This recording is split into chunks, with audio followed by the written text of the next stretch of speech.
Note from hydra novels जिस किसी ने भी अभी तक हमारे YouTube चैनल को सब्सक्राइब नहीं किया है कर लो रोशनल होकर भरी। ज़ियाउद्दीन मुश्किल से 14 साल का था, फिर भी उसने कुछ ऐसा कर दिखाया था जो आम जीनियस 30 साल की उम्र में भी नहीं कर पाते, जो डरावना था। हम अभी भी मेडुसा से आगे निकलने से बहुत दूर हैं। चलो गाय का दूध निकालना जारी रखें। ज़ियाउद्दीन ने हंसते हुए कहा, मैं मेडुसा को एक्सोटिक फ्लेम इकट्ठा करने की मुश्किल कम करने में भी मदद कर रहा हूं।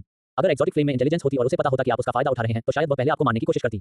याओ लाओ ने अजीब सी हंसी हंसी। बहुत बुरा हुआ कि ऐसा नहीं हुआ। ज़ियाउद्दीन ने खुशी से मुस्कुराते हुए अच्छे मूड में वापस आकर मैग्मा में प्रवेश किया, एक बार फिर एनर्जी खर्च करने की तैयारी में। पहले मुझे थोड़ा तैरने दो, ये देखने के लिए कि मैं कितनी दूर तक तैर सकता हूं। उसके शरीर पर नीली लपटें दिखाई दी, जिससे मैग्मा आसानी से अलग हो गया। ठीक है, यहाँ मैग्मा का प्रेशर ग्रेड डू मास्टर की पावर पर आपके कंट्रोल को भी ट्रेन कर सकता है। याओ लाओ मान गए और हड्डीकंपा देने वाली आग छोड़ने में जल्दबाजी नहीं की। ज़ियाउद्दीन ने अपना डुक्यूई छोड़ा और ग्रीन लोड स्कोर फ्लेम की ओर और भी तेज गति से गोता लगाया। मैग्मा का दबाव लगातार बना रहा और जल्दी ही यह नीचे दबते हुए पहाड़ जैसा हो गया, और ऐसा पहाड़ जिसमें कोई ब्लाइंड स्पॉट नहीं था। ज़ियाउद्दीन के पास अपने शरीर के सभी हिस्सों में अपनी डुक्यूई को जितना हो सके उतना बराबर बांटने और पूरी ताकत से मैग्मा के दबाव का विरोध करने के अलावा कोई चारा नहीं था। जहां तक मैग्मा के टेंपरेचर की बात है तो इसका ज्यादा असर नहीं हुआ। ज़ियाउद्दीन का सिस्टम आग की एनर्जी को बहुत ज्यादा इस्तेमाल कर सकता था, और चूंकि उसका डुक्यू पहले ही अनोखी आग में बदल चुका था, इसलिए उसे मैग्मा से डर नहीं लगा। जब वह लगभग आधा डूब गया तो ज़ियाउद्दीन सचमुच और नहीं टिक सका। याओ लाओ तुम्हारी बारी। ज़ियाउद्दीन बेबस था, ये तो पहले से ही बहुत अच्छा है, शायद डूलिंग भी इतनी दूर तक टिक नहीं पाएगा। ज़ियाउद्दीन ने उसकी तारीफ की। जैसे ही याओ लाओ हड्डीकंपा देने वाली आग छोड़ने की तैयारी कर रहे थे, उनके पीछे का मैग्मा अचानक ऊपर नीचे होने लगा। कुछ तो है। ज़ियाउद्दीन ने सावधानी से मुड़कर देखा। एक आग जैसी लाल आकृति दौड़ती हुई आई, वह दो मुंह वाला अग्नि आत्मा सांप था। ओह, तुम्हारी कुछ चोटें ठीक हो गई हैं, क्या तुम बदला लेना चाहते हो? ज़ियाउद्दीन को तुरंत उसके इरादे समझ आ गए। आधा महीना बीत चुका था, उसके घाव ज्यादातर भर चुके थे और उसका कॉन्फिडेंस वापस आ गया था। इस समय उसके शरीर पर हड्डी जैसी सफेद आग की एक परत जल उठी, जिससे प्रेशर बहुत कम हो गया और वह इस जीव से पूरी तरह निपट सका। जब दो सिर वाले फायर स्पिरिट स्नेक ने गहरी सफेद लौ देखी तो उसकी पुतलियां सिकुड़ गईं। अपनी पिछली मुलाकात को याद करके वह बिना किसी हिचकिचाहट के मुड़ा और भाग गया। ज़ियाउद्दीन जो हमला करने के लिए तैयार था चुप था, तो इस आदमी ने देखा कि मैं अपनी लिमिट पर पहुंच गया हूं और फ्रीबी लेने के लिए मैग्मा में मुझ पर चुपके से हमला करना चाहता था। लेकिन उसे उम्मीद नहीं थी कि तुम्हें अभी भी इस बुरे आदमी जैसी ताकत है, और क्योंकि पिछली बार जब तुम सिर्फ एक डू मास्टर थे तब तुमने उसे हरा दिया था, इसलिए वह तुरंत डरकर भाग गया। याओ लाओ ने चिढ़ाते हुए कहा, असल में काफी स्मार्ट। आखिरकार इसके दो सिर हैं। ज़ियाउद्दीन मुस्कुराया, अच्छा हुआ कि वह डरा हुआ है। अगर हम सच में लड़े तो यह उसका घरेलू मैदान है। भले ही मेरी ताकत पहले से बहुत ज्यादा है, फिर भी उसे निपटना थोड़ा मुश्किल होगा। दो सिर वाला फायर स्पिरिट स्नेक एक दुर्लभ प्रजाति है जो यहाँ जिंदा रह सकती है और उसमें बहुत मजबूत एडजस्ट करने की क्षमता होती है। अगर कोई डुवांग यहाँ आता तो शायद वे मैग्मा के दबाव में ज्यादा ताकत नहीं लगा पाते और उन्हें इस जीव से नुकसान हो सकता था। ये कंफर्म करते हुए कि विरोधी सच में चला गया है, ज़ियाउद्दीन ने डाइव लगाना जारी रखा और ग्रीन लोड स्कोर फ्लेम के पास पहुंच गया। वह सीधे कमल के मंच के पास गया, नीली रोशनी वाली स्क्रीन में घुसा और कल्टीवेट करने के लिए उसके बगल में पालथी मारकर बैठ गया। जब सिस्टम की डिवोरिंग पावर रिलीज हुई तो ग्रीन लोड स्कोर फ्लेम खत्म होती हुई लगी और उसकी पावर काफी कम होने लगी। इस बार ग्रेट डू मास्टर तक ज़ियाउद्दीन की सफलता ने सिस्टम की डिवोरिंग पावर को सीधे एक नए लेवल पर आगे बढ़ने दिया। यद्यपि इस बार सीमा उसकी अपनी ताकत से 28 गुना थी, जो कि 9 सितारा डू मास्टर होने के समय की तुलना में केवल 1 गुना अधिक लगती थी। वास्तव में उसकी साधना में सफलता के कारण भक्षण शक्ति दोगुनी से भी अधिक हो गई। भयानक भक्षण शक्ति के कारण ग्रीन लोड स्कोर फ्लेम बेचैनी से हिलने लगा, फिर भी वह सिस्टम की ताकत का सामना नहीं कर सका। अमेजिंग, आपकी ब्लड लाइन पावर फिर से काफी बढ़ गई है, एक डू वान की एनर्जी एब्जॉर्ब करने के बराबर। याओ लाओ हैरान रह गया, ये कैसा अजीब ब्लड लाइन था। जैसे जैसे उसकी ताकत बढ़ी, डिवोरिंग पावर भी कई गुना बढ़ गई। ये कुछ समय तक चल सकता है ना? ज़ियाउद्दीन को भी लगा कि इस बार एब्जॉर्प्शन थोड़ा ज्यादा था। जरूर, इसकी जड़ों को देखो, वे अभी खुद को ठीक करने के लिए तेजी से अर्थ फायर पावर को सोख रही हैं। याओ लाओ ने उसे याद दिलाया। ज़ियाउद्दीन ने नीचे देखा, ग्रीन लोड स्कोर फ्लेम की जड़ें चमक रही थी और हिलते हुए पास की आग वाली एनर्जी को सोख रही थी। तसक तसक, क्या अच्छी बात है। अगर मैं लगातार यहीं रहा तो मेरा अंदाजा है कि मैं 1 साल से भी कम समय में डू वान तक पहुंच सकता हूं। ज़ियाउद्दीन ने आह भरी। मुश्किल है, हालांकि आइस स्पिरिट कोल्ड स्प्रिंग जैसी चीजें कीमती हैं। मेडुसा इसे इकट्ठा करने के लिए पूरे स्नैक पीपल क्लैन की ताकत इकट्ठा कर सकती है, उसके लिए 1 साल बिताना नामुमकिन है। याओ लाओ ने आह भरी, जल्दी करो और इसे सोख लो। एक बार इसकी ताकत कम हो जाए तो तुम इसे जबरदस्ती ले सकते हो और सीधे इसके ओरिजिन को खा सकते हो। अफसोस, ये तो सोने के अंडे देने वाली हंस को मारने जैसा होगा। ज़ियाउद्दीन ने अपना सिर हिलाया। सिर्फ ग्रीन लोड स्कोर फ्लेम ही सही सलामत हालत में लगातार अर्थ फायर पावर को सोख सकती थी, जिससे वह ज्यादा समय तक कल्टीवेट कर सकता था। अगर यह एक्सोटिक फ्लेम आपके परिवार की होती तो ठीक होता, लेकिन बदकिस्मती से इसका कोई मालिक नहीं है। हालांकि आप जियानान अकेडमी जाने की कोशिश कर सकते हैं, वहां एक एक्सोटिक फ्लेम है जो आपकी इच्छाओं के हिसाब से है। याओ लाओ शरारत से मुस्कुराया, वह चाहता था कि ज़ियाउद्दीन जाकर दूसरी तरह की अनोखी आग को बर्बाद कर दे। मैं कुछ समय बाद जाऊंगा। ज़ियाउद्दीन ने सिर हिलाया, अपनी आंखें बंद की और कल्टीवेट करना शुरू कर दिया। इस बार याओ लाओ 4 घंटे तक बना रहा और सिस्टम ने और भी ज्यादा अनोखी फ्लेम पावर खर्च कर दी, जिससे ग्रीन लोड स्कोर फ्लेम काफी धीमी हो गई। ज़ियाउद्दीन सिस्टम से जमा हुई अनोखी आग को सोखने के लिए रेगुलर तौर पर जमीन के नीचे की गुफा में लौटता था और उसकी साधना काफी आगे बढ़ गई। उन्होंने अंदाजा लगाया कि 2 और विजिट से वह एक और तारे को पार कर पाएंगे, जो अभी भी शुरुआती अंदाजे से ज्यादा था। दूसरी बार इस्तेमाल खत्म होने के बाद ग्रीन लोड स्कोर फ्लेम एक बार फिर धीमी हो गई। हालांकि यह ठीक होने के लिए अर्थ फायर को एब्जॉर्ब कर सकता था, लेकिन ज़ियाउद्दीन के सिस्टम ने बहुत ज्यादा आग को एब्जॉर्ब कर लिया। एक दिन ही इसकी ताकत का एक छोटा सा हिस्सा रिकवर करने के लिए काफी था। जैसे ही ज़ियाउद्दीन से अपने लेवल को कुछ और स्टॉस बढ़ाने के बारे में सोच रहा था, रानी मेडुसा वापस आ गई। महारानी, गुफा के एंट्रेंस पर पहरा दे रहे स्नैक पीपल कबीले के एल्डर डू हुआन ने सिर झुकाया। मैं परेशानी के लिए माफी चाहता हूं। रानी मेडुसा के चेहरे पर कोई भाव नहीं था, उनकी आंखों में हल्की थकान दिख रही थी। Ice spirit cold spring do Huan के लिए भी कीमती है, हालांकि उसने पहले ही इसे इकट्ठा करने में मदद के लिए बड़े कबीलों का इंतजाम कर लिया था और बाद में खुद भी एक्शन लिया। फिर भी ग्रीन लोड स्कोर फ्लेम से निपटने के लिए मुश्किल से ही काफी मात्रा में इसे इकट्ठा करने में लगभग 1 महीने का ट्रैवलिंग का समय लग गया। 43 वे डू हुआन को भी बेवकूफ बनाने की हिम्मत करते हैं। चौथे एल्डर, यहाँ पहरा देते रहें, किसी को अंदर न आने दें। रानी मेडुसा ने आदेश दिया, गुफा में प्रवेश किया और जल्दी से गुफा में पहुंच गई। उसकी तेज नजर चारों ओर घूमी और अपनी कमाल की याददाश्त से उसने जल्दी ही कुछ अजीब निशानों पर ध्यान दिया। उसकी पतली भौहें थोड़ी सिकुड़ गईं और मेडुसा बुदबुदाई, क्या चौथा एल्डर आया और 2 सिर वाले फायर स्पिरिट स्नैक से लड़ा। मैग्मा में हलचल हुई और 2 सांप के सिर निकले, जो रानी मेडुसा से नाराज होकर फुसफुसा रहे थे। स्नैक पीपल कबीले का सांपों से गहरा रिश्ता है और मेडुसा 2 सिर वाले फायर स्पिरिट स्नैक का मतलब तुरंत समझ गई। उसका सुंदर चेहरा तुरंत बर्फ से ढक गया। कोई और भी यहाँ आया था। उसकी हल्की बैंगनी खूबसूरत आंखों से जान लेने का इरादा फूट पड़ा और मेडुसा का लहजा ठंडा था। क्या वह अभी भी यहीं है? 2 सिर वाले फायर स्पिरिट स्नैक ने सिर हिलाया, फिर मुड़कर रास्ता दिखाया। बच्चे, वह छोटा सा सांप तुम्हें ढूंढने के लिए मेडुसा को यहाँ ले जा रहा है। ऐसा लगता है कि वह बदला लेना चाहता है। याओ लाओ ने ये देखा और चिढ़ाते हुए कहा, हे भगवान, एक साथी, यह आदमी बहुत घटिया है, वह जीत नहीं सकता इसलिए मदद मांग रहा है। ज़ियाउद्दीन ने सांप को श्राप देते हुए सुना, जल्दी से उठा और छिपने के लिए तैयार हो गया। बहुत देर हो चुकी है। याओ लाओ ने आह भरते हुए कहा, ये छोटा सा सांप इस जगह को आपसे ज्यादा जानता है और मेडुसा ने आपके छोड़े हुए निशानों का पहले ही पता लगा लिया है। ये सुनकर ज़ियाउद्दीन का दिल बैठ गया। जैसे ही वह खोदी हुई आराम की जगह से बाहर निकला, उसे तुरंत एक ख्याल आया। उनका एक्सप्रेशन बदल गया। याओ लाओ, क्या हम जीत सकते हैं? 2 डू हुआन है, ये थोड़ा मुश्किल है, लेकिन डरने की जरूरत नहीं है। और अगर तुम जाना चाहते हो तो वह तुम्हें रोक नहीं सकती। याओ लाओ ने कॉन्फिडेंस से जवाब दिया। पिछले महीने से वह ठीक होने के लिए हर दिन ज़ियाउद्दीन से मिली डू ज़ेड ले रहा था और उसका सुधार ज़ियाउद्दीन से कम नहीं था। अच्छी बात है। ज़ियाउद्दीन ने लोमड़ी का मास्क पहना और एक सफेद चोगा पहना, जो मैग्मा के माहौल में खास तौर पर दिख रहा था, जैसे उसे डर था कि मेडुसा उसे नोटिस नहीं करेगी। इस समय सर्दियों की तरह एक ठंडी आभा छा गई, जिससे ज़ियाउद्दीन का शरीर अकड़ गया और उसकी आत्मा जम गई। टॉप टियर डू हुआन के डरावने प्रेशर से ज़ियाउद्दीन की पुतलियां सिकुड़ गईं। उसे लगा जैसे उसका सामना किसी नेचुरल शिकारी से हो गया हो। वह अपने शरीर को कांपने से रोक नहीं पा रहा था और विरोध करने की सारी हिम्मत खो चुका था। धत्तेरी की, उसकी आंखों में एक हरी रोशनी चमकी। उसके 2 क्यूई साइक्लोन ने अपना घूमना तेज कर दिया। उसका डू क्रिस्टल तेजी से चमक उठा, उसकी सारी डू क्यूई फट गई और हरी अजीब सी लौ निकल गई, जिससे उसके शरीर पर आया प्रेशर तेजी से खत्म हो गया। हरे रंग का फ्लेम आर्मर जम गया और जियाओडिंग नॉर्मल हो गया और दूर तक गंभीरता से देखने लगा। बुरा नहीं है, पहली बार डू हुआन के प्रेशर का सामना करते हुए पेशाब करने में डर नहीं लगा। तुम्हारा दिमाग अभी भी काफी ठीक है, याओ लाओ ने प्रशंसा की। उसने बोन चिलिंग फ्लेम भी छोड़ी और जियाओडिंग के हरे आर्मर पर तेजी से सफेद आग की एक परत दिखाई दी, जिससे सफेद रोड पर थोड़ा अजीब सा लग रहा था। स्विश, अंतरिक्ष में हल्की सी लहरें उठी और हवा में से एक बहुत ही सुंदर आकृति प्रकट हुई। उसकी बैंगनी सांप जैसी पूंछ धीरे-धीरे हिल रही थी। मेडुसा मैग्मा के ऊपर खड़ी थी, लाल रोशनी से रोशन, उसकी स्किन बर्फ से भी ज्यादा गोरी, उसका रंग गुलाबी जो बहुत ही मनमोहक और आकर्षक लग रहा था। उसकी पतली कमर को एक हाथ से पकड़ा जा सकता था और उसका शरीर बिना हड्डी के मुलायम था, फिर भी उसमें जबरदस्त ताकत थी जो जंगलीपन से भरा था। एक शानदार बैंगनी ब्रोकेड रोब उससे चिपका हुआ था, जिससे उसके बड़े हुए कर्व्स और भरे हुए ब्रेस दिख रहे थे। उसकी कॉलरबोन्स छोटी और नाजुक थी और उसकी गर्दन लंबी और परफेक्ट थी। उसके चेहरी लाल होंठ जलती हुई आग की तरह थे। उसकी तीखी नाक ऊंची और कामुक थी। उसकी आंखें हल्के बैंगनी रंग के सितारों जैसी थी। उसकी भौहें विलो के पत्तों जितनी लंबी थी और काले बालों का झरना सुनहरे बैंगनी रंग के मुकुट से सजा हुआ था। नेक, सेक्सी, मनमोहक, आकर्षक, वह सच में परफेक्ट थी। कोई भी आदमी ऐसी मनमोहक और शानदार औरत को दूसरी नजर से देखने से नहीं चुकेगा, भले ही उसकी पूंछ सांप जैसी हो। बहुत सुंदर, जियाओडिंग ने कहा। उस औरत की खूबसूरती ने उसे चौंका दिया, इतनी शानदार खूबसूरती जो उसने आज तक देखी थी। उसका मनमोहक आकर्षण एक विजुअल इंपैक्ट जैसा महसूस हुआ और उसके दिल में जो झटका लगा वह उससे कम नहीं था जब वह पहले उसके डू हुआन द्वारा से बंधा था। मेडुसा, जो अभी बहुत ज्यादा किलिंग इंटेंट दिखा रही थी, इस रहस्यमय इंसान को भी ध्यान से देख रही थी, खासकर जियाओडिंग के शरीर पर हरी और सफेद आग की लपटों को। सफेद लौ से निकलती हरी आभा को देखकर मेडुसा की छाती जोर से धड़कने लगी और उसने गुस्से से कहा, धत तेरे की, तूने ग्रीन लोड स्कोर फ्लेम ले ली। उसने ग्रीन लोड स्कोर फ्लेम का ऑरा महसूस किया और गलती से सोचा कि इस व्यक्ति ने वह चीज चुरा ली है जिसे उसने बड़ी मेहनत से पाया था। सुंदर महिला, जल्दी मत करो, यह अभी भी है। मैंने बस थोड़ी सी साधारण सामान्य लौ को सौंप लिया है। जियाओडिंग ने मेडुसा के लुक और नेचर से अपना ध्यान हटाने की कोशिश की और अपनी आवाज को जितना हो सके नम्र रखने की कोशिश की। अगर उसे लड़ना नहीं था तो वह इस खूबसूरत लेकिन खतरनाक औरत से लड़ना भी नहीं चाहता था। ओह, तो आपने इसे अभी तक नहीं लिया है। मेडुसा ने राहत की सांस ली। पहले उसने देखा कि इस व्यक्ति के पास न केवल एक सफेद सामान्य लौ थी बल्कि हरी कमल कोल लौ भी थी और उसने सोचा कि दूसरे पक्ष ने इसे ले लिया है। गर्जन, इसी समय दो मुंह वाला फायर स्पिरिट स्नैक तैरता हुआ आया और जियाओडिंग पर फुफकारने लगा, कुछ ऐसे जैसे कोई लोमड़ी बाग की ताकत उधार ले रही हो। छोटे सांप, चले जाओ, तुम अपने दांत भी ब्रश नहीं करते, तुमसे बदबू आती है।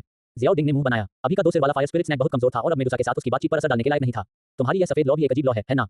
और इसका ऑरा वही है जिसने कुछ महीने पहले मेरे स्नैक पीपल क्लैन के एक डुलिंग को मार डाला था। मेडुसा ने जियाओडिंग को घूरते हुए कहा, तुम भी ग्रीन लोड स्कोर फ्लेम के लिए आए थे, है ना? और तुम चुपके से मेरे पीछे आए इस उम्मीद में कि कोई सौदा मिल जाएगा। क्योंकि वह सुंदर महिला बहुत चालाक है, इसलिए मैं और कुछ नहीं कह सकता। जियाओडिंग ने कंधे उचकाए और मेडुसा से कहा, सुंदर महिला, मैं घुमा फिराकर बात नहीं करूंगा। मुझे यह अजीब सी आग दो, बदले में मैं तुम्हें डू ज़ोंग तक पहुंचने में मदद कर दूं। बच्चे, तुमने डू हुआन को धोखा देने की हिम्मत भी की। क्या तुम जानते हो कि एक मेडिसिनल पिल कितनी कीमती होती है जो किसी को डू हुआन तक पहुंचने में मदद कर सकती है? अगर तुमने खुद को बेच भी दिया तो भी तुम उसे खरीद नहीं पाओगे। याओ लाओ ने उसे चिढ़कर याद दिलाया। पहले उसे स्टेबल करने के लिए उसे ट्रिक करो। ऐसा नहीं है कि मैं बस कह सकता हूं कि मैं उसे छीन लूंगा। जियाओडिंग के चेहरे पर कोई बदलाव नहीं आया। वैसे भी शेखी बघाने के लिए किसी ड्राफ्ट की जरूरत नहीं होती, वह जिसे चाहे धोखा दे देता। इसके अलावा वह याओ लाओ के हुनर को जानता था, भविष्य में यह नामुमकिन नहीं होगा।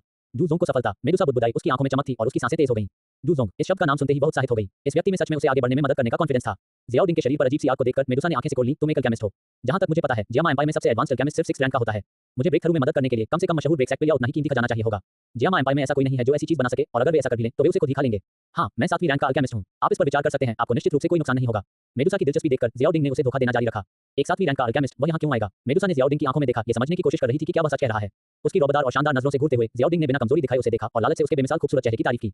उसने सुना था कि अगर एक आदमी और एक औरत एक दूसरे को काफी देर तक घूरते रहें तो उनके बीच फीलिंग्स डेवलप हो सकती हैं, लेकिन उसे नहीं पता था कि यह सच है या नहीं। अचानक मेडुसा मुस्कुराई, एक ऐसी मुस्कान जिससे लगा जैसे स्वर्ग और पृथ्वी अपना रंग खो दें और सभी फूल फीके पड़ जाएं। वह सच में बहुत खूबसूरत थी। एक 7वीं रैंक के अल्केमिस्ट को क्या अभी इतना चालाक बनने की जरूरत होगी? मेडुसा ने मजाक उड़ाया, उसका ऑरा तुरंत बहुत खतरनाक हो गया। 44, क्या इसे अपने बिस्तर को गर्म करने के लिए घर ले जाना बेहतर नहीं होगा? बूम, एक जोरदार धमाका हुआ। बैंगनी रंग की रोशनी की एक लकीर तुरंत जियाओडिंग से टकराई। एक नाजुक जेड जैसा हाथ जो नर्म दिख रहा था, इतनी जोर से निकला कि जियाओडिंग पीछे की ओर उड़ गया, जिससे चट्टान के बड़े-बड़े टुकड़े टूट गए। तेज आफ्टरशॉक फैल गया, जिससे मैग्मा नीचे की ओर दब गया। दो सिर वाला फायर स्पिरिट स्नैक चीखा और घबराकर भाग गया। जियाओडिंग चट्टान में धंसा हुआ था। याओ लाओ की शक्ति से उसकी रक्षा होने के बावजूद उसे ऐसा लग रहा था जैसे उसकी हड्डियां टूटने वाली हैं। इस महिला ने असल में बिना किसी चेतावनी के हमला किया। उसने दांत पीसे जब उसकी आंखों के सामने फिर से एक दिल को छू लेने वाली बैंगनी परछाई दिखाई दी, जिससे उसका दिल तेजी से धड़कने लगा। सफेद लपटें जली और जियाओडिंग गायब हो गया। एक जेड सफेद हथेली उस आदमी के आकार के गड्ढे से टकराई जिसे उसने अभी पीछे छोड़ा था। बूम, चट्टान टोफू की तरह फट गई और कई गज तक धंस गई। टक्कर की जगह चूर-चूर हो गई और आसपास का इलाका एक घने मकड़ी के जाले जैसा हो गया। जियाओडिंग मेडुसा के पास आया, उसका पूरा शरीर सफेद आग की लपटों से घिरा हुआ था, जिससे सियान रंग की आग लगभग गायब हो गई थी। कितना हिंसक, वह डर के मारे देखता रहा। अच्छी बात यह थी कि याओ लाओ का रिएक्शन तेज था, नहीं तो इस एक हथेली के वार से ही उसके मुंह से कम कई बार खून निकल जाता। गहरी सांस लेते हुए जियाओडिंग ने शांत रहने की पूरी कोशिश की और गहरी आवाज में कहा, औरत, हम ठीक से बात कर रहे थे। तुमने हमला क्यों किया? ये देखकर कि 2 हमलों के बाद भी लोमड़ी के मुखौटे वाले व्यक्ति को चोट नहीं लगी, मेडुसा को अब कोई जल्दी नहीं थी। उसने बड़ी खूबसूरती से अपनी हथेली हटाई और जियाओडिंग को अपने हाथ में एक पत्थर कुचलते हुए देखा। उसकी आवाज ठंडी लेकिन आकर्षक थी। एक 6th रैंक अल्केमिस्ट भी एक डू हुआन को शामिल कर सकता है। अगर आप एक 7th रैंक अल्केमिस्ट हैं और हेवनली फ्लेम खोजने के लिए यहाँ आ रहे हैं तो ये थोड़ा अजीब होगा कि आपके पास एक डू ज़ोंग आपकी सुरक्षा न करे। वह ठहाका लगाकर हंसी, अगर तुम झूठ नहीं बोल रहे हो तो कोई और बात होगी। जियाओडिंग ने मन ही मना भरी। ऐसा लग रहा था कि उसकी कमजोरी की वजह से उसे शक हो गया था। ये बात समझ में आती है। आम हालात में गूहे जैसा छठी क्लास का पिल अल्केमिस्ट भी मेडुसा को ढूंढने के लिए डू हुआन को बुला सकता था।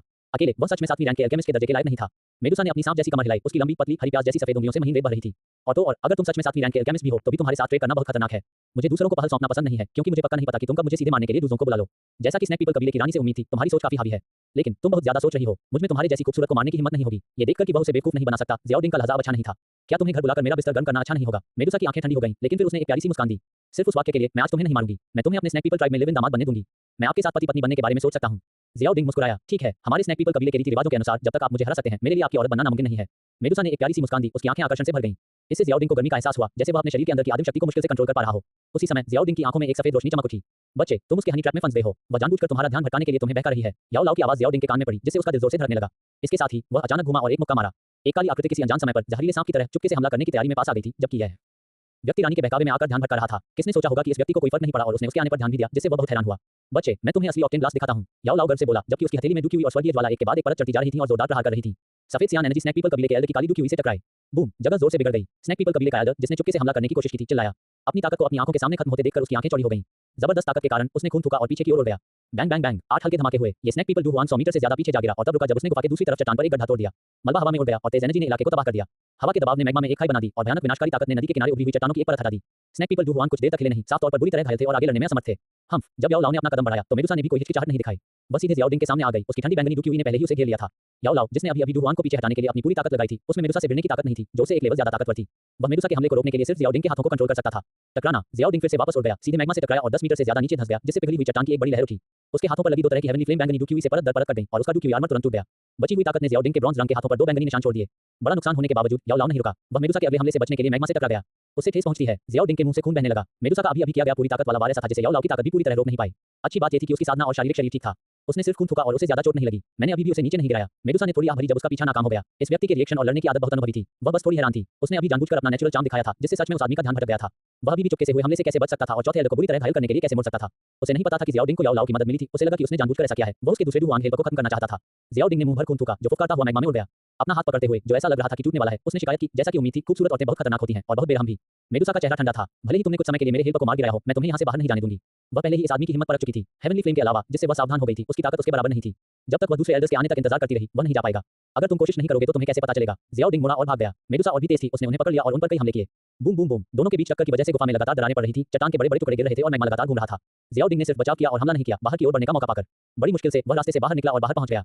सांप सील, ये देखकर कि यह व्यक्ति सच में भाग सकता है, मेडुसा ने अपने हमलों में एक गैप का फायदा उठाया और तुरंत स्नैक पीपल क्लैन की सीक्रेट टेक्निक को एक्टिवेट कर दिया। उसने एक बार ह्यूमन रेस के एक मशहूर डू हुआन को सील करने के लिए सीक्रेट टेक्निक का इस्तेमाल किया था। भले ही इस व्यक्ति के पास सील को खत्म करने के लिए हेवनली फ्लेम हो, जब तक वह सफल हो जाता, वह इसे कम समय में आसानी से हल नहीं कर पाता। जैसे ही उसने हाथ की मुहरें बनाई, डू क्यूई की एक ठंडी धार एक छोटे नीले सांप में बदल गई और जियाओ डिंग की ओर बढ़ी। ऐसा लग रहा था कि इस सीलिंग टेक्निक में अपनी ही जान थी। असल में ये कुछ ही समय में हेवनली फ्लेम से जल नहीं गया, बल्कि ये सिकुड़ गया और जियाओ डिंग के शरीर में धंस गया।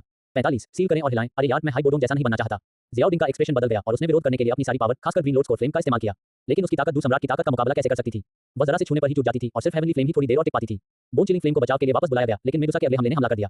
जियाओ डिंग की जान जाने और सील होने के बीच याओ लाओ के पास ब्लॉक करने के अलावा कोई चारा नहीं था, जिससे सीलिंग टेक्निक की पावर का एक हिस्सा आखिरी ब्लॉकेट को तोड़कर जियाओ डिंग के शरीर में घुस गया। जैसे ही छोटा हरा सांप जियाओ डिंग के शरीर में घुसा, वही ठंडी शक्ति में बदल गया जिसने उसके मेरिडियन को ब्लॉक कर दिया। फट, जियाओ डिंग ने मुंह में खून थूका जो तुरंत बर्फ में बदल गया। हालांकि याओ लाओ की ताकत पर कोई असर नहीं पड़ा और वह भी मेडुसा के हमलों को रोक सकता था, लेकिन उसे पूरी ताकत लगानी पड़ी और कुछ समय के लिए वह सील का सामना करने में उसकी मदद नहीं कर सका। उसे लगा कि अगर वे लड़ते रहे तो भले ही वह आज बच निकले, लेकिन वह पूरी तरह से सील हो जाएगा। टकराना, एक और बार के साथ जियाओ डिंग का मास्क टूट गया, जिससे उसके चेहरे का एक जवान हिस्सा दिखने लगा। मेडुसा हैरान थी। उसे लगा कि वह किसी बुरे आदमी से लड़ रही है, या कम से कम अपनी पीढ़ी के किसी आदमी से, लेकिन यह आदमी बहुत जवान लग रहा था। जियाओ डिंग ने पहले ही कुछ सोच लिया था और आखिरी कोशिश करते हुए जल्दी से बोल दिया, मेडुसा, तुम इस हेवनली फ्लेम का इस्तेमाल अपने ब्रेकर थ्रू को स्टिमुलेट करने के लिए करने की तैयारी कर रही हो, है ना? क्या तुम जानती हो कि यह कितना खतरनाक है? यह आग से खेलने और जल जाने से अलग नहीं है। मेडुसा की आंखें थोड़ी सिकुड़ गईं। इस आदमी ने असल में उसका मकसद समझ लिया था। उसका हमला थोड़ा धीमा हो गया और उसने ठंडे स्वर में कहा, तो क्या यह मेरा काम है, तुम्हारा नहीं? लेकिन मैं तुम्हारी सफलता की संभावना बढ़ा सकता हूं। बस तुम अपना काम पूरा करने के बाद मुझे ग्रीन लोड्स कोर फ्लेम दे दो। जियाओ डिंग ने कॉन्फिडेंस से कहा, मैं एक अल्केमिस्ट हूं। हेवनली फ्लेम्स को कंट्रोल करना मेरी स्पेशलिटी है और तुम्हारा एट्रिब्यूट कोड और यिन है, इसलिए तुम इसे बिल्कुल भी कंट्रोल नहीं कर सकते। मैं तुम पर क्यों विश्वास करूं? तुम तो आसानी से स्वर्गीय ज्वाला को कंट्रोल करके मुझे जलाकर राख कर सकते हो। मेडुसा ने अविश्वास से कहा, लेकिन उसका हमला रुक गया, जिससे पता चला कि उसे दिलचस्पी थी। जब तक हेवनली फ्लेम उसके हाथों में थी और वह पहल को कंट्रोल कर रही थी, तब तक इस मामले पर सोचना नामुमकिन नहीं था। इसके अलावा वह इस आदमी के बैकग्राउंड को लेकर बहुत सावधान थी, इसलिए उसने उसे मारने के बारे में नहीं सोचा था, बल्कि उसे निपटने से पहले उसकी शुरुआत का पता लगाने के लिए उसे सील करने के बारे में सोचा था। आप स्नैक पीपल क्लैन के सभी एक्सपर्ट्स को मेरी रक्षा के लिए बुला सकते हैं। अगर मैंने आपको मार दिया तो मैं खुद भी नहीं बच पाऊंगा। मेडुसा को रुकता देख जियाओ डिंग मन ही मन खुश हुआ और जल्दी से बोला, याओ लाओ, जल्दी करो, उन सीलिंग पावर्स को ब्लॉक करो। पहले से ही कर रहा हूं। याओ लाओ की शक्ति जियाओ डिंग के शरीर में प्रवेश कर रही थी, जिससे सीलिंग तकनीक की शक्ति का एक हिस्सा जल रहा था। मुसीबत है, सीलिंग टेक्निक की कुछ पावर तुम्हारे मांस और मेरिडियन में मिल गई है। ये बुरा आदमी तुम्हारे मेरिडियन को भी नहीं जला सकता, इसलिए मैं इसे धीरे-धीरे ही निपट सकता हूं। याओ लाओ ने बेबस होकर कहा। याओ लाओ ने बेबसी से कहा। जियाओ डिंग ने माथा सिकोड़ा, लेकिन ये पहले से ही सबसे अच्छा नतीजा था। अगर मेडुसा ने कुछ और देर तक हमला जारी रखा होता तो उसके सभी मेरिडियन सील हो गए होते। उसने मेडुसा की तरफ देखा। अगर तुम्हारे पास कोई आइडिया है तो हेवनली फ्लेम को वापस लाने के बाद मैं तुम्हें ढूंढने वापस आऊंगा और तब हम बात कर सकते हैं। इसके साथ ही वह सीधे वहां से चला गया। इस बार मेडुसा ने पीछा नहीं किया क्योंकि उसने पाया कि सीलिंग टेक्निक का इस व्यक्ति पर कोई असर नहीं हुआ। शायद वह सीधे हेवनली फ्लेम से जल गया था। असल में उसकी नजर में दुश्मन याओ लाओ था, जो अभी एक सोल बॉडी था और सीलिंग टेक्निक से पूरी तरह से प्रभावित था। वह जियाओ डिंग को सील कर रही थी, जो सिर्फ एक ग्रेड डू मास्टर था। क्या स्वर्गीय ज्वाला इतनी डरावनी है? मेरे सांप लोगों के कबीले की गुप्त तकनीक भी इसका कुछ नहीं कर सकती। मेडुसा के खूबसूरत चेहरे पर डर का भाव था। वह इस व्यक्ति की ताकत और स्वर्गीय ज्वाला की शक्ति दोनों से सावधान थी। ग्रीन लोड्स कोर फ्लेम की पावर इस व्यक्ति की हेवनली फ्लेम से ज्यादा कमजोर नहीं थी। अगर वह सच में उस पॉइंट पर पहुंच जाती और हेवनली फ्लेम पर भरोसा करके इवॉल्व होना चाहती तो सक्सेस रेट सच में बहुत कम होता। उसने धीरे से आह भरी। उसका दिल बुरी तरह कांप रहा था। शायद उसे अपनी सफलता की संभावना को जितना हो सके उतना बढ़ाने के लिए इस व्यक्ति के साथ सहयोग करना होगा। आखिरकार इस व्यक्ति के पास पहले से ही एक स्वर्गीय ज्वाला थी और स्वर्गीय ज्वालाओं के बारे में उसकी समझ और नियंत्रण उससे कहीं बेहतर था। उस रहस्यमयी व्यक्ति को देखकर जो बिना किसी निशान के गायब हो गया था, मेडुसा गहरी भौहें चढ़ाए वापस लौटी। खांसी, एक काले कपड़े पहने अस्त व्यस्त और फटेहाल आदमी अपनी धंसी हुई छाती को पकड़े हुए, सोने की पत्ती जैसा चेहरा लिए हुए, लगातार खून खांसते हुए आया। मेडुसा को देखकर उसने बहुत शर्म से कहा, महाराज, ये बुरा आदमी। मेडुसा ने हाथ हिलाया। ये तुम्हारी गलती नहीं है। इस आदमी की ताकत और डू टेक्निक बहुत डरावनी है और उसके पास हेवनली फ्लेम भी है। मुझे भी उसे हराने में मुश्किल हुई, इसलिए तुम्हारा नुकसान होना नॉर्मल है। स्नैक पीपल कबीले के एल्डर ने कड़वी मुस्कान दी। सच में अफसोस, जब वह मुड़ा तो उसने जो मुक्का मारा उसमें असल में 8 लेयर्स ऑफ फोर्स थी। ये बुरा आदमी उसे बिल्कुल भी रोक नहीं सका। इतनी डरावनी डू टेक्निक तो जरूर प्रोफाउंड रैंक से भी आगे निकल गई होगी। रानी मेडुसा की आंखें चमक उठी और वह और भी सावधान हो गई। स्वर्गीय ज्वाला, पृथ्वी रैंक 2 तकनीक, अनुभवी युद्ध अनुभव और बहुत युवा दिखने वाला यह व्यक्ति लड़ाकू क्यूई महाद्वीप के केंद्र से एक प्रतिभाशाली व्यक्ति होना चाहिए। महाद्वीप के बीच के बारे में सोचते हुए मेडुसा ने चाहत भरी नजर से देखा।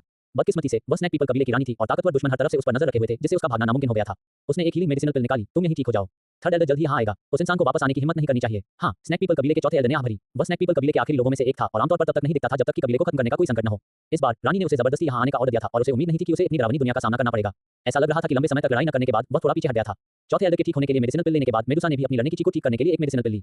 थोड़ी देर एडजस्ट करने के बाद एक शक्तिशाली ऑरा को पास आते हुए महसूस करते हुए उसने अपनी आंखें खोली। तीसरा एल्डर यहाँ है। उसे उम्मीद नहीं थी कि हेवनली फ्लेम को वापस लाने का जो मिशन शुरू में सोलो था वह उस आदमी की वजह से क्लैन के 2 फाउंडेशन को परेशान कर देगा। बिना देर किए थर्ड एल्डर से बात करने के बाद वह सीधे मैग्मा में कूद गई और कोर एरिया में पहुंच गई। ग्रीन लॉर्ड स्कोर फ्लेम को देखकर वह हैरान रह गई। इस हेवनली फ्लेम की शक्ति काफी कम हो गई है। उसने सच में इसका एक हिस्सा निकल लिया है। ये भी अच्छा है, इससे कटाई थोड़ी कम मुश्किल हो जाती है। उसने अपनी स्टोरेज ड्रिंक को छुआ और एक ठंडा लिक्विड दिखाई दिया। यह स्पिरिट स्प्रिंग था। स्पिरिट स्प्रिंग से अपने शरीर की सुरक्षा के साथ उसने औपचारिक रूप से ग्रीन लॉर्ड स्कोर फ्लेम पर अपना कदम रखा। अगले ही पल ज्वालामुखी फटने जैसी हलचल के बीच जमीन के नीचे का मैग्मा उबलने लगा और मेडुसा एक लंबे बैंगनी सांप में बदल गई जिसके कुछ हिस्सों पर रंगीन स्केल्स थे। वह मैग्मा से बाहर निकली, झुलसी हुई और बिखरी हुई। उसकी पूंछ के चारों ओर हरे रंग की आग का गोला लिपटा हुआ था। दोनों बुजुर्ग हैरान होकर चुपचाप देखते रहे। तो रानी हेवनली फ्लेम के लिए यहाँ आई थी। कोई हैरानी नहीं कि उसे अपनी सीक्रेट टेक्निक इस्तेमाल करने के लिए मजबूर होना पड़ा। जल्दी चलो, मैं घायल हूँ और यह जगह ज्यादा देर रुकने के लिए सही नहीं है। मेडुसा के स्केल्स जल गए थे और फट गए थे। खून बह रहा था जिससे वह बहुत अस्त-व्यस्त दिख रही थी। अगर आइस स्पिरिट स्प्रिंग की सुरक्षा न होती तो शायद उसकी पूंछ पूरी तरह जल जाती। इस बार उसने हेवनली फ्लेम का डर अच्छी तरह महसूस किया था। इस समय उसने पहले ही तय कर लिया था कि अगर वह व्यक्ति उसे ढूंढने की हिम्मत करेगा तो वह अलग-अलग एल्डर से उसे रोकने में मदद करने और उसे अपने इवोल्यूशन में मदद करने के लिए कहेगी। जैसे ही मेडुसा हेवनली फ्लेम लेकर जल्दी से चली गई, ज़ियाओडिंग भी भाग रहा था। वह इतना बेवकूफ नहीं था कि वापस जाकर कोई दीपक के नीचे अंधेरा होता है वाली चाल चले। वह जानता था कि अगर कोई दूसरा स्नैक पीपल क्लैन एल्डर आ गया तो याओ लाओ भी उसकी रक्षा नहीं कर पाएगा। ज़ियाओडिंग, ये बुरा आदमी अब और नहीं टिक सकता। अब से तुम्हें खुद ही भागना होगा। 46 ये सब मेरी गलती है कि मैं बहुत अमीर हूँ। याओ लाओ को सुस्ती महसूस हो रही थी। डोडू हुआन से लड़ने के बाद वह बहुत थक गया था और वह बहुत पहले ही कमजोर हो गया था। इस समय उसके पास अपनी सारी ताकत वापस लेने के अलावा कोई चारा नहीं था। याओ लाओ की मदद होने के बाद ज़ियाओडिंग को तुरंत अपने शरीर में ठंडक महसूस हुई, जैसे वह किसी बर्फ की गुफा में गिर गया हो। डू हुआन से बची हुई सील का लेवल अभी भी बहुत ज्यादा था, जिससे उसके मेरिडियन में बहुत ज्यादा दर्द होने लगा और उसका शरीर अकड़ गया। एक दबी हुई कराह के साथ वह सीधे रेत में गिर गया। मैंने कभी उम्मीद नहीं की थी कि मेडुसा की सील ज्यादातर खत्म होने के बाद भी इतनी ताकतवर होगी। कोई हैरानी नहीं कि हाइबोडों के पास सिर्फ एक डूलिंग जितनी ताकत बची थी। ज़ियाओडिंग ने कड़वी मुस्कान के साथ रेगिस्तान में सीधा लेकर एक पल के लिए भी हिलने में असमर्थता जाहिर की। अच्छी बात यह है कि सिस्टम के एब्जॉर्प्शन की रिप्लेनिशिंग पावर से उसके डू क्रिस्टल और 2 बड़े ची साइक्लोन ने जल्दी ही अपनी ताकत वापस पा ली। लेकिन जब उसने अपने डूची को मोबिलाइज करने की कोशिश की तो उसके मेरिडियन ब्लॉक हो गए, जिससे उसके शरीर में तेज दर्द की लहरें दौड़ गईं। जितना ज्यादा डूकी को हिलाने की कोशिश करता, दर्द उतना ही तेज होता जाता, जिससे उसके शरीर में ऐंठन होने लगती और उसे ठंडा पसीना आने लगता। ज़ियाओडिंग को अपनी डूकी हुई कम करनी पड़ी और सबसे पहले ग्रीन लॉर्ड स्कोर फ्लेम को अपने मेरिडियन को पोषण देने के लिए मोबिलाइज करना पड़ा ताकि वे बर्फ की ताकत से जमने से बच सकें। उसे लगा कि यह एक धीमा मुश्किल काम होगा जिसे जल्दी हल नहीं किया जा सकता, इसलिए उसने बोरियत से कहा, याओ लाओ, क्या तुम अभी भी बात कर सकते हो? मैं बात नहीं करना चाहता और तुम मरने वाले नहीं हो। बस 2 दिन वहीं पड़े रहो। याओ लाओ ने बेमन से कहा, मैं बस तुम्हें कुछ स्वर्ग और पृथ्वी की एनर्जी देने की कोशिश कर रहा हूँ। क्या हुआ? तुम्हें यह नहीं चाहिए? आपके पास अभी भी कुछ बचा है। मेरा ब्लड लाइन कभी भी स्वर्ग और पृथ्वी की एनर्जी को एब्जॉर्ब कर सकता है। क्या तुमने ध्यान नहीं दिया? मैं इतना थक गया हूँ कि बस सोना चाहता हूँ। मेरा क्या मूड होगा कि मुझे इस बात की परवाह हो कि आप स्वर्ग और पृथ्वी की एनर्जी सोख रहे हैं या नहीं? याओ लाओ ने धीरे से कहा, लगता है मेडुसा की सील टेक्निक तुम्हारी ब्लड लाइन पावर को सील नहीं कर सकती। तुम्हारे पास एक्स्ट्रा है तो मुझे भी कुछ दे दो ताकि मैं जितना हो सके, जितनी जल्दी हो सके रिकवर कर सकूं ताकि कोई एक्सीडेंट न हो। मेरा यही मतलब था। ज़ियाओडिंग ने सिस्टम से मिली पावर को याओ लाओ तक पहुंचाया। उस पर अभी सील टेक्निक का असर था जिसने उसके कुछ मेरिडियन को ब्लॉक कर दिया था और उसके डूकी हुई सर्कुलेशन में रुकावट डाली थी। याओ लाओ बस थक गया था। जब तक वह ये पक्का कर सकता था कि याओ लाओ ठीक हो जाए, वे तब भी बच सकते थे, भले ही मेडुसा उनका पीछा करे। हम बिल्कुल भी बुरा नहीं है। आपकी ब्लड लाइन एक इंसान के आकार की बनावट की तरह है जो स्वर्ग और पृथ्वी की एनर्जी को सोख सकती है। बढ़िया चीज है। ज़ियाओडिंग से एनर्जी मिलने के बाद याओ लाओ उसकी तारीफ किए बिना नहीं रह सका। यह अच्छा है, लेकिन यह मुझे तुरंत मजबूत नहीं बना सकता। ज़ियाओडिंग ने सोचा कि जब कोई डूडी बन जाता है तो उसके रिश्तेदार तुरंत मजबूत हो सकते हैं। ये सच में नई ऊंचाइयों तक पहुंचने के लिए प्लेन लेने जैसा था। अरे बदमाश, तुम अभी भी खुश नहीं हो। तुम्हारी कल्टीवेट स्पीड के हिसाब से शायद अलग-अलग पुरानी जातियों में बहुत कम लोग हैं जो तुम्हारी बराबरी कर सकें। याओ लाओ को लगा कि ज़ियाओडिंग दिखावा कर रहा है और वह बहुत नफरत करने लगा। दोनों बेकार की बातें कर रहे थे, तभी अचानक ऊंटों की घंटियों की आवाज के बीच कुछ और लोग भी आ गए। डरो मत, उनमें सबसे ताकतवर सिर्फ एक डू मास्टर है, लेकिन तुम उनके कारवां के साथ लिफ्ट ले सकते हो। याओ लाओ ने पहले ही नए लोगों की ताकत की जांच कर ली थी और शांति से कहा। आधे दिन की कोशिश के बाद ज़ियाओडिंग कुछ समय के लिए ही बहुत थोड़ी मात्रा में डूकी हुई को अपने शरीर से बहने दे पाया। स्पीड अभी भी बहुत धीमी थी, लेकिन वह बिना किसी दिक्कत के मुश्किल से हिल पा रहा था। वह ऊपर चढ़ने के लिए संघर्ष कर रहा था। उसका मुखौटा पूरी तरह से टूट गया, जिससे उसकी जवानी दिखने लगी।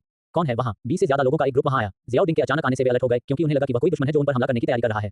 मेरा कोई बुरा इरादा नहीं है। ज़ियाओडिंग ने जल्दी से हाथ हिलाया और ग्रुप को देखा। वे एक कारवां जैसे लग रहे थे, लेकिन अंदर ज्यादातर लोग किराए के सैनिक लग रहे थे।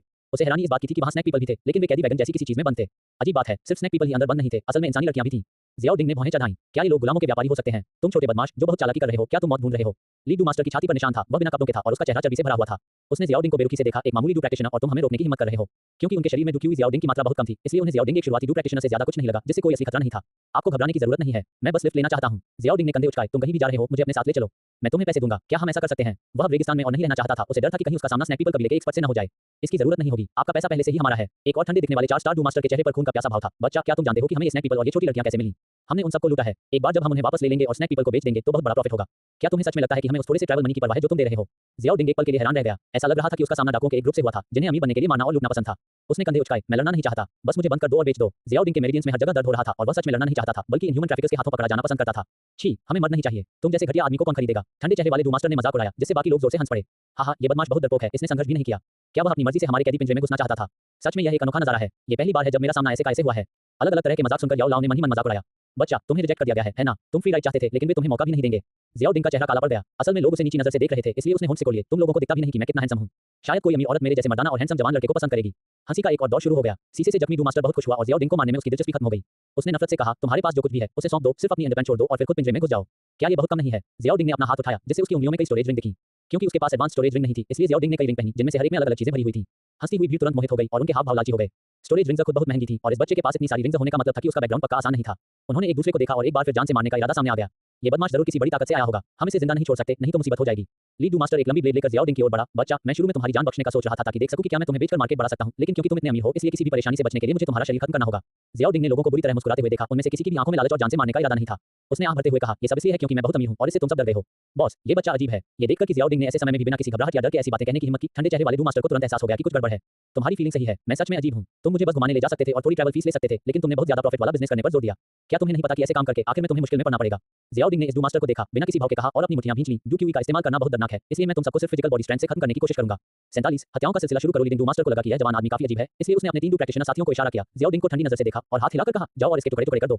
3 डू प्रैक्टिशनर्स, जिनकी ताकत 2 स्टार से लेकर 6 स्टार तक थी, ने जियाओडिंग को डरावनी मुस्कान के साथ घेर लिया। उनके लंबे चाकू ठंडी रोशनी दिखा रहे थे जब वे उसकी ओर वार कर रहे थे। पलक झपकते ही अपनी गर्दन की ओर आती तलवार को देखकर जियाओडिंग ने आखिरी पल में एक कदम साइड में किया, ब्लेड को चकमा दिया और सबसे पास के 3 स्टार डू प्रैक्टिशनर के पास चला गया। टकराना, चेहरे पर मुक्का लगने से खून फूल की तरह खिल उठा। विरोधी की चीख के बीच उसका सिर मुड़ गया और वह पीछे की ओर उड़ गया। चाकू जमीन की तरफ गिरा, लेकिन जियाओडिंग ने उसे लात मारी, जिससे उसने तुरंत अपनी दिशा बदल ली और दूसरे 2 स्टार डू प्रैक्टिशनर के सीने में जा लगा और उसके पीछे खून से सना-सिरा बाहर निकला हुआ था। तीसरा डू प्रैक्टिशनर इतना डर गया कि उसे पसीना आ गया। जैसे ही उसने पीछे हटने की कोशिश की, जियाओडिंग ने उसका पीछा किया और उसे लात मारी, जिससे वह उड़ गया और जेल की गाड़ी के टुकड़े-टुकड़े हो गए। एक राउंड में 3 डू प्रैक्टिशनर से निपटने के बाद जियाओडिंग ने शांति से हैरान भीड़ को देखा और ताली बजाई। चलो जारी रखो। आगे चल रहे डू मास्टर ने गहरी सांस ली, उनकी छाती पर निशान मुड़ गया। उन्होंने जियाओडिंग को घूरा और मजाक उड़ाया, तुम में कुछ जबरदस्त ताकत है, लेकिन तुम सब मिलकर हमला करो और उसे काट डालो। मारना, तुरंत ही 18 लोग बाहर निकल आए। जियाओडिंग का एक्सप्रेशन बदल गया। तुम सच में मेरे खिलाफ गैंग बना रहे हो? क्या तुम में कोई ईमानदारी नहीं है? वह जल्दी से पीछे हटा और भागने लगा। बेशक वह भागने की कोशिश नहीं कर रहा था, बल्कि जितना हो सके कम दुश्मनों का सामना करना चाहता था। कौन इतना बेवकूफ होगा कि वहां खड़ा रहे और उसे घेर लिया जाए और काट दिया जाए? वह एक तरफ भागा, फिर मुड़ा और अपनी तरफ दौड़ रहे सबसे तेज आदमी पर मुक्का मारा। उसके चेहरे पर गुस्सा था और उसने अपना चाकू नीचे दबाया। जियाओडिंग का हाथ काटने की कोशिश की, लेकिन जियाओडिंग तेज था और उसने पहले उसकी छाती पर वार किया। दरार, उसकी पसलियां सड़ी हुई लकड़ी की तरह टूट गईं और उसकी छाती धंस गई, जिससे मुट्ठी से भी बड़ा एक गड्ढा बन गया। उसने अपनी आंखें चौड़ी की, खून थूका और कई लोगों को गिराते हुए बाहर निकल गया। उसे मार डालो। बाकी लोगों ने मौके का फायदा उठाते हुए उन्हें पकड़ लिया, लेकिन जियाओडिंग ने अपना पैर उठाया और स्प्रिंग की तरह 2 बार लात मारी, जिससे 2 और लोग खून उगलते हुए उड़ गए। बहुत सारे लोगों के होने का फायदा यह था कि हमेशा कोई न कोई ऐसा होता था जिसे जियाओडिंग ने गिराया न हो और वह जियाओडिंग को काटने या छुरा घोंपने का मौका पकड़ लेता था। क्लैंग डिंग, उनके हथियार वहीं पर भटक गए। जियाओडिंग की ब्रॉन्ज रंग की स्किन भी नहीं टूटी, बल्कि उनकी अपनी कलाइयां सुन्न हो गईं। क्या बहुत कठिन। हमलावरों ने अपनी आंखें चौड़ी कर ली, वे अभी पीछे नहीं हटे थे और लॉजिकली इस जवान आदमी का फिजिकल शरीर इसे झेल नहीं सकता था। जियाओडिंग मुस्कुराया, एक के लिए एक मुक्का, 2 के लिए एक लात। उसकी ताकत डरावनी थी। जो लोग मारे जाते थे उनकी हड्डियां और टेंडन वहीं टूट जाते थे, जो जंगली सांड के मारे जाने से भी बुरा होता था और एक बार उड़ जाने के बाद वे असल में उठ नहीं पाते थे। कुछ लोग जो गंभीर जगहों पर मारे गए थे, उनकी मौके पर ही मौत हो गई, उनकी सांसें थम गईं। इस छोटे जानवर ने एक खास दाव टेक्निक सीख ली है, जिससे उस पर ब्लेड और भालों का कोई असर नहीं होता। आगे चल रहे डू मास्टर के चेले से कुड़ गए और उसने अपने ठंडे दिखने वाले साथी से कहा, हम और मौतें नहीं झेल सकते, तुम जाओ और उसे खत्म कर दो। तभी जियाओडिंग को पक्का हो गया कि ये लोग उसे चोट नहीं पहुंचा सकते। उसने बस 2 चाकू उठाए और भीड़ में वापस भाग गया। पुची, जियाओडिंग ने अपनी तलवार से एक व्यक्ति का गला काट दिया और वह गिर गया और उसकी बहती हुई गर्दन को पकड़ लिया। खनक खनक खनक, जियाओडिंग के सिर पर कई हथियारों से वार किया गया, लेकिन कुछ बाल गिरने के अलावा अभी भी खून नहीं निकला। हमलावर डर गए, ये कैसा राक्षस था, उसे जरा भी चोट क्यों नहीं लगी? मेरे बाल, जियाओडिंग परेशान होकर चिल्लाया और गुस्से में अपने हाथों में लिए चाकुओं को सीधा घुमाया, जिससे खून से लथपथ घाव हो गए। जिन तीनों ने जियाओडिंग के सिर पर वार किया था, वे चीख पड़े क्योंकि उनके अंदरूनी अंग बाहर निकल आए थे और वे डर के मारे जमीन पर गिर पड़े। जियाओडिंग एक भूखे भेड़िए की तरह था जो भेड़ों के झुंड पर हमला कर रहा था और मेमनों को अस्त-व्यस्त कर रहा था। वह बेरहम था और उसने कोई दया नहीं दिखाई। खासकर इन लोगों के चाकू लेने के बाद हर बार से खून निकला और ज्यादातर तो रास्ते बंद हो गए। पलक झपकते ही दर्जन भर में से आधे से भी कम लोग बचे। जियाओडिंग को हत्याओं की होड़ में देखकर और ये देखकर कि एक दर्जन से ज्यादा डू प्रैक्टिशनर उसे रोक नहीं पा रहे थे, ठंडे दिखने वाले डू मास्टर हैरान रह गए। आगे बढ़ने के बजाय उन्होंने जमीन से मुट्ठी भर रेत उठाई और चुपके से उस पर हमला करने के लिए आगे बढ़े। उसने एक हाथ में खंजर पकड़ा हुआ था, ठंडी चीज जम रही थी, जैसे कोई जहरीला सांप किसी भी पल जानलेवा हमला करने के लिए तैयार बैठा हो। जियाओडिंग ने इस आदमी की हरकत को महसूस किया, घुमा और जमीन पर पड़ी एक तेज तलवार पर लात मारी। वूश, तलवार बहुत तेज रफ्तार से चली, मानो उसे हाथ से फेंका गया हो और वह अपने निशाने पर एकदम सही लगी। इतनी तेजी से रिएक्ट कर रहे हो, हमला करने की तैयारी कर रहे डू मास्टर का चेहरा बदल गया और उसे एक तरफ हटना पड़ा। इस देरी के साथ जियाओडिंग मुड़ा और अपना रास्ता बना लिया। उसकी आंखों में एक डरावनी नजर आ गई और उसने मुट्ठी भर रेत फेंकने के लिए अपना हाथ उठाया। जियाओडिंग को उम्मीद नहीं थी कि यह आदमी सड़क के गुंडे की तरह काम करेगा, इसलिए उसने जल्दी से अपना हाथ उठाया और तेजी से थप्पड़ मारा। उसकी हथेली का वार बहुत तेज था और उसकी जबरदस्त ताकत के साथ मिलकर हवा से एक धमाके की आवाज निकली, क्योंकि जियाओडिंग ने सीधे हथेली की हवा बनाई, जिससे रेत वापस उड़ गई। डू मास्टर, जो अपने खंजर से जियाओडिंग के पेट पर वार करने के लिए झुक रहा था, उसे इस स्थिति का अंदाजा नहीं था और उसे अपनी आंखें बंद करके बिना सोचे समझे वार करना पड़ा। खंजर हरी रोशनी की परत से चमक रहा था और उस पर साफ तौर पर जहर लगा हुआ था। जियाओडिंग के शरीर से छूकर निकल गया। जियाओडिंग ने उसे पकड़ा और उल्टी दिशा में घुमा दिया। दरार, जियाओडिंग ने दुश्मन का हाथ आसानी से उल्टी दिशा में ऐसे तोड़ दिया जैसे गन्ना तोड़ रहे हों और हड्डी के टुकड़े बाहर आ गए। तेज दर्द के कारण वह स्वाभाविक रूप से खंजर नहीं पकड़ सका। जियाओडिंग ने उसे पकड़ा, उसके दिल में घोंप दिया और फिर उसे लात मारकर दूर फेंक दिया। जिस व्यक्ति ने उस पर हमला किया था, उसने उसके सीने में लगे खंजर को देखा। उसके चेहरे पर एक ग्रे पीलापन आ गया और फिर उसका सिर एक तरफ झुक गया और वह जमीन पर गिर गया और मर गया। उसके दिल में खंजर घुसने और तेज तुरंत मारने वाले जहर की वजह से वहां मौजूद सभी लोगों में से शायद वह सबसे जल्दी मरने वाला था। भले ही वह एक डू मास्टर था। वूश, जियाओडिंग के कानों में सीटी की आवाज गूंजी और पीछे से हवा के दबाव से उसके बाल सपाट हो गए। बिना देखे ही उसने एक राउंड हाउस किक मारी। टकराना, उसने किसी चीज पर लात मारी, जिससे एक हल्की सी आवाज आई और एक जोरदार जोर लगा, जिससे वह पीछे हट गया। उस पर हमला करने वाला आदमी और भी पीछे हट गया, अपनी सूजी हुई मुट्ठी को बुरी तरह पकड़े हुए, और जियाओडिंग को बहुत सावधानी से देखा। तुम असल में कौन हो? इस व्यक्ति में चिकन लगती थी, फिर भी उसका फिजिकल शरीर ब्लेड और भालों से बेहतर था और उसने डू प्रैक्टिशनर्स को मुर्गियों और बत्तखों की तरह मार डाला। वह सच में एक मुश्किल आदमी था। वह व्यक्ति जो तुम्हें मार रहा है। इस समय जियाओडिंग भी गुस्से से भर गया। उसकी स्किन से ब्रॉन्ज जैसी चमक निकल रही थी और वह फुसफुसाते हुए बाहर निकल गया। बैंग बैंग बैंग, उसने एक एक्सट्रीमिटीज कोलैप्स की तरह मुंह के मारे और कुछ ही बार में उसने इस एडवांस डू मास्टर को खून की उल्टी करवा दी, फिर उसे थप्पड़ मारा और एक और लात मारकर बाहर निकल गया। दरार, सब कुछ शांत हो गया। प्रहार प्रहार, जो कुछ लोग अभी भी जिंदा थे, वे जेल की गाड़ी की रखवाली कर रहे थे या समय रहते बच गए थे और हमला नहीं किया था। अब वे सब इतने डरे हुए थे कि उन्होंने घुटने टेक दिए, अपने हथियार गिरा दिए और विरोध करने की हिम्मत नहीं की। हमारी जान बख्श दो, मुझे मत मारो। उनका तो कहना ही क्या, पिंजरे के अंदर सांप वाला आदमी और छोटी लड़की भी कांप रहे थे, उनके चेहरे पीले पड़ गए थे। मेरे लिए लाशों को ठिकाने लगा दो, फिर ऊँटों को लेकर जहाँ भी तुम जा रहे थे वहाँ चले जाओ। ज़ियाउद्दीन ने अपने हाथों से खून झाड़ा, एक झटके में पिंजरे के सामने आया और ताला खोल दिया। आप जा सकते हैं, मैं सांप लोग नहीं बेचता। अंदर से एक सी महिला सांप व्यक्ति को देखते हुए ज़ियाउद्दीन ने उदासीनता से कहा। सांप जैसा इंसान जिसने सोचा था कि ज़ियाउद्दीन उन्हें मार डालेगा, उसे लगा जैसे उसे माफी मिल गई हो और वह घबराकर बाहर निकल गया। जाने से पहले थोड़ा पानी और खाना ले लो। ज़ियाउद्दीन ने उन्हें याद दिलाया, फिर उसकी नजर गेंद जैसी मुड़ी हुई छोटी लड़की पर पड़ी। उसने आंख भरी और प्यार से छोटी लड़की के सिर पर थपथपाया। डरो मत, तुम्हारा नाम क्या है? King, Kinglin, 48। चलो अब से उसे किंग ए कहेंगे। पीली रेत कई जगहों पर खून से लाल हो गई थी, जैसे रेगिस्तान में खूनी फूल खिलते हैं। हर फूल को एक जानवर के जीवन को खाद के तौर पर इस्तेमाल करके बनाया गया था। लगभग 1.78 मीटर लंबा एक लड़का जिसकी त्वचा धूप में चमक रही थी, हैरान होकर उस छोटी लड़की को देख रहा था। वह डरपोक थी, उसकी आवाज मच्छर जितनी धीमी थी। उसने अपना सिर नीचे कर रखा था और ज़ियाउद्दीन की तरफ देखने की बिल्कुल भी हिम्मत नहीं कर रही थी। फिर से बताओ, तुम्हारा नाम क्या है? ज़ियाउद्दीन ने धीरे से कहा। उसकी हथेली ने छोटी लड़की के बिखरे बालों को धीरे से सहलाया। शायद ज़ियाउद्दीन की नरमी को महसूस करके छोटी लड़की ने डरते हुए ऊपर देखा। उसका छोटा सा चेहरा धूल से ढका हुआ था और वह सिर्फ 6 या 7 साल की लग रही थी, लेकिन उसकी बड़ी आंखें बहुत तेज थीं। उसने चुपके से इस बड़े भाई को देखा। उसे लगा कि वह उस इंसान से अलग है जिसने अभी-अभी उन राक्षसों को खत्म किया था, जैसे कोई मारने वाला देवता हो। अब बड़े भाई में एक पवित्र चमक थी, जिससे लोगों को बिना किसी डर के बहुत अच्छा लग रहा था। उसने अपना नाम फिर से बताया, मेरा नाम किंगलिन है। उसकी आवाज साफ थी, घबराहट और डर से भरी हुई, एक छोटे सफेद खरगोश की तरह। ज़ियाउद्दीन ने फिर से उसके छोटे से सिर को सहलाया और मन ही मन बुदबुदाया, मैं यहाँ triple Z green snake flower pupils वाले किसी छोटे बच्चे से नहीं मिल पाता, है ना? अचानक उसके हाथ में कुछ टूटे हुए बाल थे जिन्हें किसी ने काटा था। ज़ियाउद्दीन का मुंह फड़क उठा। उसे यकीन था कि उसके बाल खराब हेयर कट जैसे लग रहे थे, बिल्कुल भद्दे। ज़ियाउद्दीन की आंखों में देखकर छोटी लड़की ने उसके बिगड़े हुए हेयर स्टाइल से उसकी नाराजगी को उससे नाराजगी समझ लिया। उसका चेहरा और भी पीला पड़ गया और वह कांपना बंद नहीं कर पा रही थी। उसकी बड़ी डरी हुई आंखों से आंसू बह रहे थे और उसने खुद को कसकर गले लगा लिया। बड़े भाई, क्या आप किंगलिन को मारने वाले हैं? मैं तुम्हें क्यों मारूंगा? बड़ा भाई तो बस इस बात से नाराज है कि उसके बाल काट दिए गए। ज़ियाउद्दीन ने बेबस होकर अपना हाथ आगे बढ़ाया, जो टूटे हुए बालों से ढका हुआ था। छोटी लड़की ने रोते हुए कहा, बड़े भाई प्लीज मुझे मत मारो, किंगलिन कुछ भी कर सकता है। छोटी लड़की की कमजोर और लाचार हालत देखकर ज़ियाउद्दीन का दिल पिघल गया और उसे उस पर और भी ज्यादा दया आ गई। किस किस्मत की वजह से 6 या 7 साल की बच्ची ऐसी हो सकती है? आम हालत में तो उसे अपने माता-पिता की गोद में लेती हुई बिगड़ी हुई सी हरकतें करनी चाहिए। ज़ियाउद्दीन ने जुना के बारे में सोचा। वे लगभग एक ही उम्र के थे, फिर भी उनकी किस्मत एकदम अलग थी। उसने फिर से आह भरी और उसके छोटे गाल को सहलाए बिना नहीं रह सका। डरो मत, बड़ा भाई सिर्फ बुरे लोगों को ही मारता है।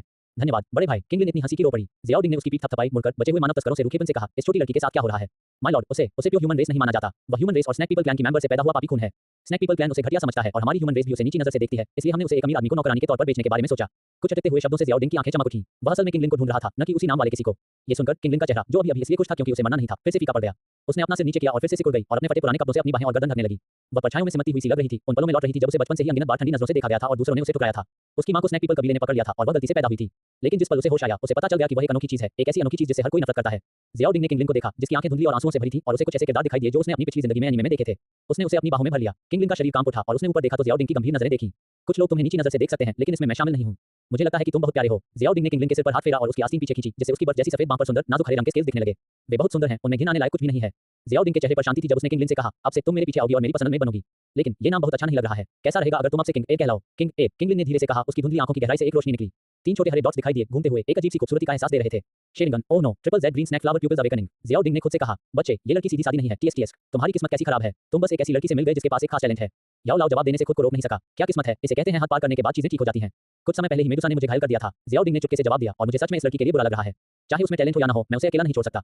उसे वापस नौकरानी बनाने में मुझे कोई नुकसान नहीं है। ठीक है, तुम एक अच्छे इंसान हो, ठीक है। याओ लाओ हंसा। वह भी ज़ियाउद्दीन के कामों से काफी खुश था। कोई इंसान बेशर्म और बदतमीज हो सकता है, लेकिन उसके दिल में नरमी होनी चाहिए, नहीं तो एक टीचर के तौर पर वह बहुत परेशान हो जाएगा। ज़ियाउद्दीन ने याओ लाओ के साथ और ज्यादा बातें नहीं की और किंगलिन से कहा, जिसकी आंखों में उम्मीद की रोशनी थी, मेरा सरनेम ज़ियाओ है। अब से तुम्हें ज़ियाओ किंग ए कहा जाएगा, ये याद रखना। एक वाक्य से ही उसने इस लड़की को अपना बना लिया था। ज़ियाओ किंग ए, ये बहुत अच्छा लगता है, मेरे असली नाम से भी बेहतर। किंग ए हंसा। तुम्हारा वह नाम सच में गंभीरता से नहीं लिया गया था। ये टाई चुयाई न्यू से अलग नहीं है। ज़ियाउद्दीन ने होंठ से कोड़े। क्या किंगलिन नाम सिर्फ इस लड़की के शरीर पर हरे रंग के स्केल्स की वजह से नहीं रखा गया था? बड़े भाई, किंग ए से बदबू आ रही है, प्लीज मुझे जाने दो। किंग ए थोड़ी शर्मिंदा हुई क्योंकि उसने देखा कि उसके बालों से जुएं झूले की तरह लटक रही थी। कोई बात नहीं, मैं थोड़ी गंदी भी हूं, वैसे भी तुम्हारी जूं मुझे काट नहीं सकती। ज़ियाउद्दीन ने छोटी लड़की की शर्मिंदगी देखी और हल्की सी मुस्कुराई। उसकी स्किन को ब्लेड भी नहीं काट सकता था, जूं तो दूर की बात है। अगर वे उसे काटने की हिम्मत करते तो वह उनके दांत तोड़ देता। किंग ए शर्मा गई, लेकिन उसका दिल बहुत गर्म था और उसकी आंखों में इस खास इंसान की गहरी झलक थी। ज़ियाउद्दीन ने दूसरों को लाशें फेंकने, युद्ध का माल इकट्ठा करने दिया और फिर बचे हुए लोगों को ऊँटों को आगे ले जाने दिया। वह जेल की गाड़ी के अंदर बैठा डरपोक लोगों को बेपरवाही से देख रहा था। अगर आपने मुझे शुरू में ही ऊँट की सवारी करने दी होती तो क्या लोगों को मरने की जरूरत नहीं पड़ती। जो कुछ बचे थे वे रोने वाले थे। वे सच में कहना चाहते थे, किसे पता था कि तुम इतने ताकतवर हो, उन्हें मार रहे हो ऐसे लोग जिन्हें मारना और आग लगाना पसंद था, बिना एक भी पीछे छोड़े। इसी समय एक जू ज़ियाउद्दीन के सिर पर कूद गई और चुपके से उसे काट लिया। फट, एक हल्की आवाज के साथ वह दूर जा गिरा, उसका शरीर हवा में बिखर गया। क्यूई के शरीर की सुरक्षा के बिना भी ज़ियाउद्दीन की त्वचा और मांस अविनाशी थे। उनमें एक अंदरूनी शक्ति थी जो किसी भी चीज को दूर भगा सकती थी। तो एक छोटी सी जू उसका खून कैसे चूस सकती थी? एक छोटी सी जू ने मुझे उकसाने की हिम्मत की। ज़ियाउद्दीन ने अपने होंठ सिकोड़े और फिर से मारकाट शुरू कर दी। उसने किंग ए के सिर की सारी जुओं को दबाकर मारने में मदद की। इसके बाद उसने किंग ए को कुछ खाना खिलाया। ये लड़की रास्ते में बहुत डरी हुई थी और भूखी थी। अब जब वह आखिरकार थोड़ी शांत हो गई थी, पेट भरकर खाने के बाद वह ज़ियाउद्दीन के कपड़ों का कोना पकड़े हुए जल्दी से सो गई। ज़ियाउद्दीन गाड़ी पर बैठ गया, अपने अंदर देखने के लिए अपनी आंखें बंद कर ली और जल्दी भौहें चढ़ा ली। एक अजीब हरी एनर्जी उसके कुछ मेरिडियन के चारों ओर लिपटी हुई थी, जैसे हड्डी से चिपके कीड़े जो उसके चीकी सर्कुलेशन में रुकावट डाल रही थी और उसके मेरिडियन को खराब कर रही थी। 49 दिन के भाड़े के सैनिक समूह की स्थापना एक विचार के साथ ग्रीन लोड स्कोर फ्लेम वाली क्यूई को मोबिलाइज किया गया और सील पावर की ओर बढ़ाया गया। सील की एनर्जी स्ट्रेंज फ्लेम से जल गई थी, लेकिन ये सिर्फ सतह को साफ कर सकती थी। जो मेरिडियन और मांस पर हमला कर चुके थे उन्हें खत्म करना मुश्किल था। अगर वह उन्हें जलाने पर जोर देता तो उसके मेरिडियन भी खराब हो जाते। ये थोड़ा परेशानी वाला है। ओल्ड याओ, क्या आपके पास कोई अच्छा आइडिया है? ज़ियाउद्दीन खुद को बेबस महसूस कर रहा था। पुराने तरीके काम नहीं करेंगे। अच्छी बात यह है कि एक रेडीमेड तरीका भी है। मैं हाई बोर्डों के दिए प्रिस्क्रिप्शन को स्टडी करूंगा और देखूंगा कि क्या मैं मेडिसिनल पिल्स का कोई आसान सेट बना सकता हूं जिससे आपको ये सील क्लियर करने में मदद मिल सके। ओल्ड याओ ने जवाब दिया, तुम्हें ज्यादा चिंता करने की जरूरत नहीं है। तुम्हारी हालत हाई बोर्डों से अलग है। पहली बात, तुम्हारी सील पहले से ही अधूरी है। दूसरी बात, तुम्हारे पास स्ट्रेंज फ्लेम की ताकत है। जब तक तुम अपने शरीर में ग्रीन लोड स्कोर फ्लेम को घुमाते रहोगे तब तक तुम्हारी ताकत पर इसका ज्यादा असर नहीं पड़ेगा। समझ गया, परेशानी के लिए धन्यवाद। जियाओ डिंग को लगा कि जैसे जैसे ग्रीन लोड स्कोर फ्लेम घूम रही थी उसके मेरिडियन में ठंडी की धीरे धीरे बाहर निकल रही थी। थोड़े और समय के साथ भले ही वह पूरी तरह से ठीक न हो पाए, अपनी आधी ताकत बनाए रखना कोई समस्या नहीं होगी। उसने पूरी रात साधना की। अगली सुबह जियाओ डिंग ने अपनी आंखें खोली और किंग ए को देखकर मुस्कुराया जो बिल्ली के बच्चे की तरह उसके पास सिमटी हुई थी। किंग ए जाग गई और उसने खुद को जियाओ डिंग के कपड़ों को कसकर पकड़ते हुए देखा। उसे थोड़ी शर्म आ रही थी। यंग मास्टर, मुझे माफ करना। किंग ए देर तक सो गई। बस सो जाओ, हम अभी भी रास्ते में हैं और तुम्हें मुझे यंग मास्टर कहने की जरूरत नहीं है। जियाओ डिंग मुस्कुराया और किंग ए के बालों को सहलाया। नहीं, किंग ए यंग मास्टर की नौकरानी है और वह नियमों को नहीं तोड़ सकती। किंग ए ने अपना सिर हिलाया। अपने अनुभवों की वजह से वह खुद को कमतर और खुद को कम समझने लगी थी, इसलिए उसने जियाओ डिंग के ज्यादा करीब जाने की हिम्मत नहीं की। आप लड़की, किंग ए की आंखों में जिद देखकर जियाओ डिंग ने ज्यादा कुछ नहीं कहा, बस यूं ही पूछा, तुम असल में कहां जाने का प्लान बना रही थी? सर, हम स्टोन डेजर्ट सिटी लौट रहे हैं। दूरी के हिसाब से हमें आज ही पहुंच जाना चाहिए। एक होशियार नौजवान ने इज्जत से जवाब दिया। Stone desert city. Xiao Ding सोच में पड़ गया। इस शहर में मोसिटी से एक कैरेक्टर ज्यादा था, लेकिन इसका स्केल मोसिटी से बहुत छोटा था। सबसे जरूरी बात यह थी कि अगर वह इस दुनिया में नहीं आया होता तो यहीं से असली जियाओ डिंग ने शुरू से शुरुआत की होती, इसलिए ये शहर अभी उसके लिए कुछ खास महत्व रखता था। एक भाड़े का ग्रुप है, इसे सेटअप करना जरूरी है ताकि एक फॉल बैक ऑप्शन बना रहे। जियाओ डिंग ने सोचते हुए अपनी ठोड़ी सहलाई। ऐसा लग रहा था कि अभी क्लाउड मिस्ट सेक्ट उसके मजबूत स्पोर्ट हैं और ओल्ड याओ एक आदरणीय बुजुर्ग हैं। लेकिन वह जानता था कि ये आसानी से खो सकते हैं। एक बार जब क्लाउड मिस्ट सेक्ट के उसके सस्ते मास्टर ने ब्रेकर थ्रू के लिए सोल हॉल प्रोटेक्टर की मदद ले ली तो उसकी पर्सनैलिटी में एक बड़ा बदलाव आया और वह सीधे तौर पर बिगड़ गई। इसके अलावा उसके साथ ओल्ड याओ भी था जो हॉल ऑफ सोल्स का टारगेट था। उस समय हॉल ऑफ सोल्स के कंट्रोल में रहने वाला युनशान शायद उसका साथ नहीं देगा। जहां तक ओल्ड याओ की बात है, वह आखिरकार अपनी फिजिकल बॉडी को कम कर लेगा और रिंग छोड़ देगा। तब तक जियो डिंग को कुछ हेल्पर्स की जरूरत होगी। अभी भी सुबह थी, इसलिए और चीजें तैयार करना और कल्टीवेट करने के लिए कुछ और टैलेंट ढूंढना फायदेमंद और नुकसानदायक नहीं होगा। उसने इसमें जियाओ जियान और किंग ए को शामिल करने का प्लान बनाया और एक बार जब वे तैयार हो गए तो किराए के सैनिकों का ग्रुप ताकतवर बन गया। सबसे अच्छा भाड़े का ग्रुप वह होता है जिसमें सबसे टॉप टियर एक्सपर्ट हो। किंग ए, शियाओ जियान, इन्हें पहले तैयार करने की जरूरत है। जियानान अकेडमी से जियान को भी लाया जा सकता है। बड़े लोगों के लिए ओल्ड याओ और हाई बोर्डों पहले से ही तय हैं। जियाओ डिंग ने भाड़े के सैनिकों के ग्रुप के डेवलपमेंट के रास्ते के बारे में सोचा। उसने प्लान किया कि इसमें ज्यादा मेंबर हों और एक एलीट रास्ता भी हो। टैलेंट का लगातार उभरना पक्का करने के लिए एक सही सिस्टम बनाना सबसे अच्छा होगा। उन्होंने अपनी पिछली जिंदगी के कुछ भाड़े के सिस्टम को याद किया और तय किया कि जमीनी स्तर के लोग मिलिटराइज्ड रास्ता अपनाएंगे जबकि ऊपर के लोग एलीट रास्ता अपनाएंगे और डुअल ट्रैक सिस्टम लागू करेंगे। आप कहां से आए थे? क्या आप सबने मर्डर, आगजनी या डकैती की है? जियाओ डिंग ने अचानक पूछा। सर, मैंने कुछ भी गलत नहीं किया है। मैं तो बस एक कोचवान था जिसे उन्होंने ऊंटों की देखभाल के लिए बुलाया था। सबसे होशियार दिखने वाले नौजवान ने डरते हुए उसे जल्दी से यकीन दिलाया। मैंने लोगों को मारा है। मैं असल में एक आम भाड़े का सिपाही था, लालच में अंधा हो गया था और स्नैक पीपल को पकड़ने के लिए उनका पीछा करता था। एक अधेड़ उनका मीडियम कद काठी का आदमी जो बहुत ईमानदार लग रहा था, शर्म के साथ अपनी हालत के बारे में बता रहा था। वहां 6 लोग मौजूद थे, सभी ने ईमानदारी से बताया कि वे कहां से आए थे। कुछ लालच में आकर ह्यूमन ट्रैफिकर थे, कुछ को मजबूर किया गया था और 2 लॉजिस्टिक्स वाले थे। तुलनात्मक रूप से देखें तो वे उतने जघन्य नहीं थे जितने उसने मारे थे। मैं तुम्हें मारूंगा नहीं, लेकिन आगे तुम्हें मेरे लिए कुछ काम करने होंगे। उन्होंने इन लोगों को सीधे तौर पर रिक्रूट नहीं किया क्योंकि उन्हें लगा कि वे बहुत डरपोक हैं। बेशक उनके परफॉर्मेंस के आधार पर उनके बदलने का अभी भी मौका था। सर, कृपया हमें निर्देश दें। चतुर युवक ने चापलूसी से मुस्कुराते हुए कहा, हम निश्चित रूप से वही करेंगे जो आप कहेंगे। मैं एक मर्सेनरी ग्रुप बनाने की तैयारी कर रहा हूं और मुझे कुछ अलग-अलग कामों में आपकी मदद चाहिए, खासकर मर्सेनरी ग्रुप का फ्रेमवर्क बनाने में। कोई बात नहीं, हमने पहले भी भाड़े के ग्रुप्स में काम किया है, हम जानते हैं कि क्या करना है। जवाब में उस समझदार नौजवान ने अपनी छाती थपथपाई। तुम्हारा नाम क्या है? मेरा नाम गो शिलेई है। जियाओ डिंग ने ये नोट कर लिया। आपकी उम्र कितनी है? 25 वर्षीय। 25 साल की उम्र में 7 स्टार डू प्रैक्टिशनर, आपका टैलेंट बुरा नहीं है। जियाओ डिंग ने थोड़ा सा हिलाया। याद रखना, मैं जो मर्सेनरी ग्रुप बना रहा हूं उसका नाम डिंग तियान मर्सेनरी ग्रुप है। डिंग का मतलब है एक शब्द नॉट ट्राइपॉड जितना अच्छा होता है। भविष्य में नए मेंबर को भर्ती करने के लिए आपका लेवल ही मिनिमम स्टैंडर्ड होगा। गो शिलेई हैरान रह गए और अजीब तरह से बोले, सर, यह जरूरत थोड़ी ज्यादा हो सकती है। मुझे डर है कि ज्यादा लोग भर्ती नहीं होंगे। उन्हें लगता था कि 19 साल की उम्र में डू प्रैक्टिशनर बनने के बाद उनका टैलेंट काफी अच्छा था, लेकिन बदकिस्मती से वो बहुत डरपोक थे और लड़ने की हिम्मत नहीं करते थे, इसलिए इतने सालों में उनका इंप्रूवमेंट तेजी से नहीं हुआ। कोई बात नहीं, मैं जो भाड़े का ग्रुप बनाना चाहता हूं वह असल में एक हाई ग्रेड भाड़े का ग्रुप है। जियाओ डिंग ने हाथ हिलाया, उसका एक्सप्रेशन शांत था। स्लोगन याद है, हमारे ग्रुप में 3rd grade alchemist, advance cultivation technique और डू टेक्निक है। समझे? ये सुनकर गो शिलेई की आंखें चमक उठी। Alchemist, do techniques, cultivation techniques, ये वो चीजें थी जिन्हें आम लोग सबसे ज्यादा पाना चाहते थे। अल्केमिस्ट दवा की गोलियां देते थे जिनसे खेती की रफ्तार तेज हो सकती थी और उनके जैसे लोग जो मुश्किल में जीते थे उन्हें अलग-अलग तरह की ठीक करने वाली और खून रोकने वाली दवाओं की जरूरत होती थी, जिससे अल्केमिस्ट का रोल और भी जरूरी हो जाता था। अगर किसी भाड़े के ग्रुप में कोई अल्केमिस्ट होता तो सब लोग उसके पास आ जाते। और ये तो 3rd ग्रेड वाला था जो शायद कई बड़े परिवारों में भी न हो। मर्सेनरी ग्रुप में शामिल होने के लिए आपको मेरे तय नियमों को मानना होगा। रोज ट्रेनिंग होगी, मैं आपके लिए खास डिटेल्स ऑर्गेनाइज कर दूंगा। जियाओ डिंग ने भाड़े के सैनिकों की ट्रेनिंग को मिलिट्री बनाने का फैसला किया और एक डिसिप्लिन, काबिल और हिम्मत वाली भाड़े की सेना बनाई ताकि वह भविष्य में भूमिका निभा सके। जी श्रीमान। गो शिलेई अपने अंदर मौका देखकर उत्साहित था। अगर उसने अच्छा किया तो ये दुर्भाग्य एक अच्छी बात में बदल सकता है। बच्चे, तुम्हारा अभी भी भाड़े का ग्रुप बनाने का मन है? क्या तुम इस बुरे आदमी को मौत के घाट उतारने की कोशिश कर रहे हो? बुरा याओ खुद को रोक नहीं पाया और बोल पड़ा। उसे थोड़ा बहुत लगा कि अगर जियाओ डिंग ने ये भाड़े का ग्रुप बनाया तो उसे सैकड़ों लोगों के लिए मेडिसिनल पिल्स को रिफाइन करना पड़ेगा।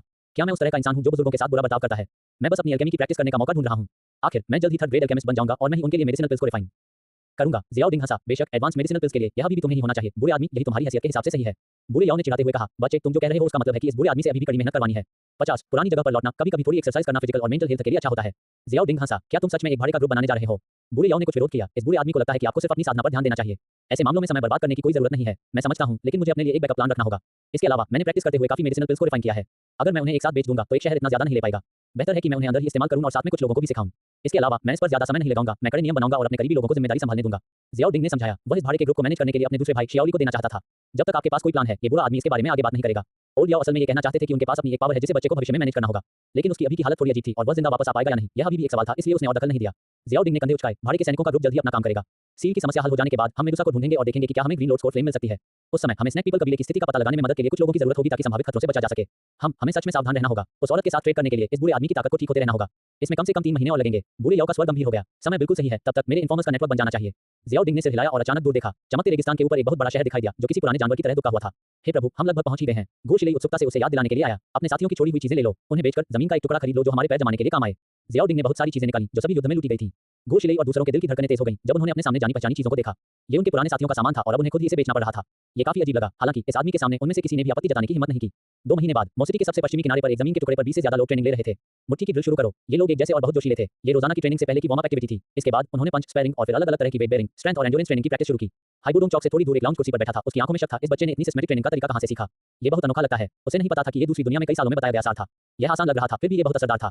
सबसे जरूरी बात यह थी कि इन ड्रिल से किराए के सैनिकों की बात मानने की आदत बेहतर हो सकती थी, जिससे ये पक्का हो जाता था कि ऑर्डर का सख्ती से पालन हो। भाड़े के सैनिकों को प्रशिक्षण देना भूल जाए। यदि इस अनुभव का उपयोग सेना को प्रशिक्षित करने के लिए किया जाता तो यह निश्चित रूप से लड़ाकू क्यूई महाद्वीप की किसी भी अन्य सेना पर हावी हो सकता था। एंट्रेंस पर एक बड़े पत्थर पर डिंग तियान मर्सिनरी ग्रुप लिखा हुआ था। जियाओडिंग पत्थर के मोन्यूमेंट के सहारे झुककर चुपचाप दूर के रेगिस्तान को देख रहा था। साइंटिफिक ट्रेनिंग के तहत जैसे जैसे समय बीतेगा व्यायाम भाड़े के सैनिकों से जरूर दूर हो जाएंगे। अब जब भाड़े के सैनिकों का ग्रुप सही रास्ते पर है तो मुझे भी स्नैक पीपल क्लैन का ट्रिक करना होगा। जियाओडिंग ने मन ही मन सोचा। इस समय गो शिलेई रहस्यमय तरीके से पास आए और फुसफुसाए, भगवान, पिछले महीने हमारे स्काउट्स की जांच के अनुसार स्नैक पीपल कबीले में बहुत हलचल हुई है। प्रमुख जनजातियों के कई एक्सपर्ट्स को उनके पवित्र शहर में बुलाया गया है। जियाओडिंग की आंखें थोड़ी चमक उठी। ऐसा लग रहा था कि मेडुसा उससे बच रही थी। वह जरूर ग्रीन लोड्स को फ्लेम अपने साथ ले गई होगी। उसने सिर हिलाया। हम बहुत अच्छा। स्नैक पीपल कबीले में मुखबिरों को बनाए रखना। याद रखना कि पकड़े नहीं जाना है। किराए के सैनिकों का ग्रुप शुरू में बनने के बाद उसने इस महीने चुपके से स्नैक पीपल कबीले के कुछ सदस्यों को रिश्वत देकर उनके अंदरूनी हालात की सीधे जांच की थी। ये जांच के लिए लोगों को सीधे भेजने से कहीं ज्यादा सुरक्षित और सीक्रेट था। जहां तक स्नैक पीपल और इंसानी नस्ल के दुश्मन होने की बात है, जब तक कोई ज्यादा पैसे देने को तैयार था तब तक बहुत सारे स्नैक पीपल ये काम करने को तैयार थे। हाँ प्रभु। गो शिलेई चुपचाप पीछे हट गया। जियाओडिंग ने चुपके से ओडियाओ से कहा, लगता है मेडुसा लगभग तैयार है। चलो कल निकलते हैं। रास्ते में शायद 1 महीना लगेगा। ये काम करता है। आखिरकार आपकी सील को पूरी तरह से साफ करने के लिए जरूरी दवाइयों में से एक स्नैक पीपल कबीले के इलाके से मिलनी चाहिए। बूढ़े याओ मान गए। इस दौरान उन्होंने हाइबोडोंग के नुस्खे की पढ़ाई की थी और शियाओडिंग के लिए सील तोड़ने का एक आसान तरीका ढूंढ लिया था, लेकिन उनमें एक तरह की दवा की चीज नहीं थी। हम रास्ते में गुफा के पास रुकेंगे। अभी भी कुछ बची हुई स्वर्गीय लॉ होगी जिसे सोख लिया जा सकता है। जियाओडिंग ने ग्रीन लोड्स कोर्ट फ्लेम के बारे में सोचते हुए कहा, अगर उस मेडुसा को अपनी चीजें नहीं पता है तो शायद अच्छी चीजें पीछे रह जाएंगी, जैसे कमल का आसन जिसने स्वर्गीय लॉ को बड़ा किया था। वह चीज तुम्हारी साधना के लिए फायदेमंद होगी। बूढ़े याओ ने भी जियाओडिंग को वापस जाकर देखने का समर्थन किया। जियाओडिंग ने ताली बजाई और हाइबोडोंग को इशारा किया, 1 मिनट के लिए इधर आओ। हाइबोडोंग को अपने आंगन में ले जाते हुए जियाओडिंग ने कहा, मैं स्नैक पीपल कबीले की यात्रा करने की योजना बना रहा हूं। इस जगह पर नजर रखना, खासकर किंग एयर पर। उसे कुछ नहीं होना चाहिए। जी यंग मास्टर। हाइबोडोंग का चेहरा खुशी से चमक उठा और जवाब देने के बाद उसने शर्म से कहा, मैं अपनी दवा के बारे में सोच रहा हूं। मैं इसे पाने में आपकी मदद करूंगा, चिंता मत करो। जियाओडिंग को असल में उसी दवा वाली चीज रेत के मंडला की जरूरत थी, इसलिए वह जरूर उसे लेने जाएगा। Thank you young master. बेफिक्र रहिए, मेरे यहाँ होने से कोई प्रॉब्लम नहीं होगी। हाइबोडोंग ने मुस्कुराते हुए वादा किया। जियाओडिंग ने हाथ हिलाया और अपना सामान पैक करने के लिए अपने कमरे में चला गया। जब उसका काम लगभग खत्म हो गया तो वह बगल वाले घर में गया और खिड़की से अंदर छोटी लड़की को देखा। वह उस सिंड्रेला से अलग थी जिसे उसने पहली बार देखा था। इस समय किंग ए प्यारी और सुंदर थी। उसका चेहरा दिल के आकार का था और त्वचा बर्फ जैसी सफेद थी। वह एक चीनी मिट्टी की गुड़िया जैसी लग रही थी जब वह चुपचाप बैठी साधना कर रही थी। मुझे अभी भी इस लड़की को हेवनली सर्पेंट मैंशन में भेजना है। मैं उसका टैलेंट बर्बाद नहीं होने दे सकता। जियाओडिंग ने मन ही मन सोचा। उसे triple Z green snake flower pupils की ताकत पता थी, लेकिन उसे नहीं पता था कि उस टैलेंट का इस्तेमाल कैसे किया जाए और न ही उसके पास कोई सही कल्टीवेशन टेक्निक थी। युवा मास्टर। किंग ए के सेंस बहुत तेज थे। किसी को खुद को देखते हुए महसूस करते हुए उसने अपनी आंखें खोली और एक प्यारी सी मुस्कान दी। जियाओडिंग अंदर आया। आओ आज का मैरो क्लीनिंग और टैंडन वॉशिंग करते हैं। किंग ए थोड़ी शर्माते हुए पास आए और जियाओडिंग ने उसे उठाकर बिस्तर पर बिठाया और काम शुरू किया। जब मैरो क्लीनिंग और टैंडन वॉशिंग खत्म हो गई तो किंग ए पसीने से लथपथ हो गई। उसका चेहरा लाल हो गया। Thank you young master. मैं थोड़ी देर के लिए जा रहा हूं। हाइबोडोंग को जरूर सुनना। जियाओडिंग ने किंग ए के गाल को सहलाया। मेहनत करो और हर दिन समय पर दवा वाला नहाओ। जब तक मैं लौटूं तब तक जूजी के तीसरे स्टेज तक पहुंचने की कोशिश करो। हम किंग ए ने आज्ञाकारी ढंग से सिर हिलाया। सब कुछ व्यवस्थित करने के बाद जियाओडिंग सुबह सुबह निकल पड़ा। वह सबसे पहले पूरी स्पीड से उस जगह पर लौटा जहां ग्रीन लोड्स कोर फ्लेम थी। पुरानी जगह पर दोबारा जाने पर जगह पहले जैसी ही थी। जियाओडिंग मैग्मा में घुसा और कोर एरिया में पहुंचा। ग्रीन लोड्स कोर फ्लेम पहले ही गायब हो चुकी थी। जियाओडिंग हैरान नहीं हुआ। इसके बजाय उसने पास में बचे हुए कमल के फूल और थोड़ी सी बची हुई स्वर्गीय लॉ को मुस्कुराते हुए देखा। 51 बिजली की विशेषता वाली लड़ने की भावना कमल के फूल के पास एक जला हुआ खून से सना रंगीन सांप का स्केल पड़ा था। आखिरकार मेडुसा घायल हो गई। जियाओडिंग ने खुद से कहा, अगर यह आग का गुंडू हुआंग होता तो वे इसे थोड़ा बेहतर तरीके से झेल पाते, लेकिन मेडुसा पूरी तरह से हेवनली फ्लेम से मुकाबला करती है। यह अजीब होता अगर वह घायल नहीं होती। शायद उसकी चोटों की वजह से उसके पास इस लोड्स प्लेटफॉर्म पर जाने का समय नहीं था। मेडुसा जैसी डू हुआंग के लिए इन चीजों की कोई खास कीमत नहीं है। शायद उसने उन पर दूसरी नजर भी नहीं डाली होगी। शायद इसे काटने के लिए जल्दी से जेड से बनी किसी चीज का इस्तेमाल करें। ये चीज आपकी फायर एट्रिब्यूट पावर की कल्टीवेशन स्पीड बढ़ा सकती है। हालांकि क्योंकि आपकी ब्लड लाइन में पहले से ही वर्ल्ड एनर्जी को सोखने का असर है, इसलिए यह आपके लिए बहुत काम की नहीं हो सकती है। मुझे इसकी जरूरत नहीं है, लेकिन यह मेरे छोटे भाई और जुना के लिए जरूर काम आएगा। जैसे ही उसने कहा, जियाओडिंग ने याओ लाओ के निर्देशों का पालन किया और कमल का मंच हटा दिया। फिर एक जबरदस्त सक्शन फोर्स पैदा हुई जिसने बची हुई हेवनली फ्लेम को सोख लिया। जब उसे यकीन हो गया कि लेने के लिए और कुछ नहीं है तो जियाओडिंग ने पक्का वहां से जाने का फैसला किया। इस बार वह सीधे स्नैक पीपल कबीले के इलाके की ओर बढ़ गया। क्योंकि याओ लाओ को मेडुसा से निपटने के लिए कॉन्फिडेंट होने से पहले अपनी ताकत वापस पाने के लिए अभी भी 1 महीने की जरूरत थी, इसलिए जियाओडिंग को कोई जल्दी नहीं थी। वह सफर करते हुए कल्टीवेट कर रहा था। आधे महीने बाद जियाओडिंग एक ओएसिस में पहुंचा और खेती करने के लिए पेड़ पौधों के बीच छिप गया। वह जमीन पर पालती मारकर बैठा था और डुकी उसके शरीर में घूम रहा था। उसकी स्किन का ब्रॉन्ज रंग फीका पड़ रहा था और उसमें मोल्टिंग के हल्के निशान दिख रहे थे। एक बार मोल्टिंग सफल हो जाने पर वह गोल्डन बॉडी टेक्निक के सिल्वर बॉडी दायरे में कदम रख सकेगा। इस कदम में दोगुना समय लगेगा। वह कम समय में कोई सफलता हासिल नहीं कर पाएगा। लेकिन इस समय जियाओडिंग का ऑरा अचानक बढ़ गया। डुक्यूई के एक जोरदार धमाके के बाद इसे तुरंत कंट्रोल कर लिया गया। 3 स्टार ग्रेड डू मास्टर। जियाओडिंग ने अपनी आंखें खोली। उसकी पुतलियों में सियान रंग की लपटें नाच रही थी। उसका चेहरा खुशी से भरा हुआ था। 2.5 महीने पहले हेवनली फ्लेम को खाकर वह 1 स्टार ग्रेड डू मास्टर के पीक पर पहुंच गया था। फिर अगले 2 महीनों में वह 2 स्टार ग्रेड डू मास्टर तक पहुंच गया। इतना ही नहीं, उसने अपने बचे हुए 2 क्यूई साइक्लोन को डू क्रिस्टल में अपग्रेड करने में भी समय लगाया था ताकि पावर के मामले में बराबरी कर सके। इस बार जियोसेंट्रिक हेवनली फ्लेम की बची हुई शक्ति को खत्म करने और आधे महीने की कठिन साधना से गुजरने के बाद वह अपने आप 3 स्टार ग्रेड डू मास्टर के रैंक पर पहुंच गया। आमतौर पर वह 1 स्टार ब्रेकर थ्रू से इतना खुश नहीं होता। इस बार ऐसा इसलिए था क्योंकि डिवोरिंग सिस्टम में उसकी अथॉरिटी लेवल 31 तक पहुंच गई थी। एक विचार के साथ उसने सिस्टम खोला, नई जोड़ी गई खाने वाली कैटेगरी का इंतजार करते हुए। Master Jiaoding level 31 cultivation 3 star grade डू मास्टर गुण लकड़ी आग हवा गुण जोड़े खाने की सीमा 31 एक्स शेयर अनुपात 31% भक्षण श्रेणियां डू जेक्यूई औषधीय प्रकार स्वर्गीय ज्वाला डू क्यूई भक्षण गुण लकड़ी आग हवा गुण जोड़े। यह असल में डू क्यूई है। जियाओडिंग बहुत खुश था। डूजी की और डू की दोनों ही वर्ल्ड एनर्जी थी, लेकिन एक लो लेवल थी और दूसरी हाई लेवल, उनके बीच एक बड़ा अंतर था। आखिरकार केवल डू प्रैक्टिशनर से ऊपर वाले ही डू क्यूई को अवशोषित कर पाए। हालांकि सिस्टम द्वारा एब्जॉर्ब किया गया डू उसे कल्टीवेट करने और याओ लाओ की रिकवरी में भी मदद कर सकता था, लेकिन अगर इसे डू से बदल दिया जाए तो इसका असर काफी बढ़ जाएगा। बुरा नहीं है, सिस्टम द्वारा इस्तेमाल की जाने वाली वर्ल्ड एनर्जी का लेवल आखिरकार मेरे कल्टीवेशन रेल के बराबर हो सकता है। जियाओ डिंग ने सोचा कि अगर वह भविष्य में हाई लेवल स्पिरिचुअल पावर या ओरिजिन क्यूई को खा सके तो यह और भी अच्छा होगा। उसने अपनी आंखें बंद कर ली और सिस्टम को डू को सोखने दिया। तुरंत दुनिया की एनर्जी ऊपर नीचे होने लगी और पागलों की तरह उसके शरीर की तरफ आने लगी। एक डिवोरिंग पावर जो दुनिया की एनर्जी के उसके अपने नेचुरल एब्जॉर्प्शन से 9 गुना ज्यादा थी, ने तुरंत कई मील तक के इलाके को घेर लिया। अरे बच्चे, तुम जो वर्ल्ड एनर्जी सोख रहे हो वह अपग्रेड हो गई है। याओ लाओ शॉक में बाहर निकला, उसकी बुरी आंखें बड़ी हो गईं और उसने जियाओ डिंग को घूरा। इस बार तुम डू को समझ रहे हो, क्या तुम्हारा ब्लड लाइन और जाग गया है? हाँ, अब मैं डू को बड़े पैमाने पर सोख सकता हूँ। मैं कल्टीवेशन के दौरान रिफाइनिंग और प्यूरिफाइंग पर होने वाली कुछ मेहनत बचा सकता हूँ। जियाओ डिंग ने सिर हिलाया। हे भगवान, इतने बड़े पैमाने पर डू को एब्जॉर्ब करने से आपकी कल्टीवेशन स्पीड फिर से काफी बढ़ जाएगी। याओ लाओ ने जीभ चटकाई और जियाओ डिंग को हैरानी से देखा। अभी जो डू तुम सोख रहे हो वह एक लो लेवल डू वान के बराबर है, फिर भी इसे तुम जैसे ग्रेड डू मास्टर को कल्टीवेशन के लिए दिया जा रहा है। क्या तुम फटोगे नहीं? अगर आप कुछ एब्जॉर्ब करना चाहते हैं तो बस कह दें। मेरे फटने की चिंता करने की कोई जरूरत नहीं है। आप जानते हैं कि मेरी ब्लड लाइन पावर इस वर्ल्ड एनर्जी को स्टोर कर सकती है। जियाओ डिंग ने अपने होंठ से को लिए। खांसी, ये बुरा आदमी तुम्हें बहुत ज्यादा डू होने का प्रेशर शेयर करने में मदद कर रहा है। याओ लाओ ने सही कहा, इसके अलावा डू की मदद से मैं ठीक हो जाऊंगा। इस बार मेडुसा का सामना करते समय मैं और ज्यादा कॉन्फिडेंट रहूंगा। चिंता मत करो, जब मैं कल्टीवेट नहीं कर रहा होता हूं तो मैं तुम्हें अपने ब्लड लाइन द्वारा एब्जॉर्ब की गई सारी डू दे दूंगा। अगर तुम डूजों की ताकत तक वापस आ गए तो हम पूरे स्नैक पीपल क्लैन के एक्सपर्ट से भी नहीं डरेंगे। जियाओ डिंग ने कंधे उचकाए और सीधे ही सारी नई सोखी हुई डू को याओ लाओ की अंगूठी में डाल दिया। ओह कितना ताजा! याओ लाओ खुशी से यह कहे बिना नहीं रह सके, इस डू वान लेवल डू की मदद से मेरी रिकवरी स्पीड काफी बढ़ सकती है। वह खुशी-खुशी वापस चला गया और डू को पूरी तरह से सोख लिया। वह जियाओ डिंग से भी ज्यादा खुश लग रहा था। इस बीच जियाओ डिंग ने नए एट्रीब्यूट ऑप्शन को देखा और सोचा कि इस बार कौन सा ऑप्शन जोड़ा जाए। कुछ ऐसा चुनना सबसे अच्छा है जो आपसी बूस्ट दे सके। चलो लाइटनिंग एट्रीब्यूट के साथ चलते हैं। जब विंड, लाइटनिंग और फायर एक साथ रिलीज होते हैं तो सिंगल एट्रीब्यूट डू का सामना कौन कर सकता है? एलिमेंटल जनरेशन और म्यूचुअल एनहांसमेंट के सिद्धांतों को मानते हुए जियो डिंग ने लाइटनिंग एट्रीब्यूट को चुना, जिसमें सबसे ज्यादा डिस्ट्रक्टिव पावर थी। ये गुण बहुत मजबूत था, लेकिन इसका मतलब था कि उसे एक और नया क्यूई साइक्लोन बनाना था। अब जब सिस्टम की खाने की लिमिट 31x तक पहुंच गई थी और उसका हिस्सा 31% था तो उसे 9 गुना से ज्यादा एक्स्ट्रा डू मिला। अपना बेस एब्जॉर्प्शन जोड़ने पर ये डू से 10 गुना ज्यादा था। चार मुख्य एट्रीब्यूट्स का एवरेज, हर एट्रीब्यूट की पावर नॉर्मल से 2.6 गुना ज्यादा होगी। ये स्पीड एक आम इंसान की स्पीड से 2 गुनी से भी ज्यादा थी, लेकिन नया साइक्लोन जोड़ने से पहले की तुलना में उसकी कल्टीवेशन स्पीड अभी भी थोड़ी कम हो गई थी। अच्छी बात यह है कि उन्होंने बहुत पहले ही इसका हल निकाल लिया था। खेती के अलावा कुछ समय के लिए कुछ डू जमा करना, हालांकि बहुत ज्यादा नहीं। एक डू क्रिस्टल की कल्टीवेशन स्पीड के लिए उसकी अभी की लिमिट नॉर्मल से 3 गुना थी और टोटल वॉल्यूम लगभग 9 गुना था। इससे ज्यादा होने पर उसकी फिजिकल बॉडी इसे हैंडल नहीं कर पाएगी। शायद गोल्डन बॉडी टेक्निक के ब्रेक थ्रू करने के बाद ये लिमिट बढ़ाई जा सकती है। लाइटनिंग एट्रीब्यूट चुनने के बाद जियाओ डिंग को वॉइड रेल के अंदर एक बहुत ही दुर्लभ लेकिन शक्तिशाली शक्ति का एहसास हुआ। ये लाइटनिंग एट्रीब्यूट वर्ल्ड एनर्जी बहुत कम है, ये विंड एट्रीब्यूट जितनी आम भी नहीं है। मुझे डर है कि इसे कल्टीवेट करना बहुत धीमा होगा। जियाओ डिंग ने त्योरियां चढ़ाई। सोखी गई वर्ल्ड एनर्जी की मात्रा न सिर्फ खाने की क्षमता पर निर्भर करती थी, बल्कि मौजूद वर्ल्ड एनर्जी के अनुपात पर भी निर्भर करती थी। आग, पानी और पृथ्वी जैसी आम दुनिया की एनर्जी के लिए उसी समय में मिली एनर्जी बिजली वाले गुण से कहीं ज्यादा थी। अभी लाइटनिंग एट्रीब्यूट का एनर्जी रेशियो वॉइड रेल में उसके द्वारा कल्टीवेटेड 4 एट्रीब्यूट्स में सबसे कम था। उन्होंने अनुमान लगाया कि इस एट्रीब्यूट के क्यूई साइक्लोन को एक डू क्रिस्टल में बदलने और दूसरों के बराबर पहुंचने में शायद 1 साल से ज्यादा समय लगेगा। वैसे भी मेरे पास कोई लाइटनिंग एट्रीब्यूट डू टेक्निक नहीं है, इसलिए कोई जल्दी नहीं है। जियाओ डिंग ने अपना सिर हिलाया और पहले उसे सोखने की कोशिश की। उसके आसपास हवा में बिजली के हल्के रेशे दिखाई दिए, जिससे उसके बाल थोड़े उलझे हुए हो गए। जैसे ही वह लाइटनिंग क्यूई साइक्लोन को कंडेंस करने वाला था, जियाओ डिंग ने देखा कि कोई आ रहा है और जल्दी से रुक गया। लगता है मेरे ब्रेक थ्रू और डू एब्जॉर्प्शन से हुआ शोर बहुत ज्यादा था, जिसने लोकल स्नैक पीपल ट्राई के एक्सपर्ट्स को अट्रैक्ट किया। जियाओ डिंग उसमें से बाहर निकला, अपना नया खरीदा हुआ लोमड़ी का मुखौटा पहना और उसके शरीर से आग की लपटें निकलने लगी। जैसे ही उसने बचाव की मुद्रा अपनाई, कई जहरीले सांप बाहर निकल आए और उसे काटने के लिए झपटे। सिजल, स्वर्गीय ज्वाला की शक्ति फैल गई और जहरीले सांप तुरंत जलकर जमीन पर गिर पड़े। जियाओ डिंग मुड़ा और उसने हथेली को साइड में मारा। एक धमाके के साथ पेड़ पौधों में छिपा एक सांप उड़ गया। पीएस, वोट मांग रहा हूं। साथ ही मैं सभी से पूछना चाहता हूं कि आपके हिसाब से अगले एट्रीब्यूट के लिए कौन सा ऑप्शन सही रहेगा? 52 लड़ने वाली आत्माएं एक काली पूंछ वाला सांप था, जिसे दूर से मारा गया और उसने खून उगल दिया। जियाओ डिंग ने अपने पैर थपथपाए, हवा में उड़ रहे आदमी को पकड़ने के लिए एक परछाई में बदल गया और उसे जमीन पर पटक दिया। एक साधारण डू मास्टर चुपके से हमला करने की हिम्मत कैसे करता है? जियाओ डिंग ने नफरत से अपने होंठ से को लिए, लेकिन उसकी नजर दूर तक टिकी हुई थी। कई महान डू मास्टर्स प्रकट हुए जो snake people clan Du spirit के नेतृत्व में उसके चारों ओर थे, जिसका ऑरा उसके ऑरा से ज्यादा मजबूत था। हम मानव, तुम में काफी हिम्मत है, मेरे सांप लोगों के कबीले के क्षेत्र में प्रवेश करने का साहस। Snake people clan Du spirit के पास एक बकरी की दाढ़ी थी, वह कुछ बूढ़ा था और उसके पास 5 स्टार डू स्पिरिट की ताकत थी। बस गुजर रहा था, मुझे कुछ दवाई का सामान खरीदना है। आपके पास रेत का मंडला है ना? मुझे थोड़ा दे दो, मैं पैसे दे दूंगा। जियाओ डिंग ने डू स्पिरिट को देखा और सीधे रेत के मंडल की मांग की। अगर वह नहीं देता है, भले ही वह जीत ना पाए, फिर भी उसके पास याओ लाओ है। बहुत समय हो गया जब हमने अपने इलाके में इतने घमंडी इंसान को देखा था। बकरी की दाढ़ी वाले आदमी की आंखें धीरे-धीरे ठंडी हो गईं और उसमें जान लेने का इरादा था। उसके शरीर में ताकतवर डू उमड़ पड़ा, जिससे उसका पूरा शरीर काला पड़ गया। भौतिक रूप धारण कर चुके डू उसके हाथ में छोटे-छोटे सांपों के रूप में संघनित हो गए। ये वास्तव में डू भौतिकीकरण था जिसे डू आत्मा प्राप्त कर सकती थी। छोटे काले सांप फुफकार रहे थे, बकरी की दाढ़ी वाले आदमी के हाथ में तड़प रहे थे और खतरा दिखा रहे थे। ये देखकर कि डू स्पिरिट ने बहस करने के बजाय सीधे हमला करना चुना, जियाओ डिंग ने गहरी सांस ली। उसके डेंटियन में डू फट गया, उसके शरीर से बाहर निकल गया और उस पर कवच के एक सेट में जम गया। डू आर्मर ने जियाओ डिंग के पूरे शरीर को ढक लिया था, जो सियान हरा दिख रहा था, जिसे फ्यूजन डू ने बनाया था। इसका डिफेंस डू स्पिरिट से कम नहीं था, लेकिन जियाओ डिंग का चेहरा गंभीर बना रहा। फ्यूजन डू ताकतवर था, लेकिन ये बुरा आदमी एक डू स्पिरिट था, उससे बड़ा रेल था, इसलिए उसने कुछ भी छिपाने की हिम्मत नहीं की। सूश, जैसे ही उसने अपनी ताकत दिखाई, बकरी के हाथ में मौजूद एनर्जी वाला काला सांप उड़कर ऊपर आ गया। जियाओ डिंग उछल पड़ा और चकमा देते हुए हाथ की मुहर बना ली। कड़कड़ाती हवा का बवंडर, 10 से ज्यादा बड़ी हवा की ब्लेड जो कई झांग लंबी थी, घूमी और एक स्पाइरल बनाया जो आगे की ओर बढ़ी। उनकी तेज ताकत ने आसपास के पेड़ पौधों को काट दिया। यहां तक कि बाद में विरोधी के फेंके गए एनर्जी स्नैक भी हवा के ब्लेड से कट गए। हम बकरी की दाढ़ी वाले आदमी ने खतरे को देखा, उसका चेहरा हैरान था। ग्रेट डू मास्टर के हमले से उसे सच में खतरा महसूस हुआ। इस व्यक्ति ने ये कैसे मैनेज किया? वह एक कदम पीछे हटा, उसके हाथ में एक घुमावदार कृपाण दिखाई दी और बहुत सारा डू निकला जो ब्लेड पर जम गया, इससे पहले कि वह तेजी से घुमावदार हवा वाले ब्लेड पर वार करता। सेबर की लाइट फट गई, 10 झांग के ऊपर से निकली और जियाओ डिंग की डू टेक्निक पर गिरी, जिससे विंड ब्लेड कांपने लगे और जबरदस्ती टूट गए। जियाओ डिंग को पक्का नहीं लगा था कि एक भी wind attribute Du technique snake people clan expert को हरा सकती है। इसे करने के बाद वह एक आफ्टरइमेज में बदल गया और दूसरी तरफ से स्नैक पर्सन के पास आ गया। चाहे वह 8 हाथ पैरों का पतन हो या गोल्डन बॉडी टेक्निक, इन दो डू टेक्निक की शक्ति को बाहर निकालने के लिए उसे बहुत पास से लड़ना पड़ा। ये देखकर कि जियाओ डिंग ने उसके पास आने की हिम्मत की, गोटी वाले ने मजाक उड़ाया और मुड़कर अपनी तलवार जियाओ डिंग की तरफ तान दी। क्लैंग, जियाओ डिंग के हाथ में साफ धार वाली तलवार दिखाई दी, जो सीधे उस आदमी के सांप के आकार के घुमावदार सेबर से टकराई, जिससे चिंगारियां उड़ने लगी। बकरी जैसा दाढ़ी वाला आदमी थोड़ा पीछे हटा, अपनी तेजी से हिलती हुई घुमावदार तलवार को देखकर हैरान रह गया। इस इंसान की ताकत बहुत ज्यादा थी, डू स्पिरिट होने के बावजूद उसे ऐसा लग रहा था कि वह अपना हथियार स्थिर नहीं रख पा रहा है। उसकी आंखों में जान लेने का इरादा उभर आया। जब वह जियाओ डिंग से जोरदार भिड़ा तो सेबर की रोशनी चमक उठी। गोटी की तलवार की टेक्निक खतरनाक और मुश्किल थी, जिसमें बहुत ताकत थी। जियाओ डिंग की तलवार फुर्तीली और सुंदर थी, हवा की तरह तेज, हर एक की अपनी खूबियां थी। क्लिंग क्लैंग, कृपाण और तलवार टकराने से तीखी आवाजें निकली। आसपास की वनस्पति जो उनसे छू गई तुरंत चूर-चूर हो गई। पलक झपकते ही दोनों ने 20 से ज्यादा चालें चली। विनाशकारी शक्ति फैल गई और कई सौ मीटर के अंदर सब कुछ तबाह हो गया। पीछे हटते हुए स्नैक पीपल कबीले ने डर के मारे देखा। यह इंसान असल में उनके ट्राइबल एल्डर से लड़कर उन्हें रोक सकता था। ये व्यक्ति एक ग्रेट डू मास्टर था। उसका रेल उनके एल्डर से एक पूरा मेजर रेल नीचे था, फिर भी वह ड्रॉ तक लड़ सकता था। इससे ग्रेट डू मास्टर रेल के बारे में उनका नजरिया पूरी तरह बदल गया। गोटी, जो ज़ियाओ डिंग से लड़ रहा था, खुद इस आदमी का डर महसूस कर सकता था।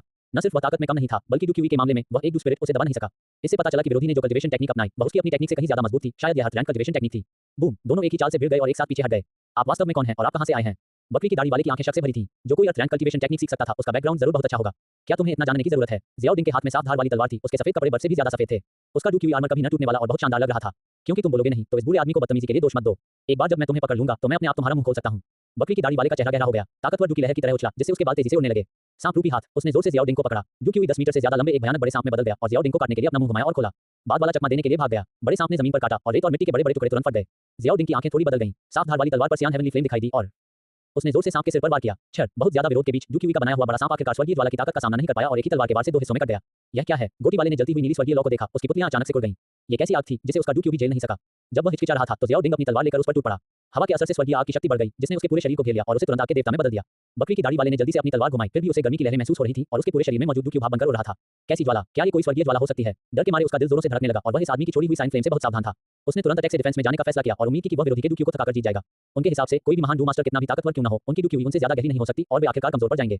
ज़ियाओ डिंग के एक डू क्रिस्टल की ताकत असल में उसके जितनी गहरी नहीं थी, लेकिन 3 डू क्रिस्टल एक अलग कहानी थे और यह भी नहीं भूलना चाहिए कि ज़ियाओ डिंग अभी भी सिस्टम से मिली डू क्यूई रिकवरी को एब्जॉर्ब कर सकता था। थोड़ी देर लड़ने के बाद ज़ियाओ डिंग का ऑरा ऊपर उठता रहा, जबकि गोटी इतनी देर तक बचाव करने के बाद कुछ बिखरी हुई दिखने लगी। धत्तेरे की, यह आदमी इतना अजीब क्यों है? क्या वह सच में अभी भी ग्रेट डू मास्टर है? बकरी जैसी दाढ़ी वाले व्यक्ति को जीवन पर ही शक होने लगा।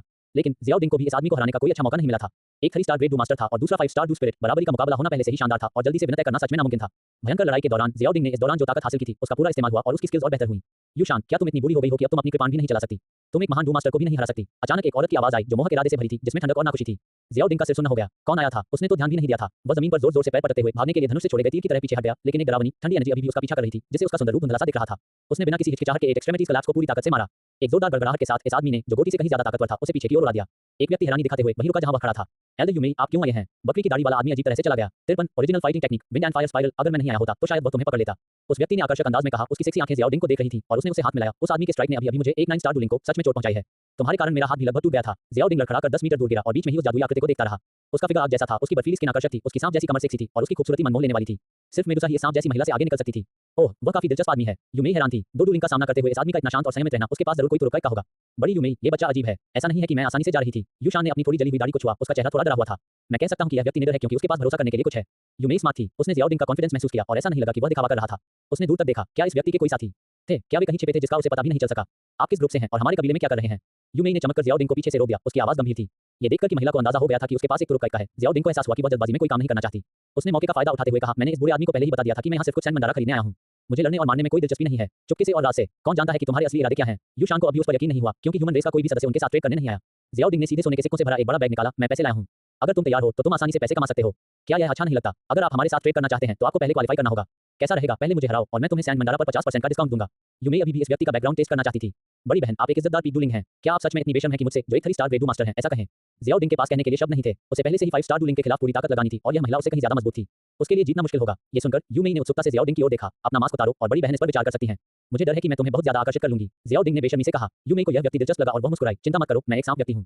मैं तुम्हारी मानव जाति के झांसे में नहीं आऊंगी। क्योंकि आप इतने क्यूरियस हैं, इसलिए मैं आपको मेरे डैशिंग फिगर को देखने का मौका दूंगी। ज़ियाओ डिंग को कोई चिंता नहीं थी। उसने सीधे अपना मास्क हटा दिया, जिससे उसका जवान चेहरा सामने आया। भले ही उसकी स्किन ब्रॉन्ज थी और वह कुछ मैच्योर दिख रहा था, फिर भी वह एक जवान आदमी जैसा लग रहा था। वहां मौजूद सभी सांप लोग एक दूसरे को देखकर हैरान हो गए। उन्हें उम्मीद नहीं थी कि यह व्यक्ति इतना छोटा होगा। यह व्यक्ति अभी वयस्क नहीं लगता, फिर भी वह बिना हारे एक एल्डर से लड़ सकता है।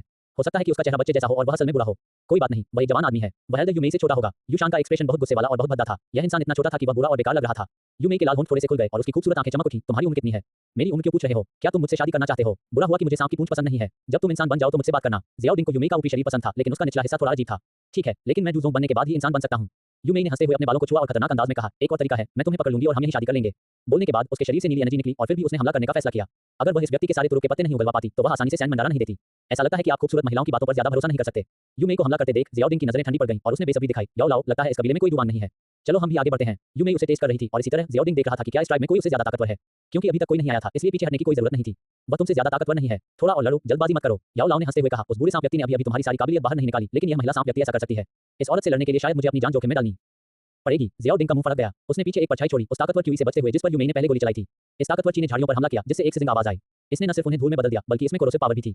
यह जहरीला है। ज़ियाओ डिंग की पुतलियां थोड़ी सिकुड़ गईं। उसने अपने पूरे शरीर को डू क्यूई से लपेट लिया और अपनी सांस रोक ली। उसकी स्पीड काफी तेज है। यूमे एक भूत की तरह जियाओडिंग के पीछे आ गई, जिससे जियाओडिंग को मुड़ना पड़ा और उसने तलवार निकाली, लेकिन उसने तलवार को अपने छोटे जेड जैसे हाथ से पकड़ लिया। जियाओडिंग चौंक गया। पहले तो उसे लगा कि उस औरत ने कीमती तलवार अपने नंगे हाथ से पकड़ ली है। फिर उसे एहसास हुआ कि डूकी ने उसकी हथेली को दस्ताने की तरह ढक रखा है। जैसे ही क्लियर स्ट्रीम तलवार पकड़ी गई, कई नीले एनर्जी वाले सांप तुरंत उसके चारों ओर लिपट गए और जियाओडिंग के हथियार को फंसाने की कोशिश करने लगे। हिस ग्रीन लोड्स को फ्लेम भड़क उठी, जिससे एनर्जी स्नैक तुरंत जलने लगे और उनमें से धुआं निकलने लगा। कितनी शक्तिशाली लपटें! यूमे चिल्लाई और उसका दूसरा हाथ जहरीले सांप की तरह बाहर निकला और जियाओडिंग की छाती पर वार किया। Golden body technique. 8 हाथ पैर ढह गए। जियाओडिंग ने तुरंत 2 बड़ी डू टेक्निक एक्टिवेट कर दी। उसकी मुट्ठी पर एक चमकदार कॉपर लाइट चमकी। उसकी फिजिकल बॉडी की ताकत भड़क उठी। ग्रीन लोड्स को फ्लेम उस पर जल उठी और साथ ही फ्यूजन डू की हुई लगातार जमा होती रही, बड़ी लहरों की तरह निकलती रही। टकराना, मुट्ठी और हथेली टकराई, जिससे हवा में विस्फोट हुआ और ची लहरों का एक घेरा बन गया। जमीन पर मिट्टी तुरंत 2 फीट नीचे धंस गई। यूमे के चेहरे के भाव बदल गए। इस आदमी का हमला उनकी पहली बातचीत से कहीं ज्यादा जोरदार था। इतने जोरदार असर के कारण वह खुद को एक कदम पीछे हटने से रोक नहीं पाए।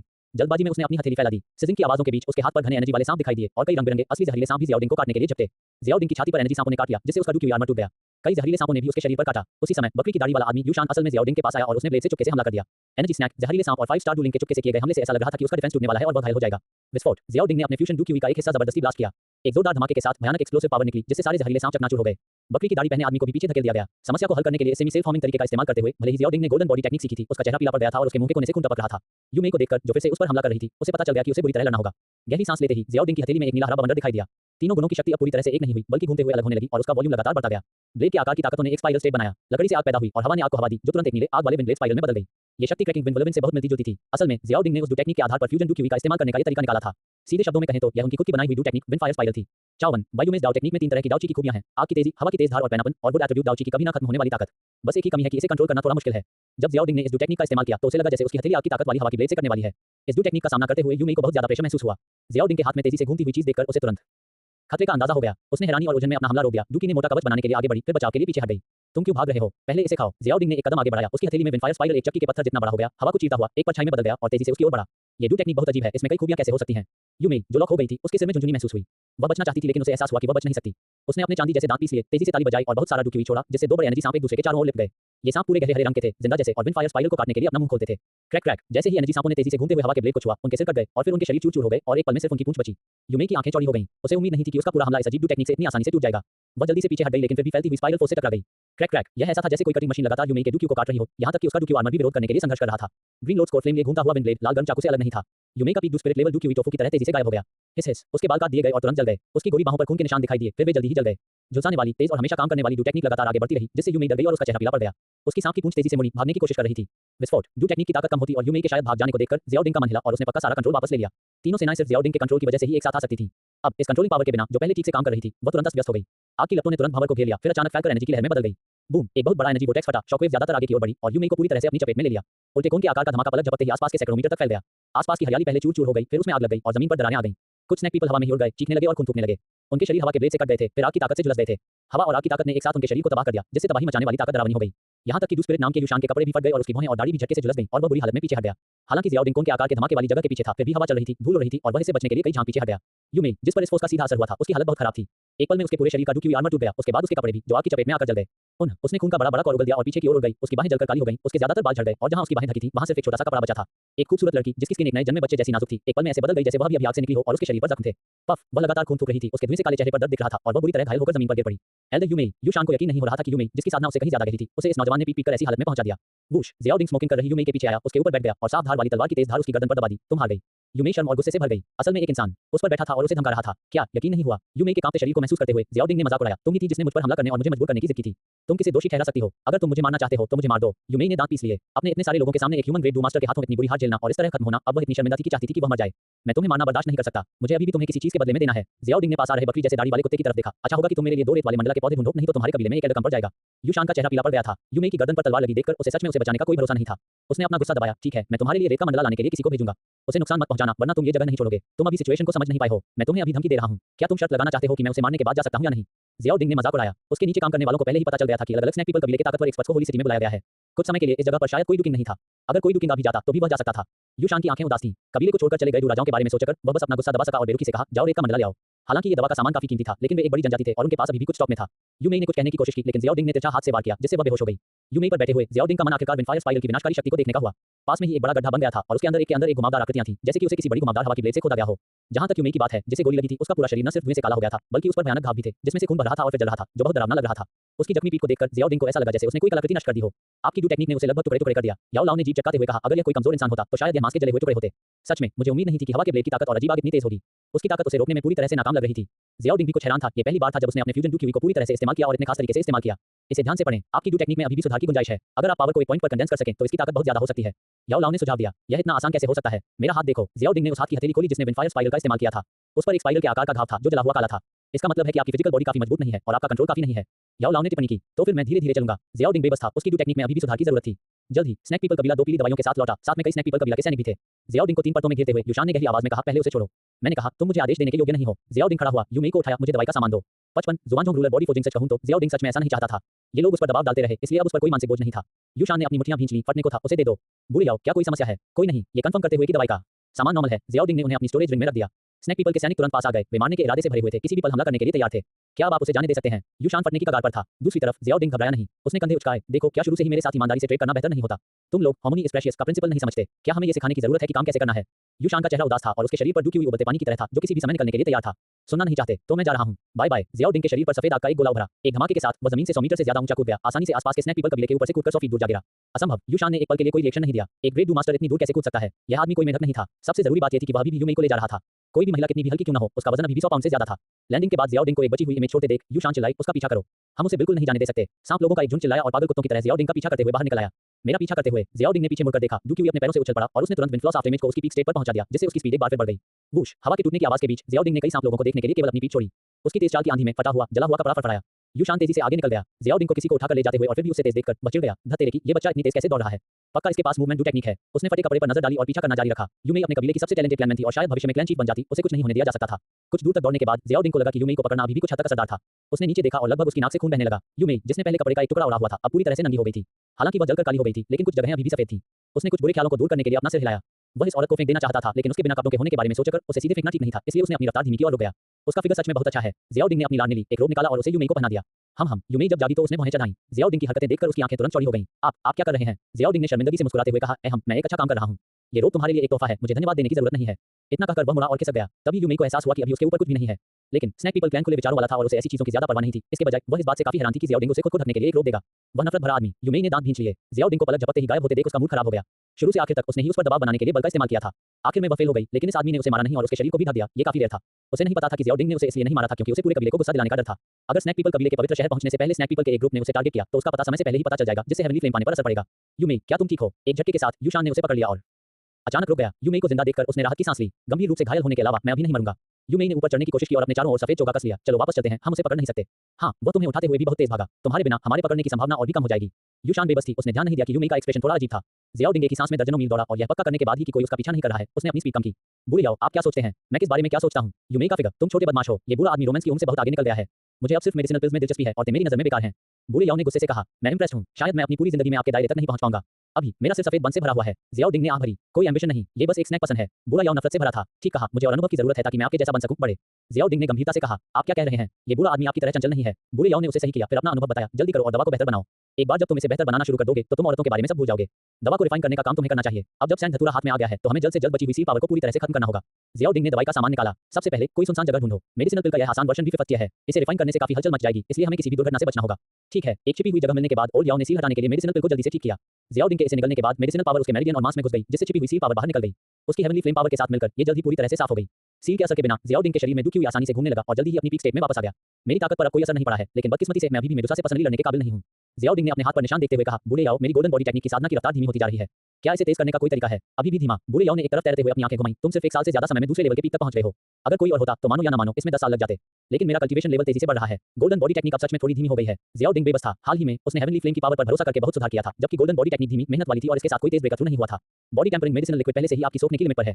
अगर आप और तेजी से सोखना चाहते हैं तो आप सिर्फ दूसरी बाहरी ताकतों पर ही भरोसा कर सकते हैं। बूढ़े याओ ने कुछ सोचा और एक काली चीज निकालने के लिए अपना हाथ उठाया। यह एक चौड़ी छोटी तलवार थी जो एक इंसान जितनी लंबी थी। दरवाजे के पैनल या रूलर जैसी दिखती थी। इस पर खास पैटर्न बने हुए थे जिससे ये पुरानी और भारी काफी अनोखी लग रही थी। इसे ले जाओ और अपनी पीठ पर उठाओ। इससे तुम्हारे शरीर पर कुछ असर पड़ेगा और ये तुम्हारी रुचि को दबाने में भी मदद कर सकता है, जो आजकल बहुत तेजी से बढ़ रहा है। जियाओ डिंग की आंखें हल्की सी चमकी। आखिरकार उसने ओल्ड याओ को अपनी मर्जी से जुबान हैवी रूलर निकालने के लिए मना लिया था। वह जानता था कि ओल्ड याओ के पास ये हथियार था, लेकिन ये बात कहना मुश्किल था। सिर्फ ये हथियार ही नहीं, वह ओल्ड याओ के पास पहले से मौजूद किसी भी चीज का जिक्र नहीं कर सका। ये फ्लेम मीटियोरिक प्रोफाउंड आयरन से बना है। ये काफी भारी है और आपकी फिजिकल बॉडी को हर समय प्रेशर में रख सकता है। इसके अलावा इसका डू क्यूई पर सेपरेशन इफेक्ट होता है जो आपको अपनी डू क्यूई को और भी ज्यादा प्योर बनाने में मदद करेगा। बूढ़े याओ ने इसे पेश किया और इसे लापरवाही से फेंक दिया। जियाओडिंग ने उसे पकड़ा और उसका शरीर डूब गया। भले ही वह दिमागी तौर पर तैयार था, लेकिन वह इस चीज के वजन से हैरान था। यह जानना जरूरी है कि उसने खास तौर पर बॉडी टेम्परिंग डू टेक्निक सीखी थी। भारी होने के अलावा इस चीज से एक खास शक्ति भी निकलती थी जो सीधे उसके डू क्यूई को दबा देती थी, जिससे उसे थोड़ा अजीब लगता था। 56 घबराए नहीं, मैं मेहमान हूं। उसने उसे जोर से घुमाया और हवा में तुरंत सीटी जैसी आवाज आई। इस हथियार के साथ एक डी रैंक डाउ टेक्निक भी आती है। आप अभी गोल्डन बॉडी टेक्निक सीखने में बिजी हैं, इसलिए मैं आपको बाद में सिखाऊंगा। कोई बात नहीं, मेरे पास सीखने के लिए समय है। जल्दी मत करो, आपके पास कुछ प्रॉब्लम है जिन्हें सॉल्व करना जरूरी है, नहीं तो इसका असर बहुत बड़ा होगा। याओ लाओ का एक्सप्रेशन सीरियस था। आपका एक्स्ट्राऑर्डिनरी टैलेंट और पावरफुल ब्लड लाइन फायदे हैं, लेकिन कुछ हद तक वे नुकसानदायक भी हैं। नुकसान? जियाओडिंग सोच में पड़ गया। हाँ सही है, मैं समझाता हूँ। दूसरों की डू क्यूई आसानी से खत्म हो जाती है, लेकिन आपकी नहीं। याओ लाओ ने जलन से कहा, क्योंकि तुम्हारा शरीर लगातार डू क्यूई सोख रहा है, इससे एक समस्या पैदा होती है। तुम्हें डू क्यूई के खत्म होने की चिंता करने की जरूरत नहीं है और तुम आदतन डू क्यूई बर्बाद करते हो। मैं समझ गया, इसका मतलब है कि डाउची इस्तेमाल करने में मेरी काबिलियत ज्यादा नहीं है। दूसरे लोग डाउची के एक हिस्से को दो हिस्सों की तरह इस्तेमाल करते हैं, जबकि मैं इसे बस ऐसे ही इस्तेमाल करता हूँ। जियाओडिंग जानता था कि वह एक अमीर आदमी की तरह है, उसके पास डू क्यूई की कोई कमी नहीं है। हाँ, अब आपको डाउची पर अपना कंट्रोल बेहतर करने के लिए इस हथियार को दबाने की जरूरत है। यह आपकी भविष्य की डाउ टेक्निक्स की कल्टीवेशन और दुश्मनों के खिलाफ लड़ाई में बहुत फायदेमंद होगा। मैं पहले अपने डू क्यूई को 10 हिस्सों में बांटूंगा, फिर 100 में, फिर 1000 में, ताकि सही कंट्रोल मिल सके। जियाओडिंग ने याओ लाओ की सलाह मान ली। उसे ये भी लगा कि न सिर्फ डू की, बल्कि उसकी फिजिकल बॉडी की ताकत को भी सटीक कंट्रोल की जरूरत है, ताकि वह जितना चाहे उतना फोर्स इस्तेमाल कर सके। अगर वह माइक्रो लेवल कंट्रोल हासिल कर लेता है तो उसकी कॉम्बैट पावर एक और लेवल बढ़ जाएगी। अपना भारी शरीर लेकर जियाओडिंग ऑफिशियली रिफाइनिंग स्टेज में चला गया। कुछ समय के लिए उसका ब्रेक थ्रू बहुत तेज था और मेडुसा की सील ने उस पर ठंडे पानी का एक बेसिन डाल दिया। अब वह एक्टिवली खुद को बदल रहा था। जियाओडिंग को लगा कि उसकी कल्टीवेशन गहरे पानी में चली गई है। अब वह पहले जैसी कैजुअल नहीं रही। उसने अपनी रफ्तार धीमी कर दी और अपनी पीठ पर भारी रूलर रखकर रेगिस्तान में एक तपस्वी साधु की तरह एक कदम आगे बढ़ा। 1 महीने से ज्यादा चलने के बाद जियाओडिंग आखिरकार स्नैक पीपल कबीले के पवित्र शहर में पहुंच गया। जियाओडिंग का मन बहुत शांत था, उसका ऑरा पूरी तरह से कंट्रोल में था, जैसे बिना लहरों वाला कोई पुराना कुआं हो। उसकी नजर दूर और गहरी थी, वह शांति से दूर तक देख रहा था। रेगिस्तान में एक बहुत बड़ा शहर था जिसके चारों ओर बहुत सारे पत्थर बिखरे हुए थे। पत्थरों के बीच से पूरी तरह से हथियारों से लैस स्नैक पीपल कबीले के सैनिक समय समय पर गश्त करते हुए देखे जा सकते थे। इतने कड़े बचाव के साथ चुपके से अंदर आना मुश्किल होगा। जियाओडिंग ने अपने सूखे होठों को हिलाते हुए गंभीरता से कहा। इस बार जियाओ यांग के उलट, जिसके पास गुहे था और लोगों को मदद के लिए लाया था, वह सिर्फ खुद पर और याओ लाओ पर भरोसा कर सकता था। आप यहाँ मेडुसा के साथ व्यापार करने आए हैं, सीधे चले जाइए। याओ लाओ ने शांति से कहा। जियाओडिंग का चेहरा खिल उठा। लगता है आपको सिचुएशन की अच्छी समझ है, बुरे आदमी। आखिरकार मैं 1 और महीने के लिए ठीक हो गया हूँ और इस पूरे समय डू की मेरी रिकवरी में मदद कर रहा है। अगर मैं सोल स्टेट में नहीं होता तो मैं और भी मजबूत हो सकता था। याओ लाओ ने गर्व से कहा, चलो, अगर आज snake people clan Du Huan के सभी एक्सपर्ट भी बाहर आ जाएं तो भी वे तुम्हें ग्रीन लॉर्ड्स को फ्लेम पाने से नहीं रोक पाएंगे। हावी। जियाओडिंग मुस्कुराया। उसके शरीर पर सफेद आग का एक गोला दिखाई दिया और जगह के उतार चढ़ाव के बीच वह सीधे हवा में उड़ गया। जियाओडिंग की आंखें चौड़ी हो गईं, वह चौंक गया। हे भगवान, तुम सच में डू के लेवल पर पहुंच गए हो। डू क्यूबिंग्स की मदद के बिना उड़ने के लिए कम से कम डू तो होना ही चाहिए। मुश्किल से आपने जो डू क्यू दिया वह बहुत जरूरी था। याओ लाओ हल्के से मुस्कुराया। मुझे लगता है कि इतना हाई प्रोफाइल न बनना बेहतर है, कहीं ऐसा न हो कि तुम मेडुसा को डरा दो। जियाओडिंग ने अपना सिर हिलाया। तो चलो, हम एक ट्रिक अपने पास रखते हैं। याओ लाओ सहमत हो गया और उसने जियाओडिंग के पीछे एनर्जी विंग्स की एक जोड़ी बनाने के लिए पावर रिलीज की, जिन पर सफेद लपटें टिमटिमा रही थी। अपने पंख फड़फड़ाते हुए जियाओडिंग गायब हो गया और पीछे एक फुसफुसाहट की आवाज छोड़ गया। दर्जनों मीटर ऊंची शहर की दीवार पर कई snake people clan Du king इकट्ठा हुए जो रेगिस्तान को देख रहे थे। महारानी का हमें यहाँ बुलाने का क्या मतलब है, बिना ये बताए कि हम किसे पहरा दे रहे हैं। एक लाल शरीर वाला स्नैक पसंद बेसब्री से भरा हुआ था। वह फ्लेम स्नैक ट्राइब का लीडर था जो स्नैक पीपल क्लैन के 8 बड़े ट्राइब्स में से एक था। स्नैक पीपल ट्राइब्स में उसकी ताकत बहुत ज्यादा थी, लेकिन उसका गुस्सा बहुत तेज था। अब ये कहने का समय आ गया है, हम इस तरह सबका समय बर्बाद नहीं कर सकते। मुझे अभी भी अपने कबीले में बहुत कुछ करना है। 2 खूंखार सिर वाले डू राजा ने गूंजकर कहा। इन स्नैक ट्राइब के डू किंग मोबासी ने एक सेक्सी फिगर को देखा। हुआ शे, हम लगभग 2 महीने से यहाँ हैं। असल में क्या बात है, क्या तुम हमें अभी नहीं बता सकती? वह जिसे देख रहा था वह रानी मेडुसा का गार्ड कैप्टन था जो पूरे शहर की सुरक्षा के लिए जिम्मेदार था। क्या मैंने तुम्हें नहीं बताया कि एक ह्यूमन रेस एक्सपर्ट यहाँ आ सकता है? हुआ शे ने भौहें चढ़ाते हुए कहा। असल में वे कौन हैं और वे क्यों आ रहे हैं मुझे भी नहीं पता। तो फिर हमें और कितना इंतजार करना होगा? नानशे नाम के एक और डू राजा ने बढ़ाया। सब इतने परेशान क्यों हैं? चूंकि यह रानी का आदेश है, हमें बस पूरी लगन से उसका पालन करना है। वहां मौजूद सबसे बुरे दिखने वाले सांप व्यक्ति यिनशे ने सबकी नाराजगी को दबाते हुए कहा। वूश। इसी समय उन्हें हवा में एक आवाज सुनाई दी, एक एक्सपर्ट के हवा में उड़ने की आवाज। यांसी, जो अभी शिकायत कर रही थी, ने अचानक ऊपर देखा और एक सफेद परछाई को अपनी ओर उड़ते हुए देखा। उसकी पुतलियां सिकुड़ गईं। एक डू हुआंग एक्सपर्ट। मोबासी ने अपनी आंखें सिकुड़ते हुए कहा, यह एक इंसान है, लेकिन इसने लोमड़ी का मुखौटा पहना हुआ है। मुझे उम्मीद नहीं थी कि कोई एक्सपर्ट ठीक उसी समय आएगा जैसा हमने बताया था। नानशे का चेहरा गंभीर हो गया। उसी समय एक जबरदस्त दबाव ने उन्हें घेर लिया। वहां मौजूद सभी डू किंग्स का दिल बैठ गया और उनके चेहरे के भाव बदल गए। इस आदमी की ताकत बहुत जबरदस्त थी, वे पक्का उसका सामना नहीं कर सकते थे। सतर्क रहो। हुआ शे ने गंभीरता से कहा। जल्दी से महारानी को बता दो। गुड मॉर्निंग हैंडसम पुरुषों और सुंदर महिलाओं। जियाओडिंग अचानक रुका और शहर की दीवार पर डू किंग्स का अभिवादन किया। वह मुस्कुराया। आराम के लिए बनाया गया नया मास्क उसके मुंह और आंखों को पूरी तरह से नहीं ढक पाया। जब वह मुस्कुराया तो उसके मोती जैसे सफेद दांत दिखाई दिए जो धूप में चमक रहे थे। पूरे रास्ते उड़ते हुए उसने उड़ान का आनंद महसूस किया और उस समय उसका मूड बहुत अच्छा था। लेकिन उसे जवाब देने के लिए 2 चौकन्नी आंखें थीं, साथ में ठंडे चमकते तीर और भाले भी थे, जैसे वे जरा सी भी असहमति पर हमला कर देंगे। जियाओडिंग ने अजीब सी मुस्कान दी। घबराओ मत, मैं मेहमान हूं, तुम्हारी रानी मेडुसा के साथ व्यापार करने आया हूं। हम कभी भी इंसानों के साथ व्यापार नहीं करते। हुआ शे ने ठंडे स्वर में उत्तर दिया। आप सबको देखो, आप बहुत ज्यादा बंद हो गए हैं। आप यह नहीं समझते कि ज्यादा बातचीत और व्यापार ही गलतफहमियों को कम करने और खुद को मजबूत बनाने का तरीका है। जियाओडिंग ने अपना सिर हिलाया। ये सांप लोग अभी भी एक सेमी प्रिमिटिव समाज में थे, बहुत ज्यादा बंद और एक्सक्लूसिव। क्या आप मुझे बता रहे हैं कि मुझे अपना काम कैसे करना है? ठंडी आवाज के बीच हवा में एक बैंगनी रंग की आकृति दिखाई दी जिसके बैंगनी पंखों से रंगीन रोशनी निकल रही थी जो बहुत सुंदर थी। आज मेडुसा ने हल्के ब्रोकेड के कपड़े पहने थे जिससे उसकी गोरी जेड जैसी बाहें और चिकना नाजुक पेट, पतली कमर, उभरे हुए स्तन, सिंदूरी होंठ, गोरी त्वचा और हरे रेशमी रिबन से बंधे लंबे बाल दिख रहे थे। उसका एक्सप्रेशन ठंडा, सुंदर और नेक था। उसकी तारों भरी आंखों में कोई इमोशन नहीं था जिससे हर कोई दूर था। हालांकि यह तीसरी बार था जब उसने मेडुसा को देखा था, फिर भी जियाओडिंग पूरी तरह हैरान था। शायद वह अपनी पूरी जिंदगी में उसके जैसी औरत को देखकर नहीं थकेगा। जियाओडिंग ने दिल से तारीफ की। कुछ महीनों के बाद तुम और भी ज्यादा सुंदर और मनमोहक लग रही हो। 57 ये औरत पागल है, मैं इसे एक तारीफ के तौर पर लूंगा। मेडुसा ने लोमड़ी का मुखौटा पहने हुए व्यक्ति को देखा। सफेद चोगा पहने, पीठ पर एक अजीब भारी काली तलवार लिए, वह पिछली बार से भी ज्यादा रहस्यमय लग रहा था। लगता है तुम्हें इतनी तारीफ मिल चुकी है कि अब तुम्हें कुछ भी महसूस नहीं होता। जियाओडिंग ने धीरे से कहा। चलो सीधे मुद्दे पर आते हैं। मैं तुम्हें इवॉल्व होने में मदद करूंगा और उसके बाद तुम मुझे अजीब फ्लेम दोगे। अजीब लॉ विकसित? क्या ऐसा हो सकता है कि रानी मोबासी और दूसरों को हैरानी हुई, जिसके बाद वे बहुत ज्यादा चिंता में पड़ गए। इवॉल्व करने के लिए एक अजीब फ्लेम का इस्तेमाल करने का मतलब है लगभग पक्की मौत। इस व्यक्ति ने असल में ये कहने की हिम्मत की कि वह रानी को बेहतर बनाने में मदद कर सकता है। उन्हें शक था। पहले मेरे सामने 7वीं कक्षा की एक गोली को परिष्कृत करो और फिर मुझे विश्वास होगा कि तुम्हारे पास मेरी मदद करने की क्षमता है। मेडुसा ने कहा। इसके लिए तैयार हो रही हूं। जियाओडिंग को अंदर से अजीब लगा। अगर याओ लाओ 7वीं क्लास की गोली भी बना लेता तो भी उसके पास कोई दवाई नहीं थी। 5वीं क्लास की गोली के लिए भी दवाई का सामान हाल ही में खत्म हो गया था। वह भाव शून्य रहे, मैं दे सकता हूं, लेकिन आपको औषधीय सामग्री उपलब्ध करानी होगी। हमारे पास कोई नहीं है। मेडुसा बहुत सीधी सादी थी। आपके पास दवाई नहीं है। क्या आप उम्मीद कर रहे हैं कि मैं उन्हें ढूंढ कर लाऊं? ज़ियाओडिंग ने भौहें चढ़ाईं। ओह, क्या तुम एडवांस केमिस्ट नहीं हो? तुम्हारे पास तो 7वीं क्लास की एक गोली के लिए भी दवा का सामान नहीं है। मेडुसा ने व्यंग्य किया। लगता है तुम्हें मेरी मदद करने की क्षमता नहीं है। ज़ियाओडिंग के चेहरे पर कोई भाव नहीं था। मैं अभी बहुत गरीब हूं। क्या ये वजह काफी है? क्या तुम एक छोटी लड़की को बेवकूफ बनाने की कोशिश कर रहे हो? एक एडवांस केमिस्ट गरीब होता है। मेडुसा हंसी, एक ठंडी लेकिन खूबसूरत मुस्कान। उसका बेदाग ज़ैद हाथ थोड़ा हिला। पवित्र शहर के अंदर 3 शक्तिशाली आभाएं आसमान में उठी और तेजी से हवा को चीरते हुए उन्हें घेर लिया। वे सभी डूहुआन थे। मेडुसा का हाव भाव दबंग था। अगर तुम आज 7वीं क्लास की गोली को भी ठीक नहीं कर सकते तो तुम यहाँ से नहीं जा पाओगे। क्या मैं यहीं रहूं और तुम्हारा आदमी बन जाऊं? इसके बजाय ज़ियाओडिंग हंस पड़ा। मेडुसा के दबदबे के कारण उसके पास कोई और रास्ता नहीं बचा था। जरूर, मैंने पहले भी कहा था कि अगर तुम मुझे हरा देते हो तो इस पर विचार करना नामुमकिन नहीं है। मेडुसा ने आकर्षक ढंग से मुस्कुराया, लेकिन फिर उसे एहसास हुआ कि उसके सामने वाला व्यक्ति एक क्षणिक भ्रम में विलीन हो गया है। बकवास। उसकी शानदार मुस्कान गायब हो गई। कुछ गड़बड़ महसूस होने पर उसने अनजाने में अपनी जगह बदल ली। स्विश। ज़ियाओडिंग मेडुसा के पीछे ऐसे दिखाई दिया जैसे टेलीपोर्ट कर रहा हो। उसके डू विंग्स गायब हो गए थे और वह बस हवा में लटका हुआ खड़ा था। मेडुसा को अपने पूरे शरीर में ठंडक महसूस हुई। वह बिना किसी हिचकिचाहट के मुड़ी और एक मुक्का मारा। थप्पड़। ज़ियाओडिंग ने हाथ बढ़ाकर उसे पकड़ लिया और उसकी मुट्ठी अपनी हथेली में पकड़ ली। ज़ियाओडिंग के संपर्क में आते ही मेडुसा की शक्तिशाली डू तुरंत सफेद लपटों में जलकर राख हो गई। उसने जोर से खींचा और मेडुसा बेकाबू होकर उसकी छाती की ओर लड़खड़ा गई। असंभव। मेडुसा का चेहरा सदमे से पीला पड़ गया। उसने धीरे से अपने दूसरे हाथ से वार किया, लेकिन नतीजा वही रहा। वह न सिर्फ ज़ियाओडिंग को घायल करने में नाकाम रही, बल्कि उसने उस हाथ पर से कंट्रोल भी खो दिया। दोनों हाथों से कंट्रोल करके जैसे ही वह ज़ियाओडिंग से टकराने वाली थी, उसने अपनी पकड़ बदली और उसे सीधे जमीन पर पटक दिया। गड़गड़ाहट। शहर की दीवार के बाहर लगे पत्थर तुरंत मलबे में बदल गए। अगले ही पल आसमान से एक सफेद आग जैसी परछाई उतरी और फिर से ठीक उसी जगह पर आकर गिरी। जोरदार धमाके के बीच जमीन में 100 मीटर से ज्यादा चौड़ा एक बड़ा गड्ढा बन गया। चट्टानों के टुकड़े हर जगह उड़ गए और धूल आसमान में उड़ गई। सब लोग हैरान रह गए। रानी, जो इतनी महान और शानदार थी, एक ही बार में जमीन पर कैसे गिर गईं? स्थिति बहुत खराब थी। याओ लाओ, तुम्हें सचमुच सुंदर स्त्री पर कोई दया नहीं है। धूल में ज़ियाओडिंग ने मेडुसा को देखा, जो उसके पैरों के नीचे खून थूक रही थी, और चुपके से याओ लाओ से शिकायत की। याओ लाओ ने शांति से उत्तर दिया, मेरे दिल में कोई महिला नहीं है, इसलिए स्वाभाविक रूप से मेरे हमले निर्दयी हैं। क्या तुमने नहीं कहा था कि तुम्हें सांप की पूंछ पसंद नहीं है? क्या अब तुम्हें बुरा लग रहा है? मैं सिर्फ ऊपरी आधे हिस्से को देख सकता हूं। ज़ियाओडिंग शरारत से हंसा। ये औरत सीधी सादी नहीं है, उसे आसानी से दबाया नहीं जा सकता, याओ लाओ ने कहा और फिर से आसमान में सफेद लौ की 3 धाराएं छोड़ी। Bang bang bang. उड़ती धूल के बीच 3 स्नैक पीपल कबीले के बड़े लोग कराते हुए पीछे हट गए। उनकी दुखी हुई हड्डी कंपा देने वाली आग से तेजी से जल गई। वे अपने दिल में पूरी तरह डरे हुए घबराकर अपना बचाव करने की कोशिश कर रहे थे।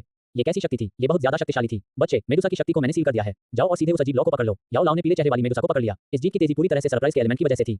मेडुसा को अचानक सामने वाले का ऑरा बहुत ज्यादा महसूस हुआ। पीक डुहुआन होने के बावजूद उसे पूरी तरह दबा हुआ महसूस हुआ।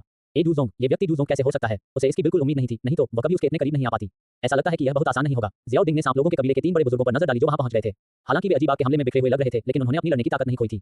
उनके पास बहुत ज्यादा लोग हैं। लगता है मुझे मेडुसा को फिर से बंधक बनाना पड़ेगा। इससे मुझे डाकू जैसा महसूस हो रहा है। ज़ियाओडिंग ने बुदबुदाते हुए बिना मन के मेडुसा को उठाया और शहर के अंदर दिव्य मंदिर की ओर उड़ गया। महारानी को रिहा करो। स्नैक पीपल कबीले के दूसरे एल्डर ने चिल्लाया, लेकिन उस व्यक्ति ने उसे पूरी तरह से अनसुना कर दिया। वह जरूर किसी अजीब सी आग की तरफ जा रहा है। उसका पीछा करो। 3 बड़े डुहुआन बाग की तस्वीरों की तरह उड़ गए, जिससे बाकी भीड़ हैरान रह गई। वे बहुत सारे दिख रहे थे, लेकिन उन्हें समझ नहीं आ रहा था कि इस समय क्या करें। रानी मेडुसा को इस रहस्यमयी व्यक्ति ने पकड़ लिया था। क्या उन्हें उसके साथ रानी पर भी हमला करना था? स्नैक पीपल कबीले के दिव्य मंदिर के अंदर अजीब लौ अंधेरी रात में एक चमकते हुए दीपक की तरह थी, जो याओ लाओ को रास्ता दिखा रही थी। दिव्य मंदिर के अंदर एक महल से गुजरते हुए ज़ियाओडिंग ने फिर से ग्रीन लॉर्ड स्कोर फ्लेम को देखा। सफेद धुंध के अंदर तेज जलती हुई नीली लौ स्पिरिट कोल्ड स्प्रिंग के एक पूल में फंसी हुई थी। यह जिंदा लग रही थी, कभी कमल के फूल के आकार में बदल रही थी, तो कभी एक छोटे सांप के आकार में। एक ट्रांसपेरेंट एनर्जी बैरियर ने इसे फंसा लिया, जिससे यह बाहर नहीं निकल पाया। ज़ियाओडिंग ने मेडुसा को नीचे रखा और चिढ़ाते हुए कहा, तुमने इतने लंबे समय से इसे इवॉल्व करने के लिए इस्तेमाल नहीं किया है। लगता है तुम्हें कॉन्फिडेंस की कमी है। अगर तुम होते तो क्या तुम खुद को जलाने के लिए आग खींचने की हिम्मत करते? मेडुसा ने जवाब दिया। जैसा कि रानी से उम्मीद थी, शुरुआती झटके के बाद वह जल्दी ही शांत हो गई। मैं शायद ऐसा कुछ नहीं करूंगा। ये पूरी तरह से जुआ है। ज़ियाओडिंग ने सिर हिलाया और हल्के अफसोस के साथ कहा, अब तुम्हें पता चल गया है कि मैं तुम्हारे साथ मजाक नहीं कर रहा था। मैं सच में एक केमिस्ट हूं। अफसोस, आखिरकार हमारे बीच भरोसे की कमी है, इसलिए अब ट्रांजैक्शन की उम्मीद नहीं है। मैंने तुम्हें कम आंका था। मेडुसा मानने को तैयार नहीं थी। उसने कबीले के एक्सपर्ट्स को पवित्र शहर में इकट्ठा करने का इंतजाम किया था ताकि इस आदमी से निपटने का पक्का तरीका हो सके। लेकिन यह व्यक्ति डुज़ोंग निकला, बहुत ज्यादा ताकतवर। एक पल के लिए कोई भी उसकी मदद नहीं कर सका। कुछ ताकतवर बुरे लोग हमारा पीछा कर रहे हैं। याओ लाओ ने चेतावनी दी। ज़ियाओडिंग ने अपना बचाव करने की तैयारी करते हुए मुड़कर देखा। 4 बूढ़ी औरतें दौड़कर आईं। लीडर की ताकत पीक डुहुआन लेवल तक पहुंच गई थी और बाकी 3 भी मिड टू एडवांस डुहुआन थी। वे स्नैक पीपल कबीले के आखिरी नींव थे। याओ लाओ को भी सावधान रहना पड़ा। वह इन 4 डुहुआन के साथ उलझना नहीं चाहता था। उसने कहा, उनके पास नंबर है, मेरे पास एडवांटेज नहीं है। चलो पुराने तरीके से चलते हैं। उन्हें मेडुसा की जान से मारने की धमकी दो, अजीब आग पकड़ो और फिर बात करो। जैसे ही ज़ियाओडिंग बोलने वाला था, याओ लाओ ने कहा, अच्छा नहीं है। उसके पीछे कपड़े फटने की आवाज आई। उसके बाद अचानक तेज आभा का विस्फोट हुआ। जब ज़ियाओडिंग ने मुड़कर देखा तो मेडुसा पहले ही जा चुकी थी। एक बहुत बड़ा बैंगनी लंबा सांप ग्रीन लॉर्ड स्कोर फ्लेम की ओर तेजी से बढ़ रहा था। क्या वह हो सकती है? ज़ियाओडिंग की अभिव्यक्ति काफी बदल गई और उसने शाप दिया, औरत, क्या तुम मौत की तलाश में हो? दरार। अजीब आग को फंसाने वाला बैरियर टूट गया। सियान रंग की आग बाहर निकली, जिसने तुरंत बैंगनी सांप को अपनी चपेट में ले लिया। यह महिला बहुत पागल है। वास्तव में इस समय विकसित होने के लिए अजीब लौ का उपयोग कर रही है। पीएस, सांप लोगों के कबीले में 4 बुजुर्ग हैं जो डुहुआन हैं, जो मूल कार्य 4 महान बुजुर्ग के अध्याय 747 से उत्पन्न हुए हैं। ओरिजिनल टेक्स्ट में बताया गया है, जिया जिंगटिन और हेबोडोंग की तुलना में ये 4 ऑरा उनके ऑरा से कुछ ज्यादा मजबूत थे। बेशक ये 4 लोग डुज़ोंग तक नहीं पहुंचे थे, बल्कि पीक डुहुआन लेवल पर थे। जहां तक इस बात का सवाल है कि जब यून और गुहे ग्रीन लॉर्ड स्कोर फ्लेम के लिए स्नैक पीपल क्लैन में आए, तो 4 महान बुजुर्गों ने ओरिजिनल काम में कोई एक्शन क्यों नहीं लिया? तो यह एक बग हो सकता है, या आप अपनी कल्पना का इस्तेमाल करके इसका कारण ढूंढ सकते हैं। उदाहरण के लिए, उन्हें लगा होगा कि यह कबीले को खत्म करने का संकट नहीं था, इसलिए कुछ करने की जरूरत नहीं थी, या शायद वे मेडुसा के रिस्क लेने के तरीके से सहमत नहीं थे। 58 सांप को परिष्कृत करना, उसे उम्मीद नहीं थी कि मेडुसा याओ लाओ के कंट्रोल से बचने के लिए किसी सीक्रेट टेक्निक का इस्तेमाल करके अपने सांप के रूप में बदल जाएगी और सीधे हेवनली फ्लेम में घुस जाएगी। याओ लाओ उसे रोकना चाहता था, लेकिन तब तक बहुत देर हो चुकी थी। बैंगनी रंग की एनर्जी की एक लहर फैल गई, जो एक बैरियर में बदल गई, जिसने उन्हें रोक दिया। जैसे ही सियान रंग की लपटें भड़की, बैंगनी सांप के मुंह से एक तीखी चीख निकली। स्वर्गीय ज्वाला से जलने के दर्द से ज़ियाओडिंग के सिर में झुनझुनी होने लगी। पहली बार उसने इस महिला की तारीफ की। ऐसा करने की हिम्मत करने के लिए बहुत बेरहम होना पड़ता है। महाराज, चारों बड़े बुजुर्ग बेचैनी से रुक गए, लेकिन वे कुछ नहीं कर सकते थे। ज़ियाओडिंग ने आंख भरते हुए कहा, इतनी दूर क्यों जाना? मेरा तुम्हें मारने का कोई इरादा नहीं था। मेडुसा में अब जवाब देने की ताकत नहीं बची थी। वह स्वर्ग की लौ के अंदर संघर्ष कर रही थी, मौत के जरिए जिंदगी पाने का मौका ढूंढ रही थी। आग की लपटों में उसका शरीर फट गया, खून टपकने लगा और फिर जल्दी ही जलकर काला हो गया, यहाँ तक कि उसके सांप के बाल भी एक के बाद एक टूट गए। इतनी ज्यादा यांग और सख्त आग से पहले पीक डुहुआन के तौर पर भी उसका फिजिकल शरीर बहुत नाजुक था, जो तेजी से जल रहा था और तेजी से सिकुड़ रहा था। याओ लाओ, उसकी मदद करो, नहीं तो वह सचमुच राख में मिल जाएगी। ज़ियाओडिंग इसे बर्दाश्त नहीं कर सका। तुम्हें उसकी इतनी परवाह क्यों है? मुझे मत बताओ कि तुम सच में उसे पसंद करते हो, बच्चे। याओ लाओ ने चिढ़ाया, मुझे नहीं पता, शायद मैं उसकी हिम्मत की तारीफ करता हूं कि उसने सब कुछ दांव पर लगा दिया। इसके अलावा अगर वह सच में मर जाती है तो उन 4 डुहुआन पर कोई रोक टोक नहीं होगी और वे पक्का पागल हो जाएंगे। ज़ियाओडिंग ने कड़वी मुस्कान दी। अगर पहले वह सिर्फ मेडुसा की सुंदरता का लालची था, तो अब वह उसके अंदर के चरित्र का सम्मान करता था। सच है, चार डू वांग और डू वांग का एक ग्रुप पागल हो जाए तो सच में बहुत डरावना होगा। याओ लाओ सहमत हुए, लेकिन मैं ज्यादा से ज्यादा इस स्वर्गीय लॉ की तेजी को कंट्रोल कर सकता हूं। मुझे डर है कि मैं और कुछ नहीं कर सकता। बस उसे एक खास तरह की दवा की तरह ट्रीट करें और उसे गोली की तरह रिफाइन करें। उसे और एनर्जी दें, मुझे लगता है कि यह मुमकिन है। जियाओ डिंग ने सुझाव दिया। अरे दिलचस्प है, मैंने इसके बारे में पहले क्यों नहीं सोचा। टॉप टियर मेडिसिनल पिल्स में सभी में इंटेलिजेंस होती है, तो मैं एक सेंसिटिव जीव को बेहतर क्यों नहीं बना सकता। याओ लाओ उत्साहित हो गया और जियाओ डिंग के शरीर को कंट्रोल करते हुए एक कदम आगे बढ़ा। हड्डी कंपा देने वाली आग ने बैरियर को आसानी से जला दिया क्योंकि वह सियान आग के सामने पहुंच गया था। अरे यार, तुम और क्या करना चाहते हो। सांप लोगों के कबीले का बड़ा बुजुर्ग बहुत गुस्से में था। अगर तुम नहीं चाहते कि वह मर जाए तो चुप हो जाओ। जियाओ डिंग ने ठंडी आवाज में कहा, जल्दी से अपने कबीले के टॉप टियर टॉनिक और हीलिंग दवाइयां लाओ। मैं उसे बचाने में तुम्हारी मदद करूंगा। बेहोश मेडुसा को देखकर जियाओ डिंग बुदबुदाया, पागल औरत, मैं तुम्हारी हेवनली फ्लेम यूं ही नहीं लूंगा। मैं तुम्हारी मदद करूंगा। याओ लाओ पहले ही एक क्षण में आ गया था। हड्डी कंपा देने वाली आग बाहर निकली, जिसने सीधे ग्रीन लोड्स को राग को दबा दिया और उसे अपने कंट्रोल में ले लिया ताकि वह अपनी मर्जी से उसे इस्तेमाल कर सके। फिर उसने अपनी सबसे कीमती दवाई निकाली, उन्हें दवा वाला लिक्विड बनाया और सीधे मेडुसा के घायल शरीर पर फेंक दिया। लगभग बेहोश मेडुसा सूखी धरती और मीठी ओस के मिलने जैसी थी। उसके मुरझाए हुए शरीर ने लालच से दवा की शक्ति सोख ली और उसने अपनी आंखें खोली और जियाओ डिंग पर मुश्किल से नजर डाली। ये व्यक्ति असल में उसकी मदद कर रहा था। तुम क्या देख रहे हो? जल्दी से दवा वाली ताकत सोख लो, नहीं तो तुम्हारी पिछली चोटों और जिस तरह से तुमने जबरदस्ती मेरी सील तोड़ी, उसे देखते हुए तुम्हारी हालत पहले से ही बहुत खराब है। बाहरी मदद के बिना तुम पक्का आग की लपटों में फंसने वाले पतंगे की तरह हो, एक बंदगली की तरह। जियाओ डिंग ने नाक से कुड़ी और बड़बड़ाया, धतेरे की, मेरा तुम्हें आग में कूदने के लिए मजबूर करने का कोई इरादा नहीं था। अगर बात फैल गई तो क्या लोग यह नहीं सोचेंगे कि मेरे जैसे बड़े आदमी ने सच में एक औरत को मौत के घाट उतार दिया। ये देखकर कि महारानी को सच में फायदा हो रहा है, चारों बड़े बुजुर्गों ने एक दूसरे को देखा। उन्हें समझ नहीं आ रहा था कि उन्हें इस आदमी को रोकना चाहिए या नहीं। तुम यहाँ क्यों खड़े हो? मेरे पास दवा का सामान खत्म हो गया है, जल्दी करो और कुछ ले आओ। क्या तुम्हें लगता है कि मेरे जैसे गरीब आदमी के पास इतने बड़े सांप के लिए दवा देने की ताकत देने के लिए काफी पैसा है? जियाओ डिंग मुड़ा और चिल्लाया। सच कहूं तो वह काफी उदास था। किसने सोचा होगा कि ग्रीन लोड्स को फ्लेम छीनने से मेडुसा को आग में कूदना पड़ेगा। सांप लोगों के कबीले के बड़े बुजुर्ग ने मुंह बनाया। महारानी को मौत के करीब देखकर उसने दांत पीसते हुए कहा, जल्दी से दवा लाओ। अब उनके पास सच में कोई चारा नहीं था, सिवाय इसके कि वे मरे हुए घोड़े को जिंदा समझकर उसके साथ वैसा ही व्यवहार करें जैसे वह जिंदा हो और बचने के उस छोटे से मौके के लिए लड़ें। उन्होंने सबसे पहले अपने पास मौजूद कीमती दवाइयों का सामान निकाला। जियाओ डिंग को अपनी पसंद का सामान चुनने दिया और फिर अपने स्टोर में खोजने चले गए। बहुत सारी कीमती दवाइयों का ढेर लगा हुआ था, जिससे हॉल दवाइयों की खुशबू से भर गया। इंसान, अगर महारानी मर गई तो हम तुम्हें जरूर मार डालेंगे। सांप लोगों के कबीले के महान बुजुर्ग ने धीमी आवाज में कहा। चुप रहो, अगर तुमने मुझे परेशान किया तो तुम्हारी रानी अभी मर सकती है। जियाओ डिंग ने डांटा। बोलने की जिम्मेदारी उसकी थी, जबकि याओ लाओ उसे बचाने की जिम्मेदारी थी, इसलिए असल में उस पर कोई असर नहीं हुआ। स्नैक पीपल कबीले के बड़े बुजुर्ग को बहुत गुस्सा आया, लेकिन रानी की तरफ देखने के बाद, जिसका सांप जैसा शरीर फिर से सिकुड़ गया था, वह अपना गुस्सा दबा सकी और कुछ नहीं कह सकी। याओ लाओ के सुधार के तहत टॉप टियर मेडिसिनल मटेरियल शुद्ध लिक्विड में बदल गए और उन्हें मेडुसा के शरीर में इंजेक्ट किया गया, जिससे आखिरकार उसके नाजुक शरीर में जान आ गई। इसके अलावा याओ लाओ ने ग्रीन लोड्स को फ्लेम की पावर को कंट्रोल किया, जिससे जलने की इंटेंसिटी काफी कम हो गई। हालांकि इवोल्यूशन अभी भी जारी था, लेकिन ये पहले जितना वायलेंट नहीं था। अपना मुंह खोलो और इसे खाओ। ये देखकर कि बहुत सारा दवा वाला लिक्विड बाहर लगाया गया था, जियाओ डिंग ने मेडुसा को कुछ निगलने को कहा। उनके विचार से इसे निगलना ज्यादा असरदार होना चाहिए। मेडुसा ने जियाओ डिंग को मुश्किल भाव से देखा। तुम क्यों हिचकिचा रही हो, पागल औरत? जियाओ डिंग ने चिढ़कर कहा। बाद वाली लड़की के चेहरे पर नाराजगी थी, उसकी मांसपेशियां और हड्डियां जल गई थी, जिससे उसके लिए मुंह खोलना नामुमकिन हो गया था। याओ लाओ, लगता है हमें इसे खोलना पड़ेगा। जियाओ डिंग को एहसास हुआ। मुझे पता है। सोल पावर का एक उछाल आया, जिससे मेडुसा को अपना मुंह खोलने में मदद मिली। अंदर का हिस्सा असल में पूरी तरह से काला हो गया था, जिससे पता चलता था कि हेवनली फ्लेम कितनी डरावनी थी। स्वूश स्वूश, शुद्ध हीलिंग मेडिसिनल लिक्विड के बड़े-बड़े गुच्छे अंदर डाले गए और तेजी से फैल गए, जिससे मेडुसा के खराब हो रहे अंदरूनी अंगों को एनर्जी मिली और उसे डटे रहने की ताकत मिली। समय बीतता गया और याओ लाओ ने सभी तरह की इस्तेमाल होने वाली दवाइयों को रिफाइन करके मेडुसा के शरीर में मिला दिया, फिर भी वे उसके शरीर को जलने से नहीं बचा सके। अलग-अलग दवा वाले लिक्विड ने मेडुसा को बस थोड़ी देर और जिंदा रहने में मदद की। वे हेवनली फ्लेम से उसके शरीर को खत्म होने का नतीजा नहीं बदल सके। विकास जारी रहा और मेडुसा का शरीर एक हद तक सिकुड़ गया और एक खाली खोल में बदल गया। अंदर का मांस और खून जलकर राख हो गया था, बस थोड़ी सी जान बाकी थी। मैं बस इतना ही कर सकता हूं। वह बचेगी या नहीं, यह उस पर निर्भर करता है। याओ लाओ रुक गया। जियाओ डिंग ने चुपचाप देखा और बुदबुदाया, मैं पहले तुम्हें अपनी पत्नी बनाना चाहता था, लेकिन तुम इतनी पागल हो कि मैं सच में थोड़ा डर गया हूं। स्विश, साइड में खड़े कई बुजुर्ग बहुत गुस्से में थे। क्या इस इंसान का सच में महारानी को नुकसान पहुंचाने का कोई प्लान था? क्या देख रही हो तुम? बूढ़ी औरतें मेरी फीलिंग्स कैसे समझ सकती हो? जियाओ डिंग ने अपने होंठ से खोले। उसकी एक ही बात से चारों डुहुआन के चेहरे पीले पड़ गए, जिससे वे सभी नाराज हो गए। इस समय सांप के शरीर के अंदर की जीवन शक्ति अचानक बहुत ज्यादा बढ़ गई और फिर चटकने की आवाजों के बीच सांप का शरीर फट गया। दरारों के अंदर से अचानक एक चमकदार, रंग-बिरंगी चमक दिव्य प्रकाश की तरह खिल उठी, शानदार और सुंदर। एक भयानक आभा किसी पुराने जमाने के विशालकाय जानवर जैसी बाहर निकली, जिससे जियाओ डिंग का दिल बैठ गया, जैसे वह किसी पुराने जमाने में आ गया हो। फट, तेज बल के कारण कई दर्जन मीटर लंबा पूरा सांप का शरीर टूटकर काली राख में बदल गया, जो हवा में उड़ने लगी। कितना मजबूत आभामंडल है। याओ लाओ का लहजा गंभीर था जब उसने शियाओ डिंग को बचाने के लिए बोन चिलिंग फ्लेम छोड़ी, जो रंग-बिरंगी रोशनी से बचा रही थी। चारों महान बुजुर्गों की सांसें तेज हो गईं, उनकी आंखें चमक उठीं। क्या ये सफल हुआ? वे बहुत ज्यादा उत्साहित थे, ऐसा लग रहा था कि उनके कबीले की कहानी सच में सच हो गई है। सांप लोगों के कबीले की शान हाथ में थी। इसी समय मेडुसा की आकृति अचानक प्रकट हुई, जो गुस्से से भरे चेहरे के साथ जियाओ डिंग की ओर उड़ रही थी। लेकिन ध्यान से देखने पर उसका फिगर ट्रांसपेरेंट था और सिर्फ उसका दिल को छू लेने वाला चेहरा साफ दिख रहा था। और हाँ, आधे रास्ते में ही रंग-बिरंगी रोशनी गायब हो गई और वह एक छोटे सात रंग के सांप में बदल गई और हैरान होकर जियाओ डिंग की बाहों में जा गिरी। जियाओ डिंग हैरान रह गया। याओ लाओ, तुमने सच में एक सांप को रिफाइन कर दिया है। 59, महारानी को रिहा करो। क्या ये सच में काम कर गया? याओ लाओ काफी हैरान था। ऐसा लगता है कि जीवों को सुधारना नामुमकिन नहीं है। आपने सिर्फ उसे बेहतर बनाने में मदद की। यह अभी भी एक मेडिसिनल पिल को बेहतर बनाने से काफी अलग है। जियाओ डिंग ने होंठ सिकोड़े, अपनी बाहों में हैरान छोटे सांप को देखा। उसकी तुलना उस आकृति से करना मुश्किल था जिसने कुछ देर पहले एक बड़ी और डरावनी आभा बिखेरी थी। इस समय छोटा सांप बहुत नाजुक और सुंदर लग रहा था। उसके शरीर पर हल्के बैंगनी रंग की पुतली के साथ बारीक रंग के स्केल्स थे। वह शानदार और सुंदर दिख रहा था, जो मेडुसा के साथ उसकी कुछ कॉमन बातों में से एक थी। उसके शरीर से अभी हल्की दवाई जैसी खुशबू आ रही थी। उसने हाथ बढ़ाकर उसे चुटकी से पकड़ा। वह छूने में ठंडा और बहुत लचीला था। छोटा रंगीन सांप बिल्कुल भी शर्मीला नहीं था। उसने मासूम आंखों से जियाओ डिंग को देखा और अपना सिर झुकाकर उसे नापा। सावधान, यह कोई आम सांप नहीं है। अगर मैंने गलत अंदाजा नहीं लगाया है तो ये सांप 7 रंगों वाला है और इसकी पुतली बैंगनी है। यह एक पुराना बहुत बड़ा सांप होना चाहिए। 7 रंगों वाला, आसमान निगलने वाला अजगर। याओ लाओ हैरान होकर बोला, मुझे मेडुसा के पागलपन की तारीफ करनी होगी। उसने असल में हेवनली फ्लेम की पावर का इस्तेमाल अपनी सोल के इवोल्यूशन को बढ़ावा देने के लिए किया और अपने original purple profound flame snake रूप से अपने पूर्वज 7 कलर स्काई स्वैलोइंग पाइथन में बदल गई। 7 रंग का आसमान निगलने वाला अजगर। जियाओ डिंग ने धीरे से कहा। उसका एक्सप्रेशन थोड़ा कॉम्प्लिकेटेड था। उसने उम्मीद नहीं की थी कि मेडुसा इन हालात में भी सफल होगी। यह ओरिजिनल टाइमलाइन से कई साल तेज था, लेकिन अगर उसे याओ लाओ की मदद नहीं मिलती तो घायल मेडुसा शायद इस बार सफल नहीं हो पाती। ऐसा लग रहा था कि उसने बहुत सी चीजें बदल दी हैं। याओ लाओ ने सोचा कि जियाओ डिंग की बड़बड़ाहट का मतलब है कि वह 7 रंग वाले आसमान को निगलने वाले अजगर के बारे में नहीं जानता था और उसने समझाना शुरू कर दिया। यह एक तरह का राक्षसी जानवर है जो पुराने जमाने में भी बहुत ताकतवर था। बड़ा होने पर इसकी ताकत आसमान तक पहुंच जाती है, जो डू शेंग के बराबर है। अगर मैं अपने पीठ पर भी इससे मिला होता तो शायद एक ही बार में काट लेता। एक बड़े सांप का इंसान को खाने वाला सीन जियाओ डिंग के दिमाग में आया। उस मासूम दिखने वाले छोटे रंगीन सांप को देखकर उसका मुंह फड़क उठा। इस तरह से कहें तो वह अचानक से क्यूट नहीं रही। मुझे नहीं पता कि वह लोगों को खाती है या नहीं, लेकिन शायद वह तुम्हें खाकर बहुत खुश होगी। याओ लाओ ने चिढ़ाया, जो भी हो, मैं अभी उसे पालूंगा और जब मेडुसा ठीक हो जाएगी तब इस पर काम करूंगा। जियाओ डिंग ने बचे हुए दवा वाले लिक्विड पर हाथ हिलाया, उसे गाढ़ा किया और छोटे सांप को दे दिया। बाद वाली की आंखें चमक उठी और उसने कुछ घूंट में उसे निगल लिया और बाद में खुशी से अपनी जीभ हिलाई। जियाओ डिंग ने उसे सीधे अपने कब्जों में ठूंस लिया और उसे एक पर्सनल एनफोर्सर के तौर पर पालने का प्लान बनाया। एक डू जोंग लेवल की एक्सपर्ट जिसे अभी कुछ समय के लिए भूलने की बीमारी थी, क्या उसे साथ न ले जाना बेकार नहीं होगा? ये काम करता है। मेडुसा ने उसे जबरदस्ती इवोल्यूशन कराया, इसलिए शायद उसकी सोल के साथ कुछ गड़बड़ हो गई। उसकी यादें चली गईं, अब वह एक न्यूबॉर्न जैसी है, उसे पालना आसान होगा। याओ लाओ ने कोई आपत्ति नहीं की, उसकी ताकत काफी हद तक ठीक हो गई थी। अगर मेडुसा ने अपनी डू जोंग ताकत वापस पा भी ली, तो भी वह नहीं डरेगा। इसके अलावा वे अब मेडुसा को पीछे नहीं छोड़ सकते थे, वरना चार महान बुजुर्ग बिना किसी हिचकिचाहट के सीधे हमला कर देते। सांप के साथ खेलना बंद करो और जल्दी करो और स्वर्गीय ज्वाला की उत्पत्ति ले लो। याओ लाओ ने आग्रह किया। Swish swish swish swish. चार लोगों ने जियाओडिंग को घेर लिया, उनकी आभा खतरनाक थी। महारानी को जाने दो, स्नैक पीपल कबीले की बड़ी बुजुर्ग ने गहरी आवाज में कहा। वह परेशान थी, ऐसा क्यों लग रहा था कि रानी की याददाश्त चली गई है और वह उन्हें बिल्कुल नहीं पहचान पा रही है। अरे, तुम अपनी रानी को सफलतापूर्वक विकसित करने में मदद करने के लिए मुझे धन्यवाद नहीं दे रहे हो, लेकिन तुम इसके बजाय मुझे मारना चाहते हो। ये कहाँ का न्याय है? जियाओडिंग दुखी दिख रहा था। स्नैक पीपल कबीले का दूसरा एल्डर गुस्से में था। तुम ही थे जिसने रानी को आग में कूदने के लिए मजबूर किया था। बकवास मत करो, मैंने उसे कब मजबूर किया? जियाओडिंग परेशान हो गया, वह ऐसी बात मानना नहीं चाहता था। इसे एक तरफ रखते हुए आप खुद देख सकते हैं, मेडुसा मेरे साथ जाने को तैयार है। तीसरे एल्डर ने मजाक उड़ाया। तुम ही थे जिसने याददाश्त खो चुकी रानी को जबरदस्ती अपने कब्रों में ठूंस दिया था, है ना? ये रानी का अपमान है। क्या तुम अंधे हो? क्या तुम देख नहीं सकते कि वह शुरू में मेरी बाहों में गिर रही थी? वह पक्का मेरे जैसे अल्केमिस्ट के पीछे चलना चाहती है ताकि अच्छी जिंदगी जी सके। जियाओडिंग ने बेशर्मी से कहा। एक तरफ हटो। हमारे एग्रीमेंट के अनुसार मैंने उसे सक्सेसफुली इवॉल्व होने में मदद की, इसलिए हेवनली फ्लेम मेरी है। चारों डू हुआंग इस बात पर अड़े रहे और उन्होंने ऐसे किसी भी समझौते को मानने से इनकार कर दिया। जियाओडिंग ने उस छोटे सांप को पकड़ा जो अपने कॉलर से अपना सिर बाहर निकाल रहा था। एक तरफ हटो, नहीं तो मैं इसे चुटकी काटकर मार डालूंगा। कई डू हुआंग के हाव भाव बदल गए। अगर रानी भी इवॉल्व हो जाती, तो भी वह ज्यादा से ज्यादा इस आदमी के लेवल पर होती। उसकी अभी की हालत में उसे सच में चुटकी काटकर मार डाला जा सकता था। महारानी को नुकसान न पहुंचाएं और हर बात पर चर्चा की जा सकती है। महान बुजुर्ग ने पीछे हटने में सबसे आगे बढ़कर काम किया। मैंने अभी उसे बचाया है और पहले की लड़ाई इसलिए हुई थी क्योंकि तुम मुझ पर हमला करना चाहते थे। ये पूरा ट्रेड इस तरह से हो रहा है, ये भी तुम्हारी प्रॉब्लम है। मैं देख रहा हूं कि तुम स्नैक पीपल से बात करना सच में बहुत मुश्किल है। जियाओडिंग नाराज लग रहा था। इस सफर में पहले उसका सामना यूमेई से हुआ था और फिर मेडुसा के साथ भी ऐसी ही स्थिति थी। ये सांप लोग शायद सब ऐसा ही सोचते थे। मन ही मन बुदबुदाते हुए वह हेवनली फ्लेम के पास गया। अब तक ग्रीन लॉर्ड स्कोर फ्लेम समय के साथ और मेडुसा के इवोल्यूशन से खत्म होने के बाद काफी कमजोर हो गई थी। जियाओडिंग को फ्लेम सीड लेने की कोई जल्दी नहीं थी, इसके बजाय उसने सिस्टम की डिवोरिंग पावर को एक्टिवेट कर दिया। बहुत सारी स्वर्गीय लॉ उसकी ओर उड़ी और फिर गायब हो गई। इससे चारों बड़े बुजुर्ग डर गए, जो पहले से ही उससे नाखुश थे और वे सब हैरान रह गए। वह असल में सीधे स्वर्गीय ज्वाला को खा रहा है। क्या वह इंसान भी है? महारानी अभी इस स्वर्गीय ज्वाला से लगभग जलकर मर ही गई थी। उसके शरीर पर सफेद लौ भी एक तरह की स्वर्गीय लौ लगती है। शायद कोई ऐसा काम तभी कर सकता है जब उसके पास खुद स्वर्गीय ज्वाला हो। चारों महान बुजुर्गों ने आपस में चर्चा की, उनके हाव भाव और भी सावधान हो गए। स्वर्गीय ज्वाला का स्वामित्व रखना और उसकी शक्ति को सीधे भस्म कर पाना, ये व्यक्ति सचमुच भयानक था। जियाओडिंग ने एक लोड सीट निकाली। उसके कुछ किए बिना ही हेवनली फ्लेम अपने आप उसमें घुस गई और स्थिर हो गई। वह शैतानी मुस्कान के साथ वहीं पर पालथी मारकर बैठ गया और इस स्वर्गीय ज्वाला को तब तक लूटने की तैयारी करने लगा जब तक कि सिर्फ ज्वाला का बीज न रह जाए, फिर उसे एक ही बार में निकल गया। याओ लाओ को उसका प्लान समझ आ गया और उसने बिना कुछ कहे कहा, क्या तुम सच में यहाँ भीड़ों को लूटने वाले हो? ये स्नैक पीपल कबीले का इलाका है, मेरे अपने प्लान है, लेकिन मुझे आपको परेशान करना होगा, बुरे आदमी।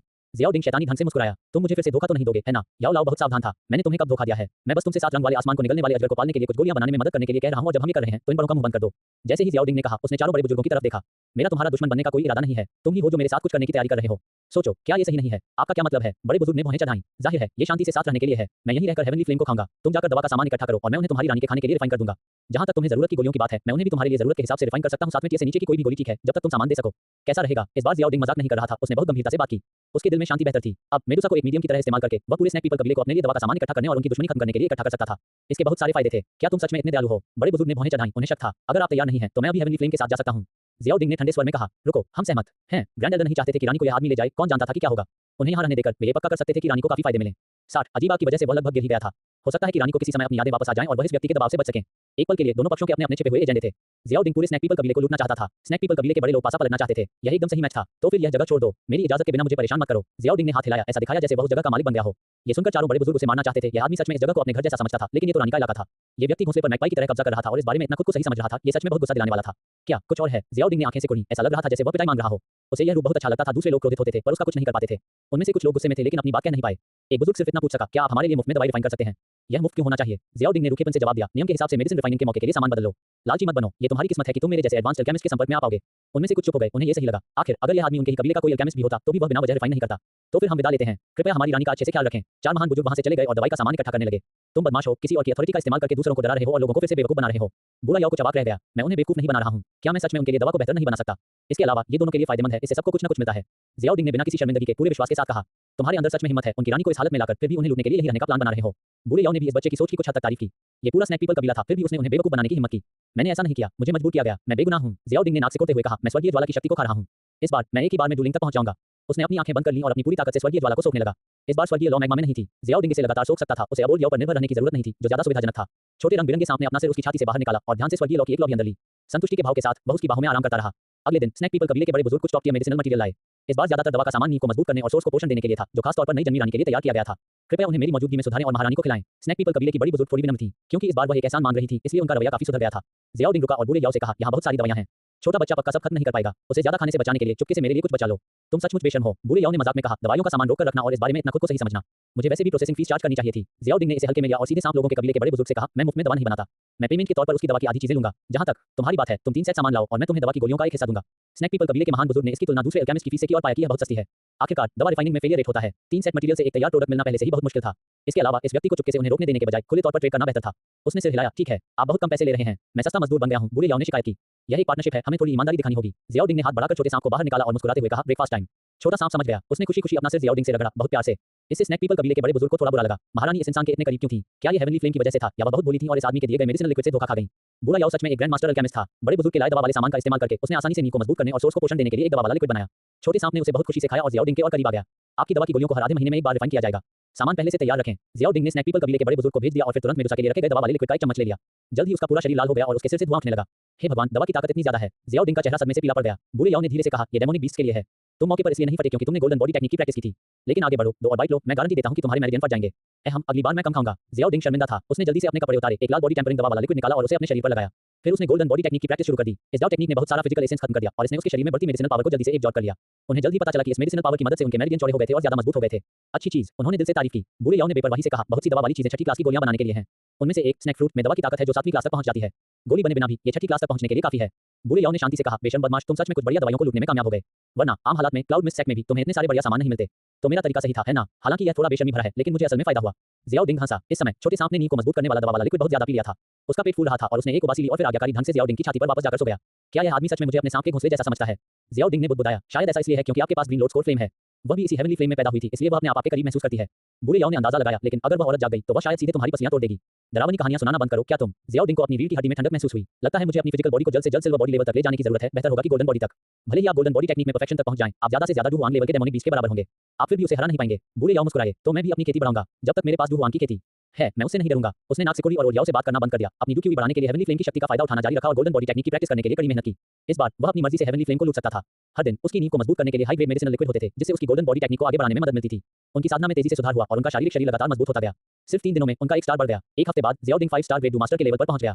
वह आधे महीने में 6 स्टार तक पहुंच गया और 3 महीने बाद वह 9 स्टार ग्रेड डू मास्टर के पीक पर पहुंच गया। उसी समय गोल्डन बॉडी टेक्निक आखिरकार कामयाब हुई और सिल्वर बॉडी लेवल पर पहुंच गई। उसकी स्किन सिल्वर व्हाइट हो गई और उसकी फिजिकल बॉडी डूलिंग लेवल के डेमोनिक बीस्ट जैसी हो गई। दिव्य मंदिर के अंदर लोड्स पेडेस्टल में ग्रीन लोड्स कोर फ्लेम को जियाओडिंग ने तब तक लूटा जब तक कि हरी लॉ का सिर्फ एक छोटा सा हिस्सा ही नहीं बचा। शुरू में अगर उसने सीधे फ्लेम सीड लिया होता और उसे खा लिया होता तो शायद उसकी कल्टीवेशन में सिर्फ 1 या 2 स्टार ही बढ़ते। जैसा कि पता चला, उसने इस स्वर्गीय ज्वाला के साथ एक मोटी भेड़ की तरह व्यवहार किया जिसकी खाल उतारी जा सके और लगातार उसकी शक्ति को निकलता रहा। हेवनली फ्लेम थोड़ा ठीक हो जाता और वह और भी ज्यादा खा जाता। आखिरकार हेवनली फ्लेम भी इसे झेल नहीं पाई और गिरने की कगार पर आ गई। ये फ्लेम सीड होना चाहिए, है ना? 61 आग को भस्म करना, लड़ाई की भावना की ओर बढ़ना। चैप्टर 61 आग के बीज को खाना, डू लिंक की ओर बढ़ना। ये सच में एक आग का बीज है। इस बुरे आदमी को भी इस पर थोड़ा दुख हो रहा है क्योंकि तुमने इसे इस तरह चूस लिया है। याओ लाओ का स्वर दया से भरा था। इन 3 महीनों में उसने खुद ग्रीन लोड्स कोर फ्लेम को अपनी ताकत वापस पाने के लिए आसमान और धरती की एनर्जी को बुरी तरह सोखते हुए देखा था। फिर भी वह जियाओडिंग को खाने से रोकने में पूरी तरह नाकाम रही और आखिर में इस हालत में पहुंच गई। अगर वह कुछ और दिनों तक सोचता रहा तो यह फायर सीड शायद पूरी तरह खत्म हो जाएगा। क्या बकवास है! इससे पहले कि मैं डूलिंग बन जाऊं, ये टिक भी नहीं सका। जियाओडिंग ने बड़बड़ाया, कौन तुम्हें इस तरह चूस कर सुखा देगा? याओ लाओ ने गुस्से से कहा, लगता है इस हेवनली फ्लेम ने पहले बहुत ज्यादा पावर खर्च कर ली थी। मुझे नहीं पता कि अब इसे ठीक होने में कितना समय लगेगा। जियाओडिंग ने कांपते हुए फायर सीड को देखते हुए अपना सिर हिलाया। मैं तुम्हें जल्दी खत्म कर दूंगा। उसने अंदाजा लगाया कि फायर सीड की बची हुई ताकत से उसे खाने से उसे डूलिंग तक पहुंचने में मदद मिलेगी। क्या आप सीधे फायर सीड खाना चाहते हैं? याओ लाओ समझ गया कि जियाओडिंग सिर्फ खून काटने के लिए इस पतली भेड़ को मोटा नहीं करना चाहता था। हाँ, इसे अपने पीक पर पहुंचने में शायद कई साल लगेंगे। तब तक शायद मुझे इसकी जरूरत भी नहीं पड़ेगी। इसे अभी निगल लेना ही बेहतर है। इस तरह मेरे शरीर में मौजूद हेवनली फ्लेम बिना जड़ वाली आग से एक सोर्स वाली आग में बदल जाएगी। जियाओडिंग ने सिर हिलाया, फायर सीड को पकड़ा और एक ही घूंट में निगल लिया। इस बार उन्होंने सिस्टम को इसे निगलने नहीं दिया। यह एक आग का बीज था, स्वर्गीय लॉ की शुरुआत। अगर सिस्टम ने इसका ज्यादातर हिस्सा ले लिया तो थोड़ा नुकसान होगा। बेहतर होगा कि वह इसे सीधे निगल जाए और बिचौलिए को हिस्सा न लेने दे। अरे बदमाश, ये फायर सीड कितना भी कमजोर क्यों न हो, ये फिर भी एक फायर सीड है। क्या तुम इसे बिना किसी सहायक चीज के सीधे निगलने की हिम्मत करोगे? याओ लाओ चौंक गया। बेहतर होगा कि तुम मुझसे मदद न मांगो। सब ठीक होना चाहिए। मेरी डुक्यूवी और फिजिकल बॉडी दोनों अब काफी मजबूत हैं और फायर सीड की पावर मैंने खत्म होने तक खत्म कर दी है। इससे ज्यादा हलचल नहीं हो सकती। जियाओडिंग ने आत्मविश्वास से कहा। अगले ही पल, हे भगवान, बहुत दर्द हो रहा है, मैं बहुत लापरवाह था। जियाओडिंग ने गाली दी। उसका एक्सप्रेशन बदल गया और कुछ बिगड़ गया। उसके पूरे शरीर पर हरी लपटें उठ रही थी और वह पसीने से भीगा हुआ था। उसके अंदर की हालत पूरी तरह से अस्त-व्यस्त थी। फायर सीड जो बेजान था और ऐसा लग रहा था कि किसी भी पल बुझ जाएगा, अचानक इतना ताकतवर हो गया मानो उसके शरीर में जाते ही उसे मुर्गे का खून इंजेक्ट कर दिया गया हो। सबसे जरूरी बात यह है कि इस फायर सीड ने असल में पलटकर उस साधारण हेवनली फ्लेम को पकड़ लिया जिसे उसने पहले ही मजबूत बनाने के लिए रिफाइन किया था, जिससे उसका अंदरूनी शरीर अस्त-व्यस्त हो गया। ये स्वर्गीय लपटें जो उसकी नहीं थी, उसके मेरिडियन को नुकसान पहुंचा रही थी। अगर ज्यादातर शक्ति उसकी अपनी न होती जो मेरिडियन की रक्षा कर रही होती तो वह अब तक घायल हो गया होता। लेकिन उसके शरीर के अंदर 2 ताकतों के टकराव से गर्मी और झटके निकले जिससे उसके मांस और मेरिडियन में सूजन और दर्द होने लगा। जियाओडिंग को ऐसा लगा जैसे उसके अंदर एक चूहा छोड़ दिया गया हो जो बेकाबू होकर इधर-उधर भाग रहा हो। उसने अपने दूसरे डू क्रिस्टल की पावर को मोबिलाइज किया, लेकिन पता चला कि बुरे ट्रिब्यूट और विंडे ट्रिब्यूट डुक्यूवी भी फायर सीड के लिए अच्छी चीजें थी। वे ज्यादा सेपरेशन नहीं दे सकी और इसके बजाय फायर सीड को फायदा पहुंचाया। ये मुसीबत है। मेरी दूसरी एलिमेंटल शक्तियां फायर सीड को रोक नहीं सकती। जियाओडिंग का चेहरा उदास लग रहा था। अगर उसे पता होता तो वह अपने चौथे गुण के लिए लाइटनिंग को नहीं चुनता। अगर उसने वाटर आइस को चुना होता तो वह शायद इस फायर सीड को अभी सीधे दबा सकता था। आपने फायर सीड की अपनी ओरिजिन हेवनली फ्लेम को सोखने की क्षमता को कम आंका। आपकी तुलना में आम हेवनली फ्लेम निश्चित रूप से इस फायर सीड को पसंद करती है। याओ लाओ को जियाओडिंग की समस्या का हल दिख गया। वह साधारण स्वर्गीय ज्वाला जिसे जियाओडिंग ने सुधारा था। ये स्वर्गीय लपटें असल में आग के बीज से बनी थी। हालांकि उन्हें जियाओडिंग ने खा लिया था और बेहतर बना दिया था, लेकिन आग का बीज उन्हें वापस पाने में पूरी तरह काबिल था। उसने पूछा, क्या तुम्हें मदद चाहिए? जब मैं स्नैक पीपल कबीले के लिए दवाई रिफाइन कर रहा था तो मैंने एक मेडिसिनल पिल रखी थी जो मेरिडियन की रक्षा करती है। एक असली मर्द, मैं सह लूंगा। नहीं, मुझे लगता है कि मैं ये झेल सकता हूं। ज़ियाओडिंग असल में सिस्टम को फायर सीड से पकड़ी गई हेवनली फ्लेम को जबरदस्ती खाने देने वाला था ताकि वह कमजोर हो जाए, लेकिन फिर उसे एहसास हुआ कि यह पावर उसकी अपनी ही पावर थी। अगर उसने जिस हेवनली फ्लेम को रिफाइन किया था उसे फायर सीड ने छीन लिया और फिर सिस्टम ने उसे खाकर फिर से बांध दिया तो क्या उसे नुकसान नहीं होगा? भले ही वह अब 9 स्टार ग्रेड डू मास्टर था और सिस्टम रैंक 37 तक पहुंच गया था, जिसका मतलब है कि उसे 37% पावर मिल सकती थी, फिर भी यह एक बहुत बड़ा नुकसान होता। एक बार ऐसा करने के बाद ब्रेकर थ्रू के लिए इस फायर सीड को निगलने का उसका प्लान शायद बेकार हो जाएगा। याओ लाओ ने एक खून जैसी लाल मेडिसिनल पिल बाहर फेंकी। ये ब्लड स्नैक पिल है। इसका असर ब्लड लोड्स पिल जैसा है जो हेवनली फ्लेम्स को भस्म करने में मदद करती है। इसमें यिन स्नैक फ्रूट और आइस स्पिरिट फ्रॉस्ट है जो कुछ समय के लिए आपके मेरिडियंस को बचाने के लिए काफी है। ज़ियाओडिंग का और परिचय सुनने का मन नहीं था और उसने दवा की गोली एक ही घूंट में निगल ली। अचानक उसका पूरा शरीर ठंडा हो गया। उसके गले से शुरू होकर एक बहुत ज्यादा ठंडी ताकत ने उसके शरीर को घेर लिया, जैसे खून के सांप उसके मेरिडियन, मांस और हड्डियों में मिल रहे हों। ज़ियाओडिंग का गर्म पसीना बर्फ में जम गया था। ऐसा लग रहा था जैसे वह अचानक बर्फ की गुफा में गिर गया हो और उसे आग और बर्फ दोनों का एहसास हो रहा हो। इस दवा की शक्ति थोड़ी तीव्र है। ज़ियाओडिंग की हर सांस ठंडी हवा का झोंका थी। छठी क्लास की गोली इतनी तेज कैसे नहीं हो सकती? यह असल में स्नैक पीपल क्लैन के एल्डर के लिए थी ताकि वे अपने जूनियर्स के ब्रेकर थ्रू के लिए इसका इस्तेमाल कर सकें। याओ लाओ ने देखा कि ज़ियाओडिंग के शरीर में फायर सीड की बेचैनी दब गई थी। अब कोई और समस्या नहीं होनी चाहिए। अच्छा, ज़ियाओडिंग का दिमाग उसके शरीर में वापस आ गया। मेडिसिनल पिल की ठंडी ताकत ने उसके लिए बेचैन फायर सीड को दबा दिया और ज़ियाओडिंग उसे ठीक करने के लिए अपनी सारी ताकत लगा सका। हालांकि फायर सीड ने उसकी कुछ हेवनली फ्लेम पर कब्जा कर लिया था, लेकिन आखिरकार उसे बहुत ज्यादा एनर्जी निकल गई थी और वह अभी भी बहुत कमजोर थी। ज़ियाओडिंग ने फ्लेम मंत्र को घुमाया, फायर सीड को घेर लिया और लगातार उसे अपनी शक्ति से मिलाता रहा। फायर सीड को बेहतर बनाने का मतलब था उसे पूरी तरह से अपनी शक्ति में मिला लेना और उस पर कंट्रोल कर लेना। ज़ियाओडिंग की इच्छा उसके आग वाले गुंडू क्यूई के साथ आग के बीच में चली गई। ये लावा जैसी खास एनर्जी का एक ढेर था जो बहुत ज्यादा जमा हुआ था। जैसे ही उसकी शक्ति ने हमला किया, फायर सीड की अपनी इच्छा शक्ति खत्म हो गई और धीरे धीरे उसका विरोध खत्म हो गया, जिसके बाद उसे धीरे धीरे उसके शरीर में घूमने के लिए कंट्रोल किया गया। जैसे जैसे ये कुछ और समय तक फैला, ज्यादा फायर सीड कन्वर्ट हो गया। यह एक जंगली घोड़े की तरह था जिसे लगातार वश में किया जा रहा था, जो अपनी मर्जी से काम कर रहा था। हरा फायर सीड शांत हो गया, लावा के ढेर में बदल गया जो उसके मेरिडियन से बहता हुआ आखिर में उसके डंजियन में बह गया और फायर डू क्रिस्टल में मिल गया। जैसे ही शुद्ध ऊर्जा का यह उभार मिला, असली हीरे के आकार का डू क्रिस्टल चमक उठा, सूरज की तरह जल रहा था। भनभनाहट, डू क्रिस्टल ऐसे वाइब्रेट हुआ जैसे वह जिंदा हो। अचानक उसकी सतह से स्पाइक्स निकले जो तेजी से एक अनोखी हालत में बदल गए, जो समुद्री अर्चिन जैसी थी। बदलाव के बाद डू क्रिस्टल और भी फुर्तीला हो गया, दिल की तरह धड़कने लगा और ज़ियाओडिंग के दिल की धड़कन के साथ सिंक्रोनाइज हो गया। हर धड़कन के साथ एक ग्रेट डू मास्टर से भी ज्यादा पावरफुल एनर्जी रिलीज हुई। बूम, एक जोरदार डू क्यूई फूटा जिससे ज़ियाओडिंग के बाल उड़ गए। साथ ही हरी लपटें उठने लगीं और तुरंत पूरे महल में फैल गईं। हिस हिस, एक छोटा सा सफेद सांप बाहर आ गया। बहुदास होकर अपनी जीभ हिला रहा था। उसे समझ नहीं आ रहा था कि जब वह इतनी गहरी नींद में सो रहा था तो उसे बाहर कैसे निकाला जा सकता है। उसकी क्रिस्टल जैसी बैंगनी आंखों ने ज़ियाओडिंग को देखा और पाया कि यह व्यक्ति पूरी तरह से खून जैसा लाल था और बर्फ के क्रिस्टल से ढका हुआ था। अब हरी लपटों के नीचे बर्फ के क्रिस्टल पिघल गए, जिससे खून के रंग की एनर्जी का एक उभार बना जो तुरंत गायब हो गया। ज़ियाओडिंग के ब्रेकर थ्रू के बाद नए डू क्रिस्टल ने एक शक्तिशाली डिवोरिंग पावर बनाई, जिसने ब्लड स्नैक पिल की अभी तक पूरी तरह से पची नहीं हुई मेडिसिनल पावर को खा लिया और उसे खुद को मजबूत करने की पावर में बदल दिया। आधे दिन बाद ज़ियाओडिंग ने अपनी आंखें खोली। उसकी पुतलियों में हरी लपटें नाच रही थीं। उसने मुस्कुराते हुए कहा, हालांकि कुछ उतार चढ़ाव आए, लेकिन आखिरकार मैं डूलिंग तक पहुंच ही गया। 62 बैटल क्यूई घोड़े में बदल जाता है। सिर्फ 1.5 साल में आप डू मास्टर से डूलिंग बन गए हैं। ये स्पीड थोड़ी अजीब है। याओ लाओ भावुक होकर आह भरने से खुद को रोक नहीं पाई। तुम्हारे 15 साल होने में अभी कुछ महीने बाकी हैं, है ना? 3 महीने दूर। ज़ियाओडिंग ने अपनी मुट्ठी भींच ली और हरी लपटें निकली जो उसके हाथ में तेजी से लुढ़कने लगीं और फिर एक बड़ी आग की तलवार में बदल गईं। डू क्यूई का हथियारों में रूपांतरण ये वास्तव में डूलिंग की पहचान थी। उन्होंने उम्मीद से कहा, मैं 16 साल की उम्र तक डुवांग लेवल तक पहुंचने की कोशिश करूंगा। फाइटिंग क्यू कॉन्टिनेंट पर इसे काफी मुश्किल माना जाना चाहिए, है ना? जहां तक इस बुरे आदमी को पता है, बहुत कम लोग ऐसा कर पाते हैं। टॉप मेजर पावर्स के ज्यादातर जीनियस लोग 17 या 18 साल के होते हैं जब वे डुवांग्स बन जाते हैं, जब तक कि वे किसी पुरानी रेस से न हो और इसे पहले पाने के लिए अपनी ब्लड लाइन पावर पर भरोसा न करते हों।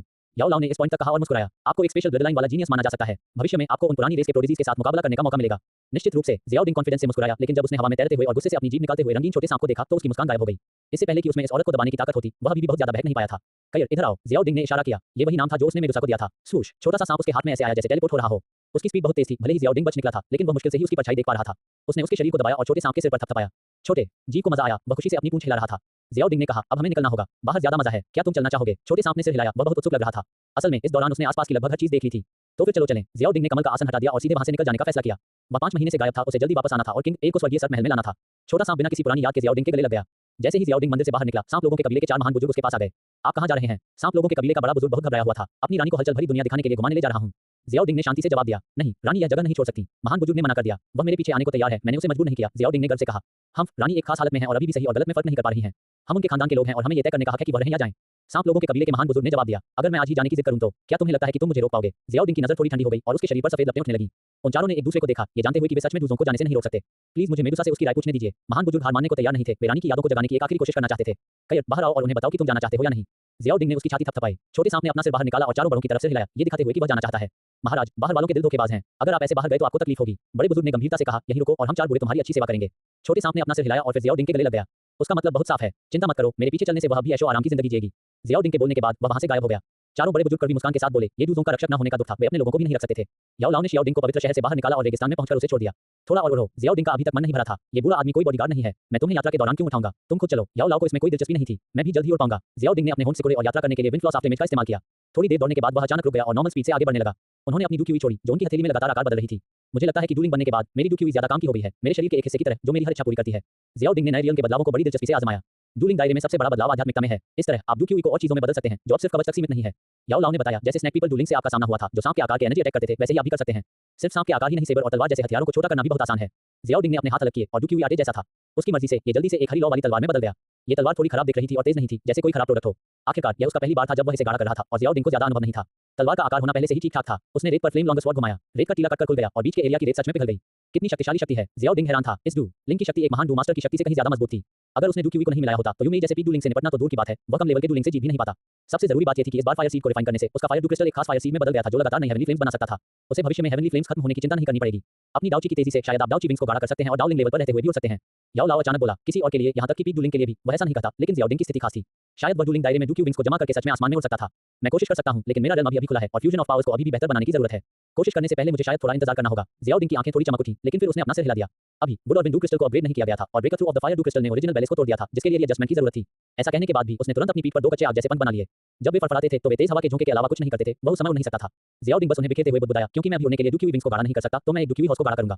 डू क्यूई घोड़े को क्यों गाढ़ा किया जाए? याओ लाओ को यह अजीब लगा। डू की घोड़े में बदल रहा है, घोड़े पर सवार होकर आगे बढ़ना क्या इसे यात्रा का एक तरीका नहीं माना जाएगा? जियाओ डिंग ने इसे हल्के में लिया, लेकिन प्रॉब्लम यह है कि आपका डू की घोड़ा शायद उतना तेज नहीं है जितना आप अपने पैरों पर दौड़ते हैं, है ना? याओ लाओ को पक्का शक था कि यह कोशिश बेकार है। कौन कहता है घोड़े जैसा जानवर भी बहुत तेज दौड़ सकता है? जरूरी नहीं कि वह पक्षी से धीमा हो। आप घोड़े जैसे राक्षसी जानवरों की तुलना पक्षी जैसे जानवरों से कर सकते हैं, वे निश्चित रूप से कुछ पक्षियों से तेज हो सकते हैं। जियाओ डिंग ने जवाब दिया। उसके हिसाब से घोड़े कुछ पक्षियों से जरूर तेज होते हैं, बस जमीन पार करते समय वे दिक्कत देते हैं। जो तुम्हें ठीक लगे, अगर तुम सच में घोड़े की हरकतों की एकदम सही नकल कर सको तो शायद ये सच में काम आएगा। याओ लाओ हंसी और आंसू के बीच फंस गया। ये बच्चा डू क्यूई विंग से उड़ नहीं सकता था, इसलिए वह असल में डू क्यूई को घोड़े में बदलने के विकल्प के तौर पर इस्तेमाल करना चाहता था। उसके आइडिया सच में अजीब थे। बस तुम देखते रहो, एक दिन मेरा डू की घोड़े में बदलना 1000 मील के घोड़े या आसमानी घोड़े के बराबर होगा। डू भी मुझे पकड़ नहीं पाएगा। जियाओ डिंग ने गुस्से में डू क्यू को छोड़ा और किसी चीज का एक टुकड़ा बनाया जो फिर घोड़े के आकार में बदल गया। 63 दोहुआन लेवल के बॉडीगार्ड आधे महीने बाद स्टोन डेजर्ट सिटी के बाहर एक सियान रंग का घोड़ा तेजी से दौड़ा। घोड़ा जलती हुई नीली आग से ढका हुआ था और उस पर टिमटिमाती बिजली के निशान थे। वह कोई जीवित प्राणी नहीं था, बल्कि डू क्यूई से बना था। उसके चारों खुरों पर नीले रंग के बवंडर घूमते थे, जिससे उसकी स्पीड बहुत तेज हो जाती थी और उसकी हरकतें हल्की हो जाती थी, मानो वह हवा में चल रहा हो। घोड़े की पीठ पर हरे रंग की लकड़ी की विशेषता वाली डू क्यूई एक काठी में बदल गई और जियाओ डिंग उसके ऊपर बैठकर सर पर दौड़ने लगा। रेगिस्तान को तेजी से पीछे छूटता देख जियाओ डिंग गर्व से मुस्कुराया। हा याओ लाओ कैसा रहेगा? क्या मेरा डू क्यूई तेजी से घोड़े में नहीं बदल रहा है?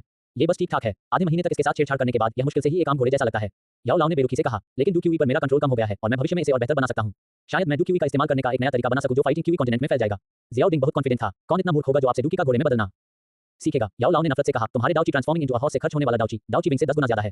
बहुत से लोग इसे खर्च करने को तैयार नहीं होंगे। तुम समझ नहीं रहे हो, डू की का घोड़े में बदलना बहुत बड़ा काम है। ये बर्डमैन में बदलने से कहीं ज्यादा बड़ा काम है। जियाओ डिंग ने कंधे उचकाए और बचा हुआ डू क्यूई घोड़ा गायब हो गया। डू क्यूई के रेशों में बदल गया जिसे उसने वापस ले लिया।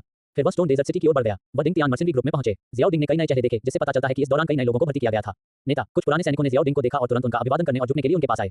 जियाओ डिंग ने सिर हिलाया और अंदर चला गया। खबर सुनते ही हाइबोडोंग बाहर भागा और थोड़ी खुशी से बोला, यंग मास्टर क्या सब ठीक रहा? मुझे वह मिल गया जो तुम चाहते थे। जियाओ डिंग ने बेपरवाही से जवाब दिया। उत्साहित हाइबोडोंग को नजरअंदाज करते हुए वह तेजी से आंगन में चला गया। युवा मास्टर किंगे दरवाजे पर थी। जियाओ डिंग को देखते ही वह तुरंत छोटे कदमों से दौड़कर आई। 5 महीने से ज्यादा समय से उसे न देखने के कारण किंगे ने हल्के हरे रंग की ड्रेस पहनी हुई थी। उसके बाल लंबे हो गए थे और वह काफी लंबी हो गई थी।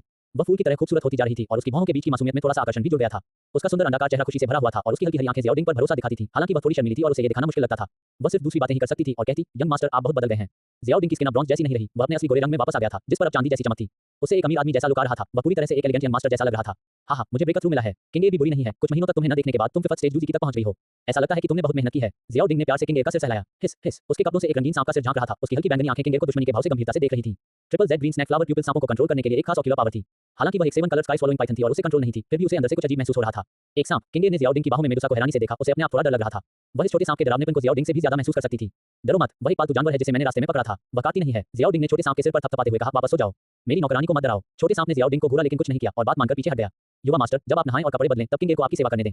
किंगे ने धीरे से मुस्कुराते हुए जियाओ डिंग को कमरे में खींच लिया। उसके कपड़े उतारने में मदद की और उसके मजबूत मसल्स और एक पैक एब्स दिखाए। सिल्वर बॉडी के पूरा होने के बाद जियाओ डिंग की स्किन बहुत जवान दिखने लगी, एक सुंदर लड़के की तरह। उसका लुक अचानक जवान हो गया था, जिससे वह एक असली जवान टीनेजर जैसा दिखने लगा था। किंगे की सेवा में जियाओ डिंग ने आराम से नहाया, सफेद चोगा पहना और फिर हाइबोडोंग को बुलाया। जब हाइबोडोंग ने जियाओ डिंग को देखा, जिसका स्किन टोन काफी बदल गया था, तो वह भी एक पल के लिए हैरान रह गया।